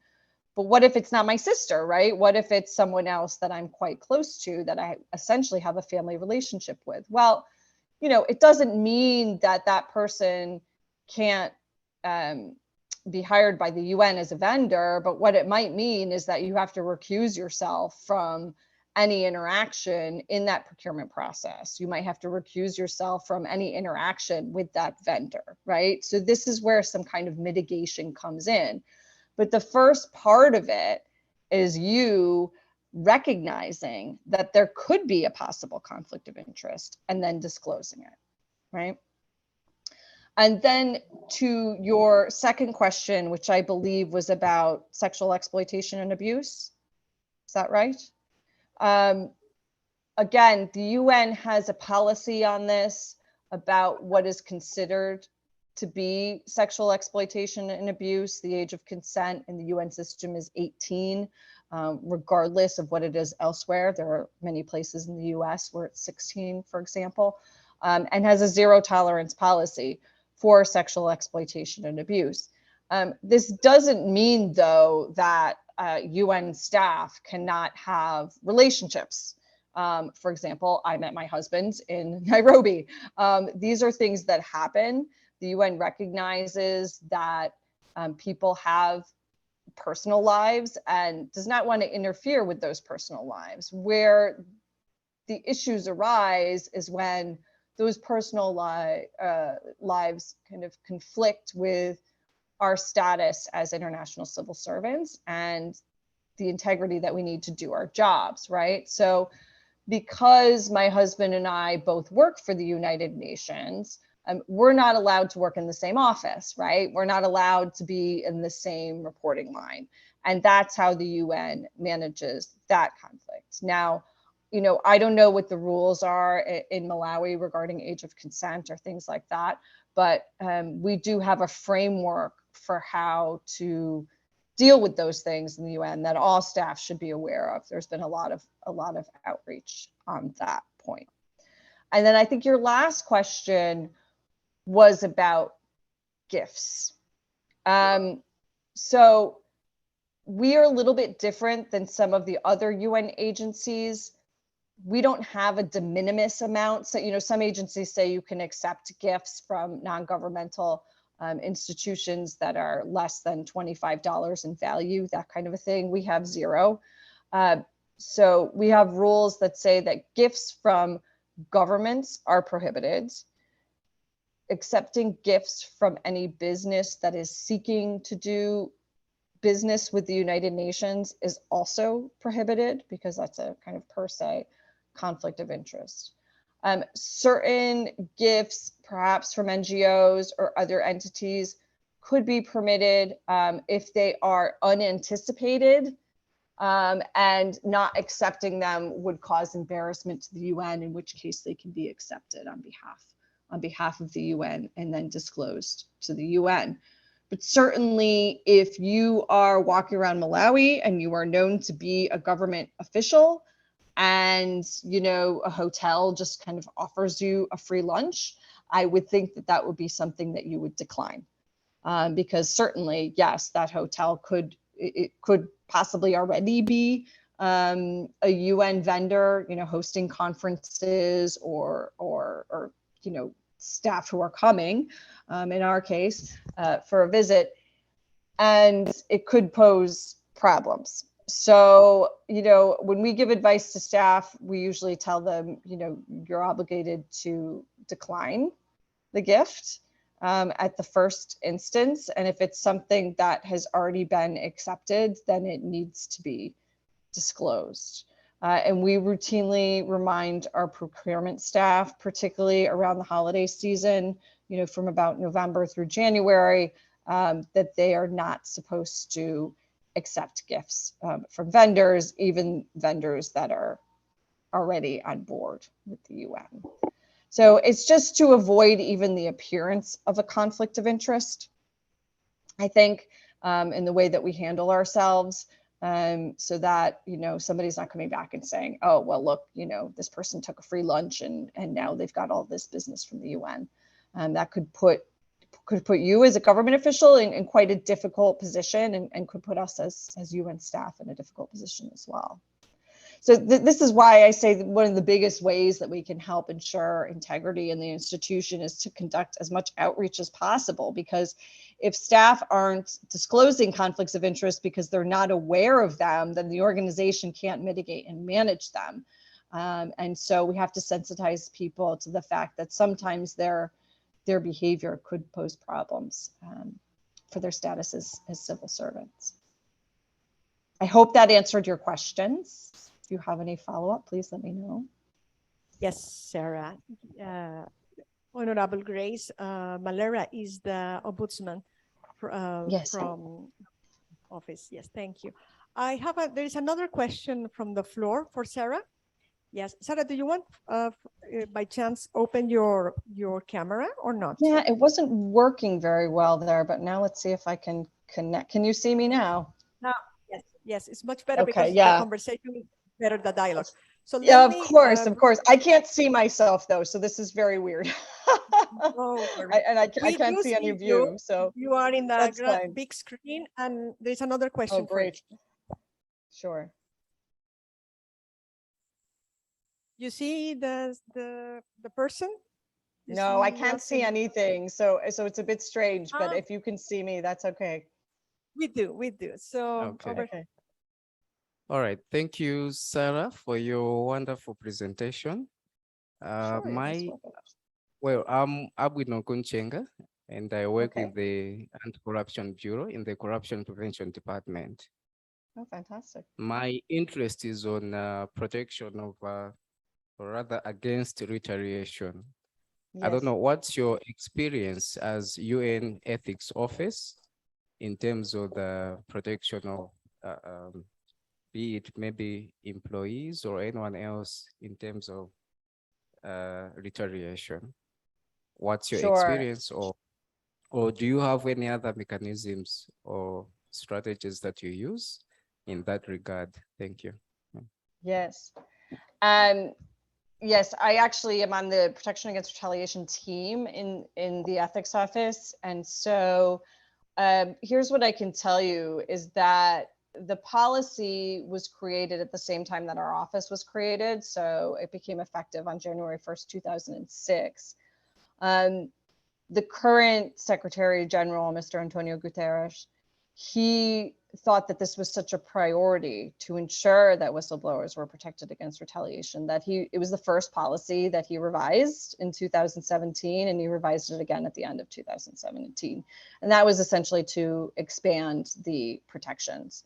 So the ethics office is mandated to provide advice to staff, right? So our primary, that's our primary focus, but the protection against retaliation policy is expanded slightly because it also includes UN volunteers, independent contractors and consultants, and staff on any kind of contract, whether it's temporary, continuing, or permanent or fixed term. And so what we do is we conduct a preliminary review to see if a staff member has raised a credible case of retaliation, meaning they've blown the whistle or they've cooperated with an investigation or audit, and then something bad has happened afterwards because they did that. And so we look at that, and then if we find they have raised a credible case of retaliation, the matter is referred to our investigative body, OIOS, for an investigation. And then a final determination is made. And in the interim, we make recommendations to the highest level, to the Secretary General directly, to proactively protect that staff member. Now, I like to say that our policy is more of like a backstop, really, to provide enhanced protection to whistleblowers. But we do have an overall framework for protection against retaliation in the United Nations that's contained in other policies. So in 2019, the policy on harassment, abuse of authority, discrimination, and sexual harassment was revised. And that contains a very strong proactive protection mechanism for staff members. So in that situation, if a staff member has engaged in certain activities, like gone to the ombudsman or gone to the tribunal or filed a complaint or acted as a staff representative, and makes their head of entity aware of that, so that's usually an undersecretary general. If they make their head of entity aware that they've engaged in those things, the head of entity is then supposed to proactively monitor their situation to ensure that retaliation doesn't occur. Because protection against retaliation policies, whistleblower protection policies, are by their nature, let's say, reactive. Something bad has to already have happened, right? And so this policy ensures that if a staff member is engaged in certain activities, their situation is being monitored by their head of entity. So that's kind of the proactive piece of it. And then the protection against retaliation policy is the backstop piece of it. We're quite a small office that manages a lot of cases, actual requests, but we also provide staff with advice about protection against retaliation. You know, how best to protect themselves against something, apologies, my dog, against retaliation themselves, you know, speaking with offices like the Office of the Ombudsman, which is another confidential body within the UN system, to maybe help to manage some risks there, some of these interpersonal conflicts. And so these are also the kind of things we do. We don't just review cases, we also provide advice and information to staff about how to protect themselves and whether or not the policy will apply to their situation. We obviously have a lot of people who contact us who are afraid to make a report of misconduct because they're concerned about retaliation. So we reassure them there is a limited feature in our policy that says that if a report is made and the investigative body believes that the person is at risk, they can refer the matter to us as well. So in that limited kind of capacity, we can also make some recommendations to ensure that someone is proactively protected. I think it's, the policy is working in the sense that if you're looking at measures of whether or not there is increased reporting of misconduct, I think that there is, based on the investigative body's annual reports, you can see that. But, it is consistently something that the UN and I think all public sector entities struggle with when staff are asked questions in a survey about why they don't report misconduct. One of the reasons is because they don't think that management will actually do anything about it, right? So that's the accountability piece. And the other response is usually that they fear retaliation if they do report. And that's not unique to the UN. I think that's common across all public sector entities, that staff are concerned about that.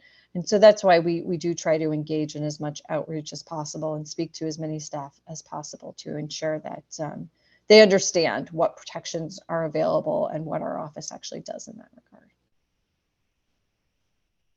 I hope that answers your question. Do you have a follow-up? Thank you, Sarah. Do you have any follow? Yeah, there is a follow-up question or? Sure. No, it's okay. Thanks. Yeah. He responded. Thank you for your answer. Any other question for Sarah? Yes, we still have one question, Sarah. Sure, please. You can bear with us. No, of course, please go ahead. And just to also, our website is public. So there's a lot of information that's available on our website if you actually kind of want to, I know it's hard sometimes depending on what kind of learner you are, if you're audio or visual, you can actually go and read some of the information as well. Thank you. There is one more question. Sure, please. Yeah. My name is Andrew Zabuya from Office of the Ombudsman. Okay. Yeah. I want to learn from UN experience. As an organization, how do we promote ethics within the office? I'm looking at strategies. Is it, do you focus on, say, prevention of unethical conduct or punishing unethical conduct? From your experience, what is an effective way of promoting ethics within an organization? Should we focus on punishing unethical conduct, or we should find strategies of actually preventing unethical conduct?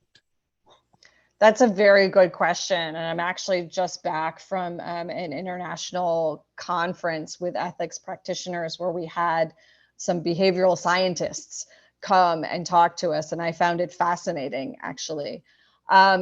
So at the UN, these two roles are divided, right? So we as the ethics office, we're not involved in disciplinary matters. That's for the Administrative Law Division of Human Resources and for the Office of Internal Oversight Services to investigate, right? Those are separate offices. And so our office focuses more on proactive advice, outreach, management of conflicts of interest. And so that's what our office is mandated to do. But I do understand that there was also an accountability piece here that is quite important, because that goes to the second part of why staff don't want to speak up, which is that they worry that management isn't going to do anything about it, right? And that staff, I'm going to make this report, but no one is going to be held accountable, right? There's going to be investigation or maybe not. Nothing is actually going to happen to that person. In response to that, the organization does publish, they used to do it in an annual report, and now I think it's available internally on the HR's website. Every year they publish the disciplinary actions that have been taken against staff. Obviously it's anonymized, and there's a brief summary of kind of what the misconduct was and what the disciplinary sanction was. And this is to demonstrate that there is accountability, right? And so, but while still respecting staff members' rights, because obviously these types of things can be challenged before the relevant bodies. And so I think, you know, you have to do both. But as an ethics office, that's not our role, is to ensure that staff are punished for engaging in unethical behavior or, you know, misconduct. Our role is to get out there and kind of tell staff what their obligations are, what they can and cannot do, and to provide this advice. But I do think the accountability piece of it is also important, because if there is misconduct and it's not being investigated, or it's not being disciplined, or senior staff are allowed to get away with things that, you know, rank and file staff are not, and they're not being held accountable, that also obviously affects the integrity at your institution. It says, well, why should I behave ethically if no one is going to be held responsible? So the short answer to your question is, I think you kind of have to focus on both, but it is better if those roles are divided, right? Because staff would not come to us to seek our advice if they knew that we were also going to be the ones meting out the discipline, right? I think it would produce a chilling effect on our office. We have no ability to investigate or to take disciplinary action against staff, which encourages them to come forward, because they say, you know, I'm not sure if this is okay or not, but I can come to the ethics office. I know it's a confidential resource, and they'll provide me with advice on how to behave and what to do without me being investigated. We certainly have situations where staff have been engaging in outside activities for a long period of time, and they never sought approval or they never sought our advice. And so they're concerned that they're engaging in misconduct, and we can provide them with some advice in that regard without them fearing that we're gonna discipline them in some way. Does that answer your question? Hello, she answered your question? Okay, yes, Sarah, thank you very much. Sure. Thank you for sharing the UNEthics experience with us. Any other question for Sarah from the floor? If not, I would like to also share with you that the UNEthics office has been very supportive for the toolkit that we are working this week. Yes. Transparency, accountability, and ethics in the public institutions. They were part of the development review, and that's what we are to these 3 next days. We are in depth discussing every single module. Thank you, Sarah, for being with us, for sharing your experience. It was very valuable for the workshop. And we keep your contact. We will give to the colleagues if there is any other question they can we can address to you. And wish you a very good day. Thank you very much. A big applause for Sarah. Thanks very much. We're seeing you in the but I don't close yet the session. I would like to open the floor also for questions for Susan, who shared with us the strategy, the National Anti-Corruption Strategy, and the role of the ethics in the fight of corruption here in Malawi. Do anyone in the room have questions for Susan?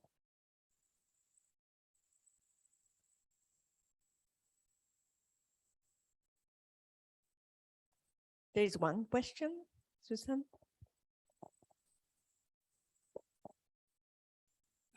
Thank you so much. I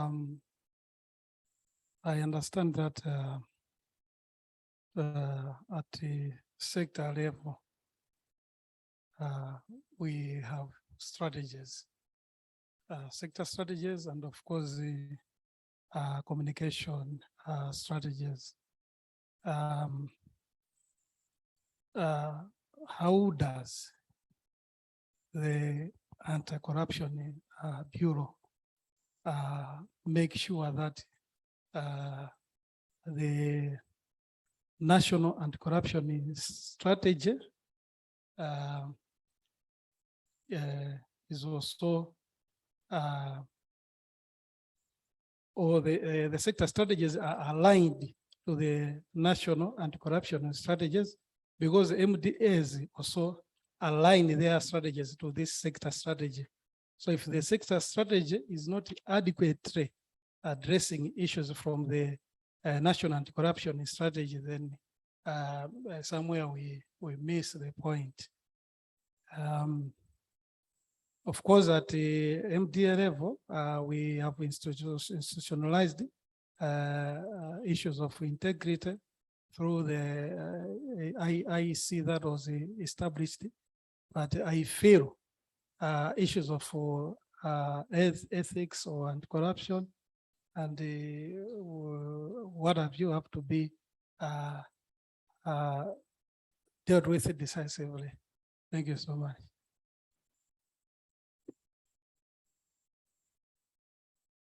Sarah?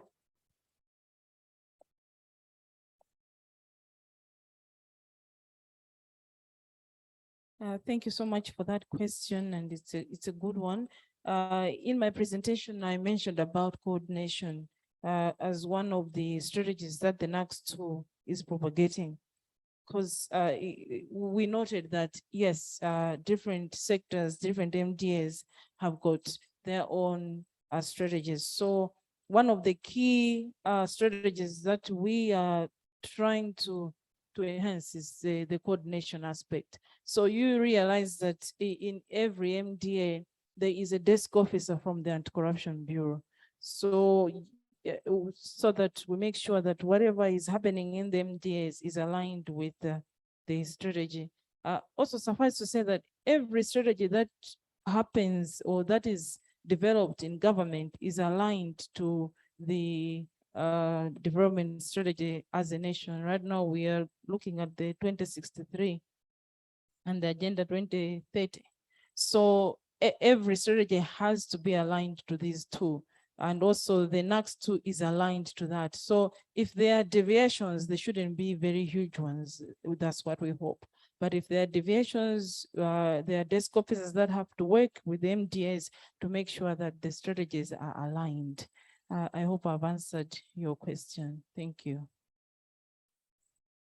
Thank you, Sarah. Any other question? I have another raised hands in the back of the room. Let me bring you the mic. So I walk a little bit too.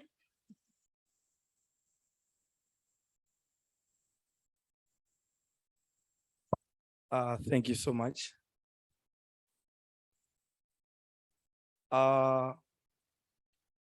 In your presentation, you made mention of enhanced and strengthening performance management. If I may take you back to the presentation that was done by the professor in the morning, he also made mention of the fact that there is no proper performance management tool in the government, which as well I should believe should go on maybe to some of the parastatals. Much as you are doing the same, trying to disseminate information in as far as the NACS2 is concerned, I would like to pose a question to you as ACB, that what initiatives have you made in as far as NACS is concerned that you should see to it that performance management is being pushed, where we should have a performance management tool to assess individual performance as well as organization performance. And further, I would also wish to extend the same question to the Ombudsman in as far as reform areas are concerned. Have we made an effort as government to come up with a performance management tool that the civil service will be using? You may wish to note that attempts have been made before where the DHRMD, that's the Department of Human Resource and Management Services in the government, has tried to come up with a performance management tool, which hasn't worked up to now. There are efforts right now within the reform programs, as well as within the NACS under ACB, which is trying to come up with an implementation, or rather a development of a performance management tool at individual level, as well as organizational level. Thank you.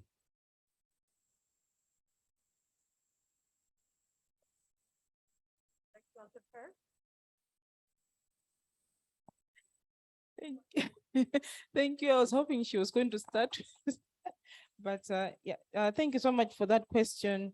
When we were developing the NACS, we worked hand in hand with the Performance Enhancement Department in the Office C. And we were advancing what you are saying. We need to have a proper framework in terms of how do we assess the performance. So our eyes mainly for us in the CB is the controlling officer of an organization. So our hope is that the controlling officer should be assessed in terms of maybe the individual performance and also the institutional performance. So the institutional performance is in the hands of the controlling officer. So, but I'm going to hear what the Honorable Ombudsman is going to say, but it's work in progress. And we are hoping that maybe by the time that we are going to be reviewing the NACS, we are going to see something tangible. Thank you.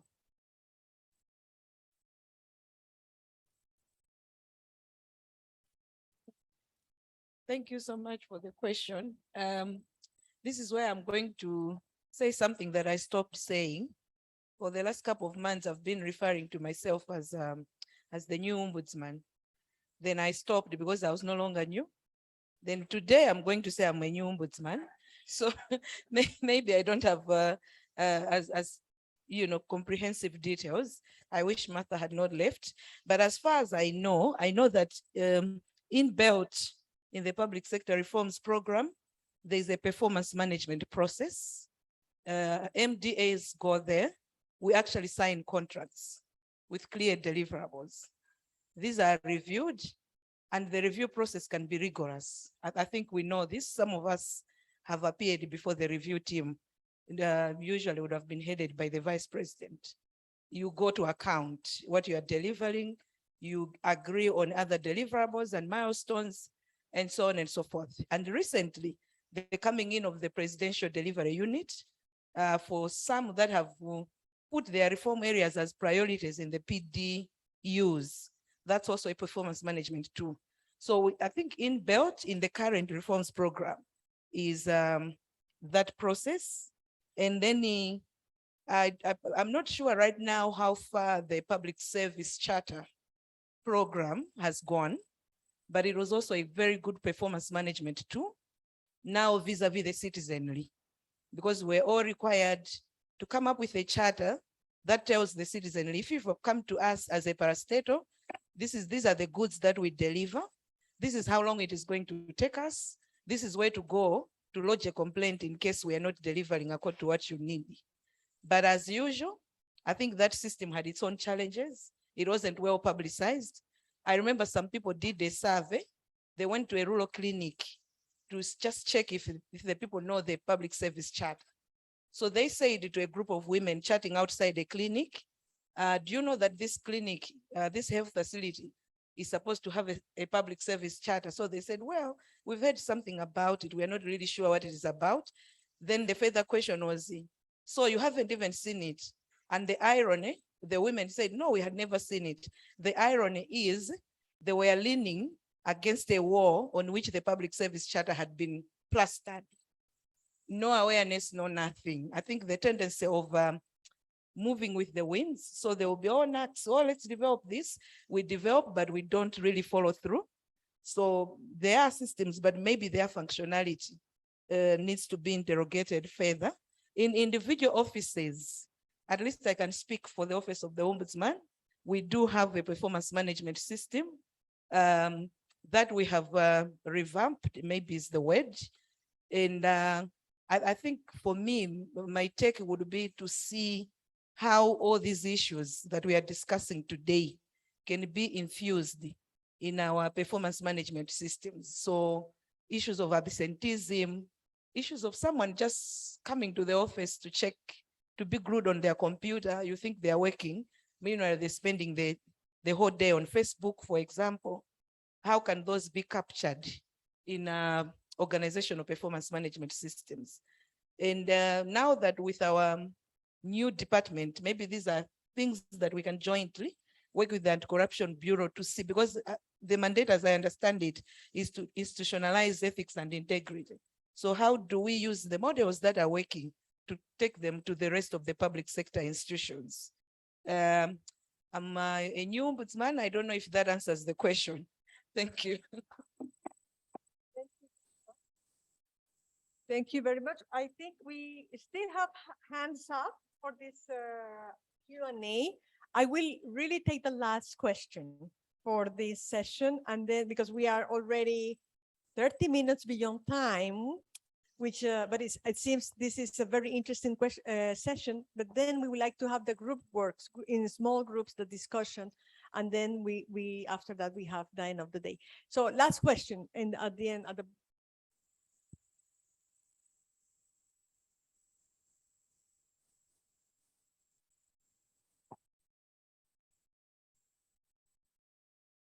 Thank you so much. It's just a follow-up to the question that I raised before.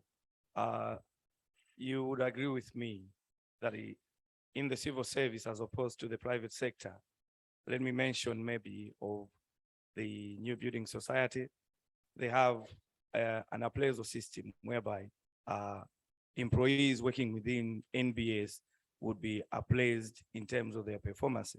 And that's what I'm typically talking about when I'm raising the point about performance and management. It is something that is missing in the civil service. That's why maybe the ethics are even going down, because there is nothing that will be checking them in terms now of, you may be ethical, you may feel that you are ethical, but if there is no tool that is now subjecting you to the 100% performance that is required, then we'll achieve nothing, because people will be basing their performance based at nothing. Thank you. Thank you very much. Do we have any final point? It's a follow-up question.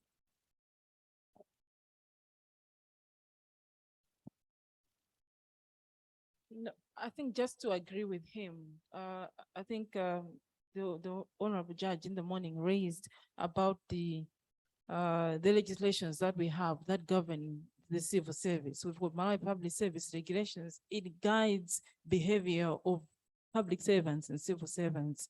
So maybe just to agree with him that perhaps what we need is enforcement of the existing regulations, and also maybe enhancing those regulations. Perhaps it's something that maybe from this workshop, there could be recommendations for maybe something tangible to come out, and maybe we should be thinking about having a tangible performance appraisal for civil servants. Like for some of us, we're in the public service, but we've got a rigorous appraisal where we are. So perhaps this should also be taken across the board in the civil service to say there should be a rigorous appraisal system. Thank you. Thank you very much for your points. I'm taking good notes, and I think there will be at the end of the workshop not only an action plan, but some kind of key messages or recommendations from the group. Thank you very much. Now we move for the next session, which is an activity in groups, and I call my colleague Dana, Dr. Dana, Samuel Dana, who is going to facilitate that session. Over to you, Dana. And thank you. Let me close the session with a big applause, because it was fantastic.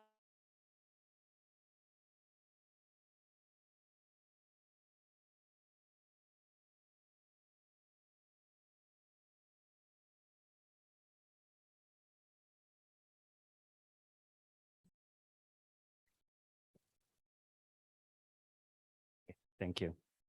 So I think we've been having this presentation Q&A. This is supposed to be a more interactive workshop, and we really have to come out with some solutions. Let's brainstorm, let's dialogue.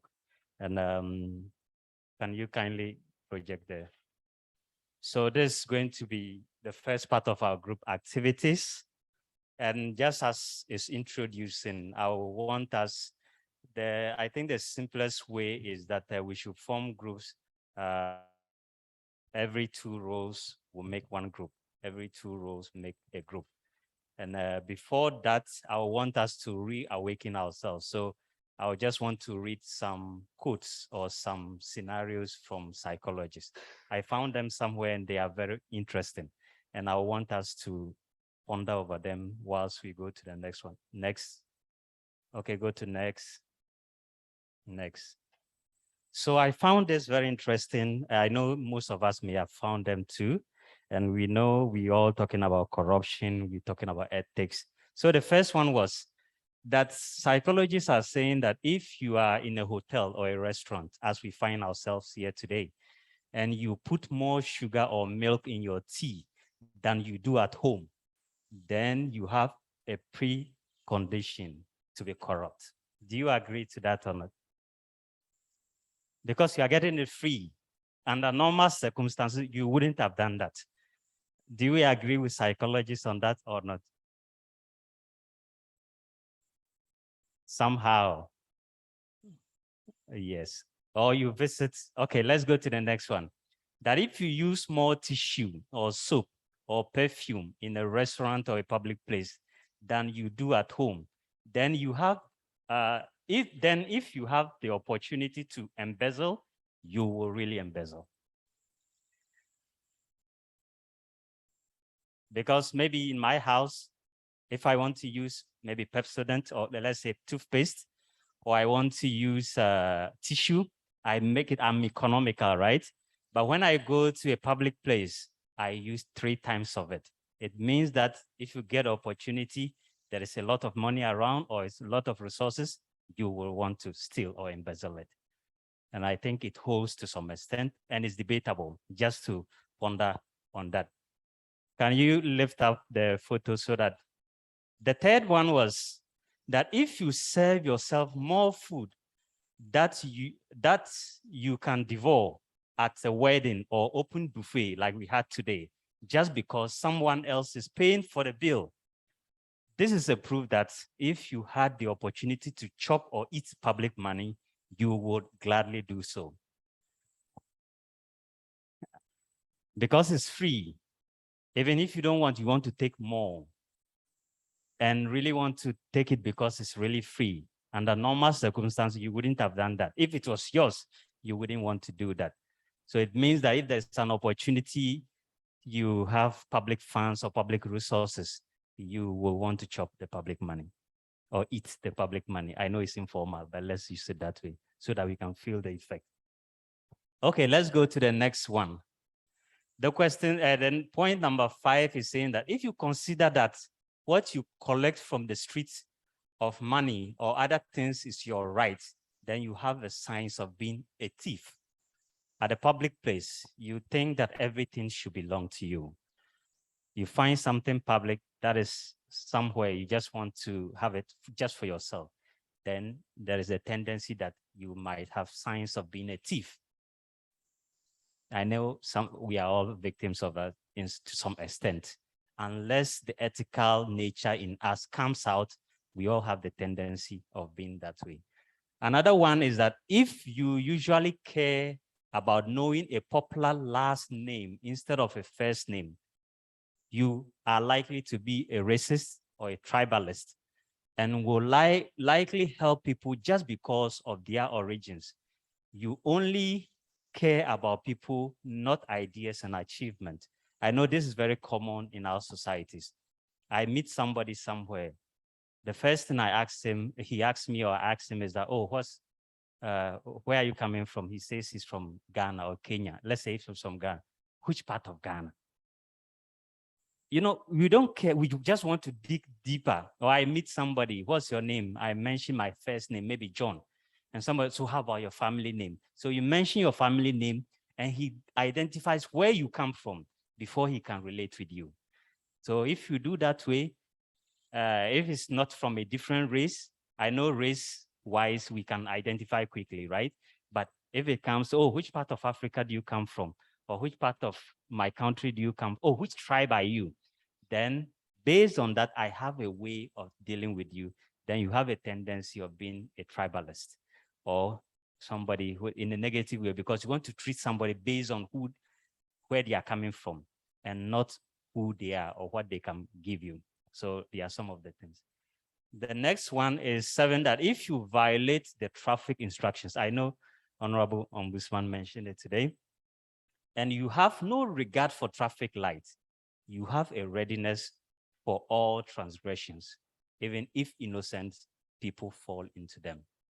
We get into a public place, we always want to jam the queue, we always want to jam the traffic. Then you think they are small things. It means that if you have the opportunity, you really want to abuse power or do all those things, and there are signs of it. So let's see the last part. And I will want to add this in red. I know I'm not a psychologist, but I just want to say that if your words or action doesn't promote anti-corruption or ethical issues, transparency, accountability, then you are a supporter or have a high tendency to be extremely corrupt. When everybody's talking about corruption, when everybody's pushing against corrupt practices, where everybody is trying to raise up ethical issues, and you are either silent or not forcefully forcing against it, then you are supporting it.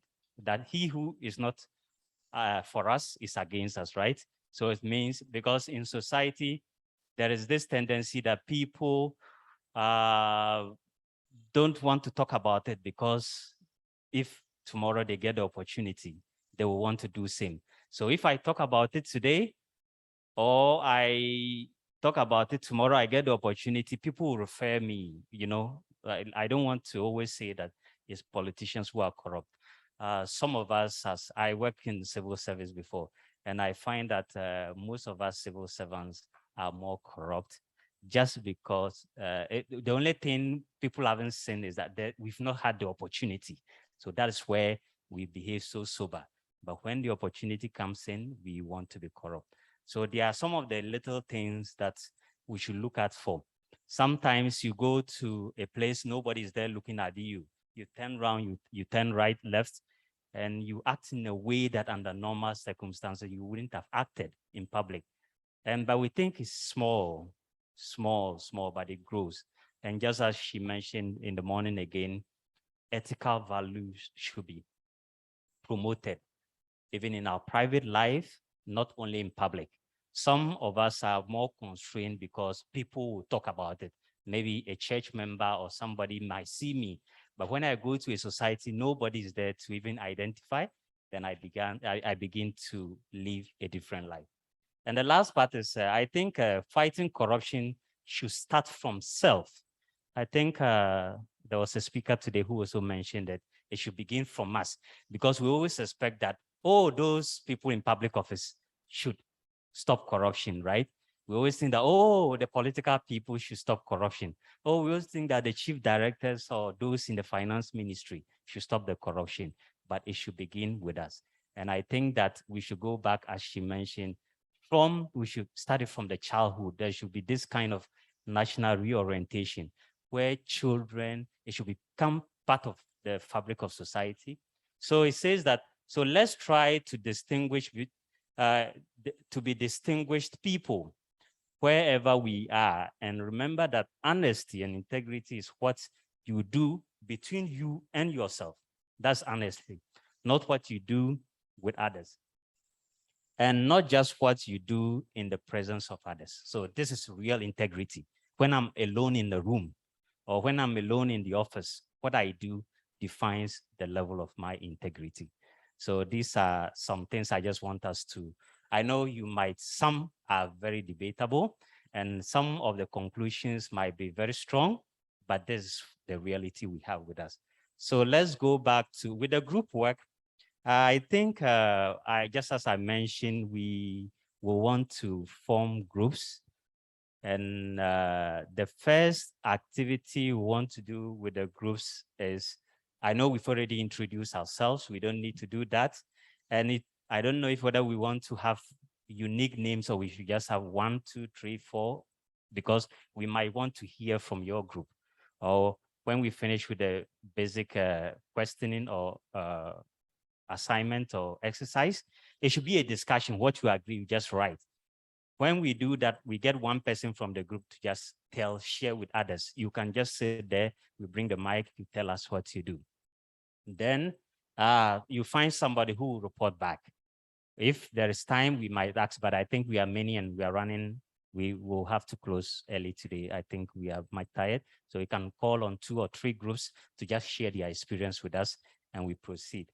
Then, yes. So the first part of, let's move to the next slide. So we want to know your expectations for this workshop.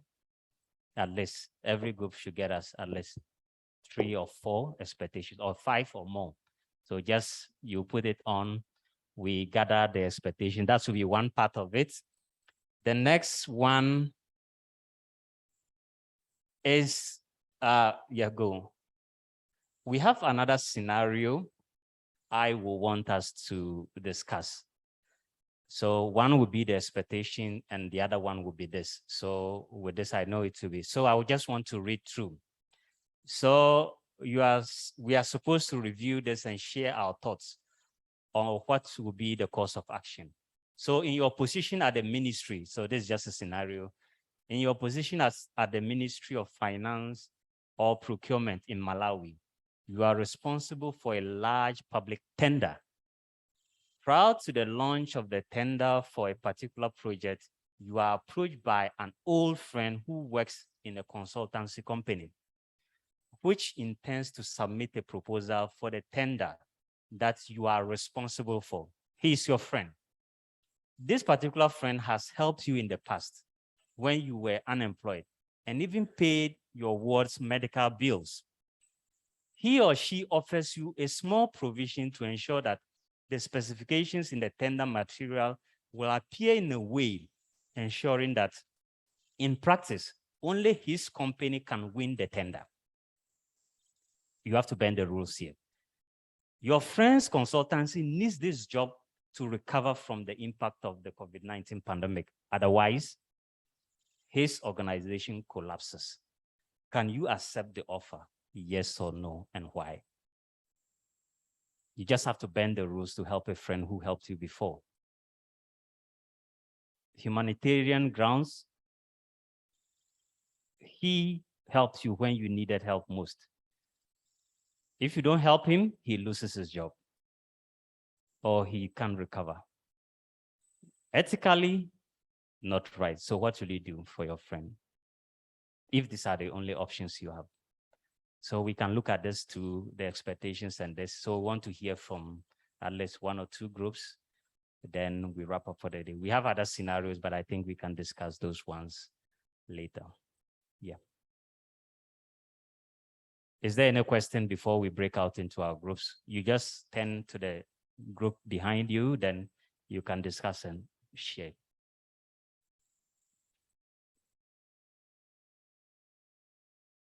Okay, so let's break out into the groups. I think we can do 15 minutes, then another 15 minutes, then we wrap up for the day. Yeah. So let me bring the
first thing I did is that I have to dash. Yeah. Yeah. So see more. What's fantastic? Yeah. Very substantive. Even the momentum, the level of interest. Yeah. Everyone is working. That's very good. Yeah. So this is just tomorrow we have another one. Other one and go slow the action. All right. Oh, and do you want we come up with some recommendations? Yes, very important. So I think we will see it's been good to the different stakeholders represented here. So what should the ministries and agencies do?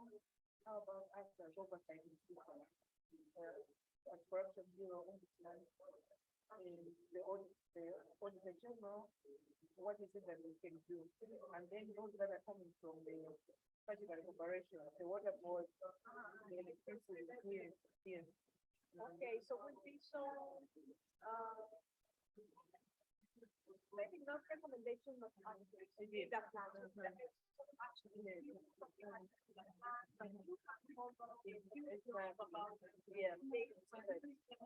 Exactly. Good. All right. You have a long day. Thank you so much. Likewise. Yeah.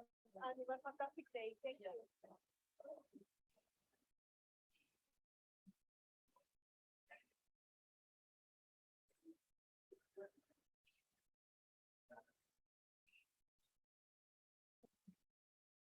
Okay, so you can start with the expectations for the workshop. What do you think we should achieve at the end of the workshop? By Thursday, what are you expecting to get from this workshop? Then the next one is the scenario with your friend. What do you want to do?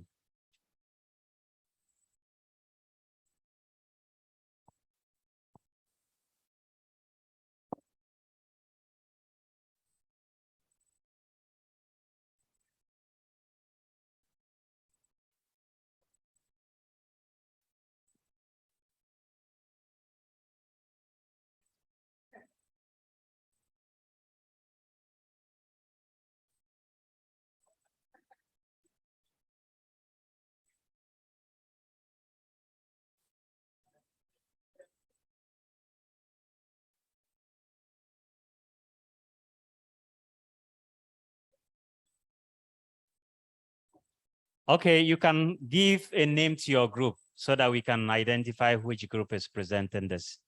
Yeah.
Okay, I see we are really having a heated discussion.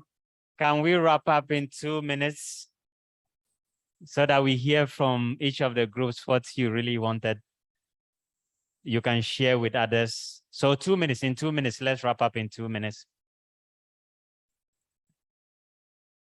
Identify who will be presenting from your group, who will share from your group.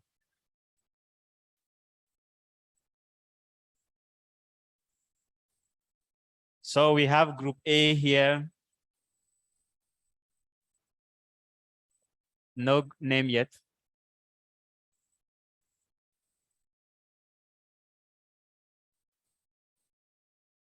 We need your name. So you can create a name.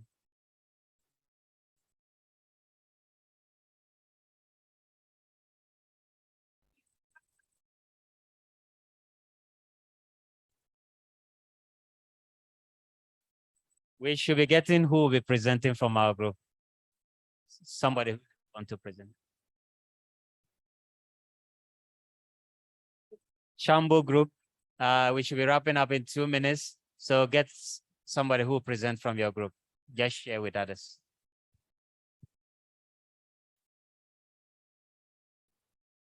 Second North group, you get somebody who will be presenting for us. You just read and share with others.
A minute more. Which group will want to present first? Which group will want to present first? Your group.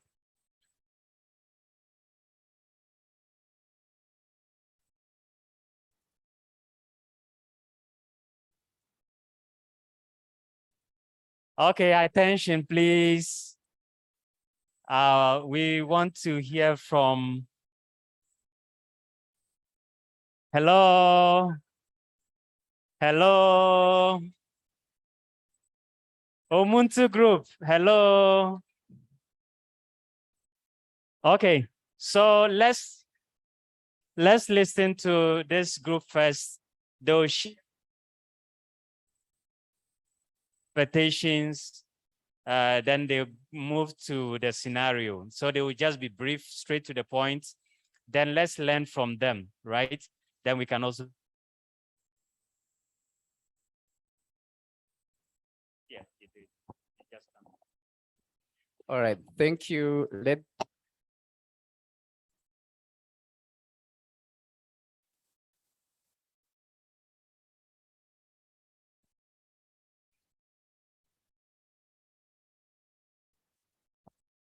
All right, we named our group Integrity 101. Integrity 101, this is what we've come up with. In terms of the expectations of the workshop, we came up with at least 4 expectations. And the first one is that we envisage to learn how we can apply ethics, integrity, and transparency at your workplace. That's our first expectation. Our second expectation is that we intend to learn, or rather to understand, why it is difficult to fight corruption. Our third expectation for the workshop is to appreciate modern ways of fighting corruption. Yes, we do all these workshops, but what else can we do in order for us to able to fight against corruption? Our last expectation is that we envisage to understand the linkages between governance institutions in order to collaboratively fight against corruption in the country. Those are our expectations for this workshop as Integrity 101 group. Now coming to the ethical dilemma that we just discussed. In our case, we are saying no, we can't accept the offer. And the reason is that in this case, as an officer or as a minister for the ministry, you are having a conflict of interest. So we can't accept that offer. Thank you.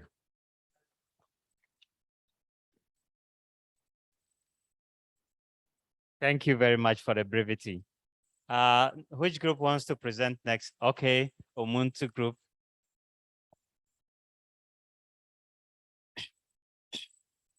Thank you. As rightly introduced, our group is Ubuntu. In terms of expectations, what we expect to learn this workshop, one is to learn the UN experiences in enhancing integrity and ethics in the public sector. Secondary is we would want to learn how we can improve understanding and also implementation of various tools in our organizations on enhancing integrity and ethics. Thirdly, we would want to learn how to inculcate ethics and integrity culture in public institutions. Fourth, how we can maintain integrity when we are dealing with politicians specifically. But lastly, also how we can deal with ethical dilemmas in the discharge of our public duties. So this is what we envisage to learn from this particular workshop. Coming to the case study, our response is no, on the basis of the following 6 reasons. One, it's unethical in the organization where we are. Our code of ethics prohibits such type of a conduct. So this is the reason I would give to my dear friend. Since he loves me, he would understand my position. Secondly, then now I would go on to advise him or her just to follow the procedures. When the tender is out, I would advise him just stick to what the specifications are all about, and that's what he needs to do. The third reason is the fear factor. I'm also afraid of the repercussions. If I proceed to undertake the favor to him, in case this is discovered in future, the law would catch up with me. So I may end up losing my job. I may end up in jail. He may also end up facing the very same repercussions. So it's a lose-lose situation to both of us. Fourth, as a person, this is against my values. I cannot do that. It's against what I believe in as an ethical public servant. Fifth, yes, at personal level, I wouldn't do that. Also, it is against the procurement rules, so I wouldn't do that. And the fifth, as a procurement personnel, it is also against my professional best practices, which is I'm required to follow and to abide by. So these are the reasons why I said no to my friend. Next time, just follow everything, no favors and everything. Thank you, my friend.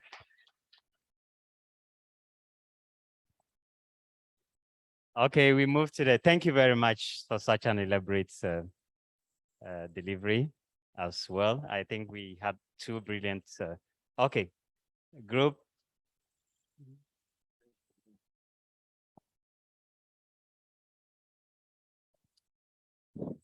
Our group, we named it Chikalidwe. So the expectations we have for this workshop, we want at the end of the workshop, we should have enlightenment on the root causes of corruption in public service, because if we don't deal with the root causes, we'll be just fighting the symptoms, and we want to win this fight. And also, secondly, we want to know or learn strategies on how to mainstream ethics and integrity. And thirdly, we want to learn the best practices from both the UN, like we heard in the morning, and also in other institutions that are doing well.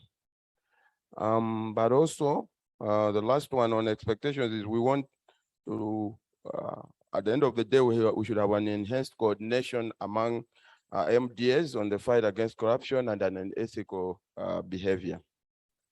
On the dilemma that is there, our group said no, we want to accept the offer for 3 reasons.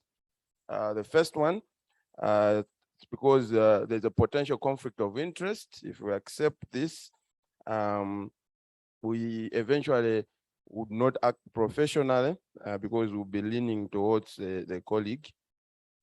Secondly, we thought it would be unethical to change provisions just for the sake of the friend.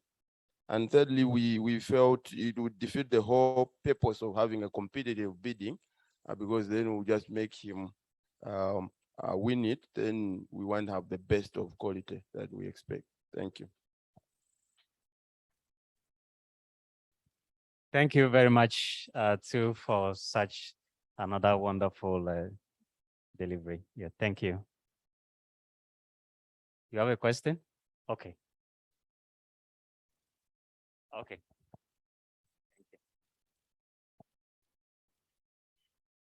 Thank you very much. We have named our group as group number 2. We have just given the number 2. So first, expectations. We have lined up 4 expectations. The first one being to acquire knowledge and skills in or about the ethics in our various institutions. 2, to share best practices. We expect that we will share best practices and experiences in different MDAs. 3, we expect to explore collaboration with agencies responsible for public service, accountability, and transparency. In brackets, we are talking about the SCB and the Office of the Ombudsman. Expectation number 4 is that we would want to learn the current trends in international best practices on ethics. The dilemma question. The first part is a big no. No, for the reason that what this colleague wants you to do is an illegality. So would you say no to this request to do an illegality? Further than this, we share with him or her the evils of corruption in society and the consequences that will follow. Because the bottom line is he or she would want you to do corrupt practices. So we'll share with this person the evils and the consequences that would follow. Number 3, would advise him or her the correct way of submitting their bid. That's for procurement procedures. Thank you very much. Thank you very much. And I'll go here and come back. I think you brought a new dimension. You want to suggest something to him, and that's very interesting. Okay.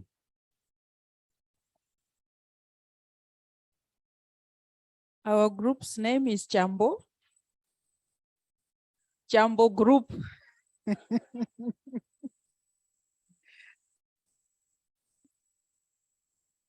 So our expectations from this workshop are that we are going to learn about practical ways to institutionalize ethics in the public service, how to deal with ethical dilemma, that's the second one. And the third one was, we hope we're going to learn about linkages between ethics and performance of an organization. Here, the thinking is that ethical organizations are good performers. So we are hoping to get that, to learn about linkages between that. And the fourth one is on how to implement ethical culture in the public service. On the dilemma, our response was also no. And we said, would explain to the friend that we are not ready to bend the rules in order to help them. But of course, we also accepted that we might create some enmity since they helped us in the past. Would explain to them about the conflict of interest. Would also talk to them about the loss of job if we had discovered that this is what we did. We also explain about the risk of reputational risk for the organization.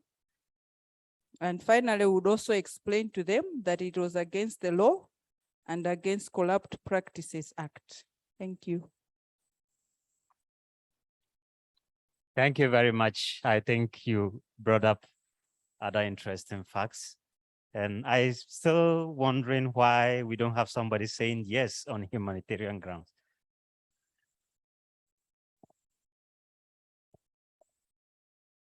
Thank you very much. Our group was named Walking the Talk. So we came out with the 4 expectations. The first expectation is to enhance the knowledge and understanding of ethical standards. And the second expectation is we are here to learn on how to institutionalize ethics in day-to-day operations. The third expectation is to identify institutional and systemic gaps in the principles of good governance. And lastly, we are here to share good practices in institutionalizing ethics. And on the dilemma, it's a big no for 2 reasons. We are saying that it's against procurement, as it's been guided by procurement laws, regulations, and procedures. We also agree that it will be against the conflict of interest on procurement rules. On how we could handle the situation, we said that we need to give proper communication to the friend. Thank you.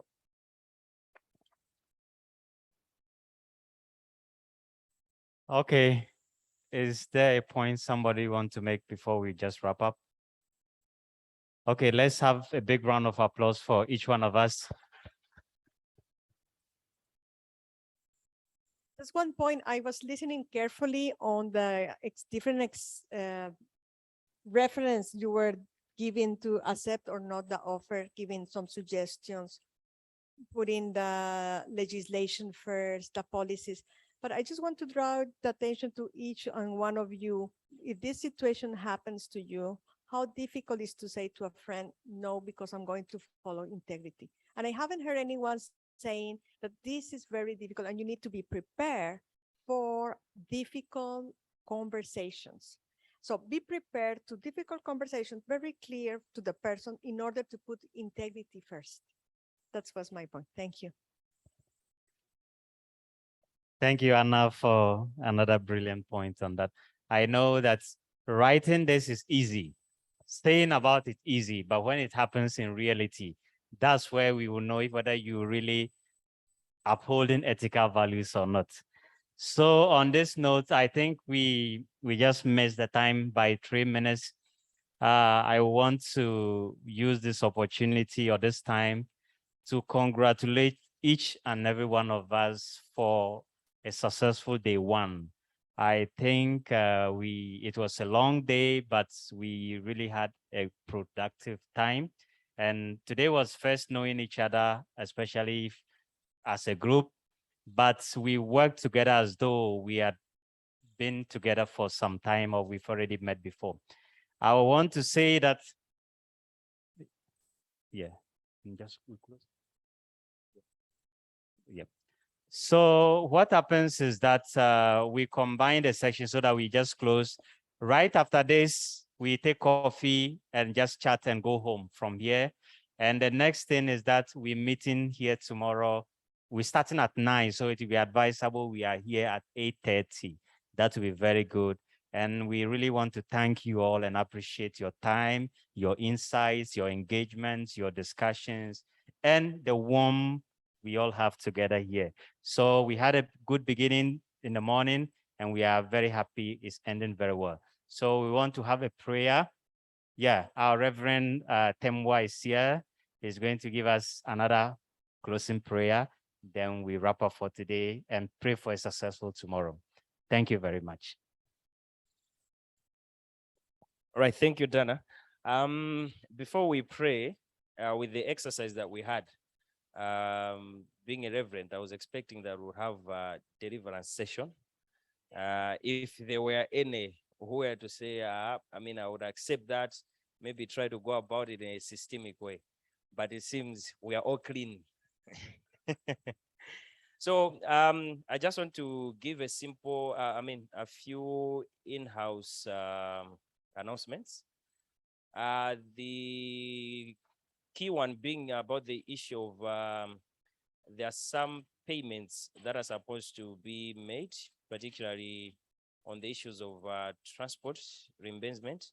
and incidentals. So being a norm, we know how we behave. So we have put that to be done on the last day in the morning. That will be Thursday, to secure your participation, full participation in this integrity ethics issue. Should we go into a deliverance session? Do we have ushers here? Ushers, because I'll begin deliverance. I'm with the uploading. All right, so that was the thing that we really needed to make that communication. If I'm missing anything, Guy, you can remind me, apart from this announcement, if I'm missing anything.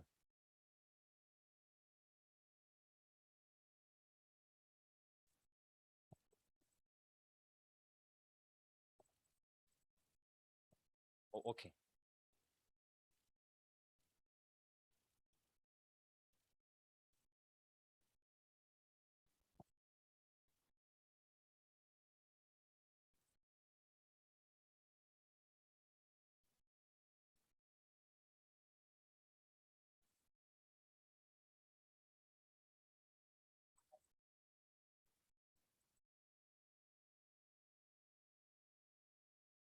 Yeah, so those who haven't filled those forms, so that means your payment won't be on Thursday, because those who filled the forms and everything, they're the ones that means everything shall have been processed by Thursday morning, 8 a.m. All right, so allow me to close with a word of prayer. Okay, make it flexible.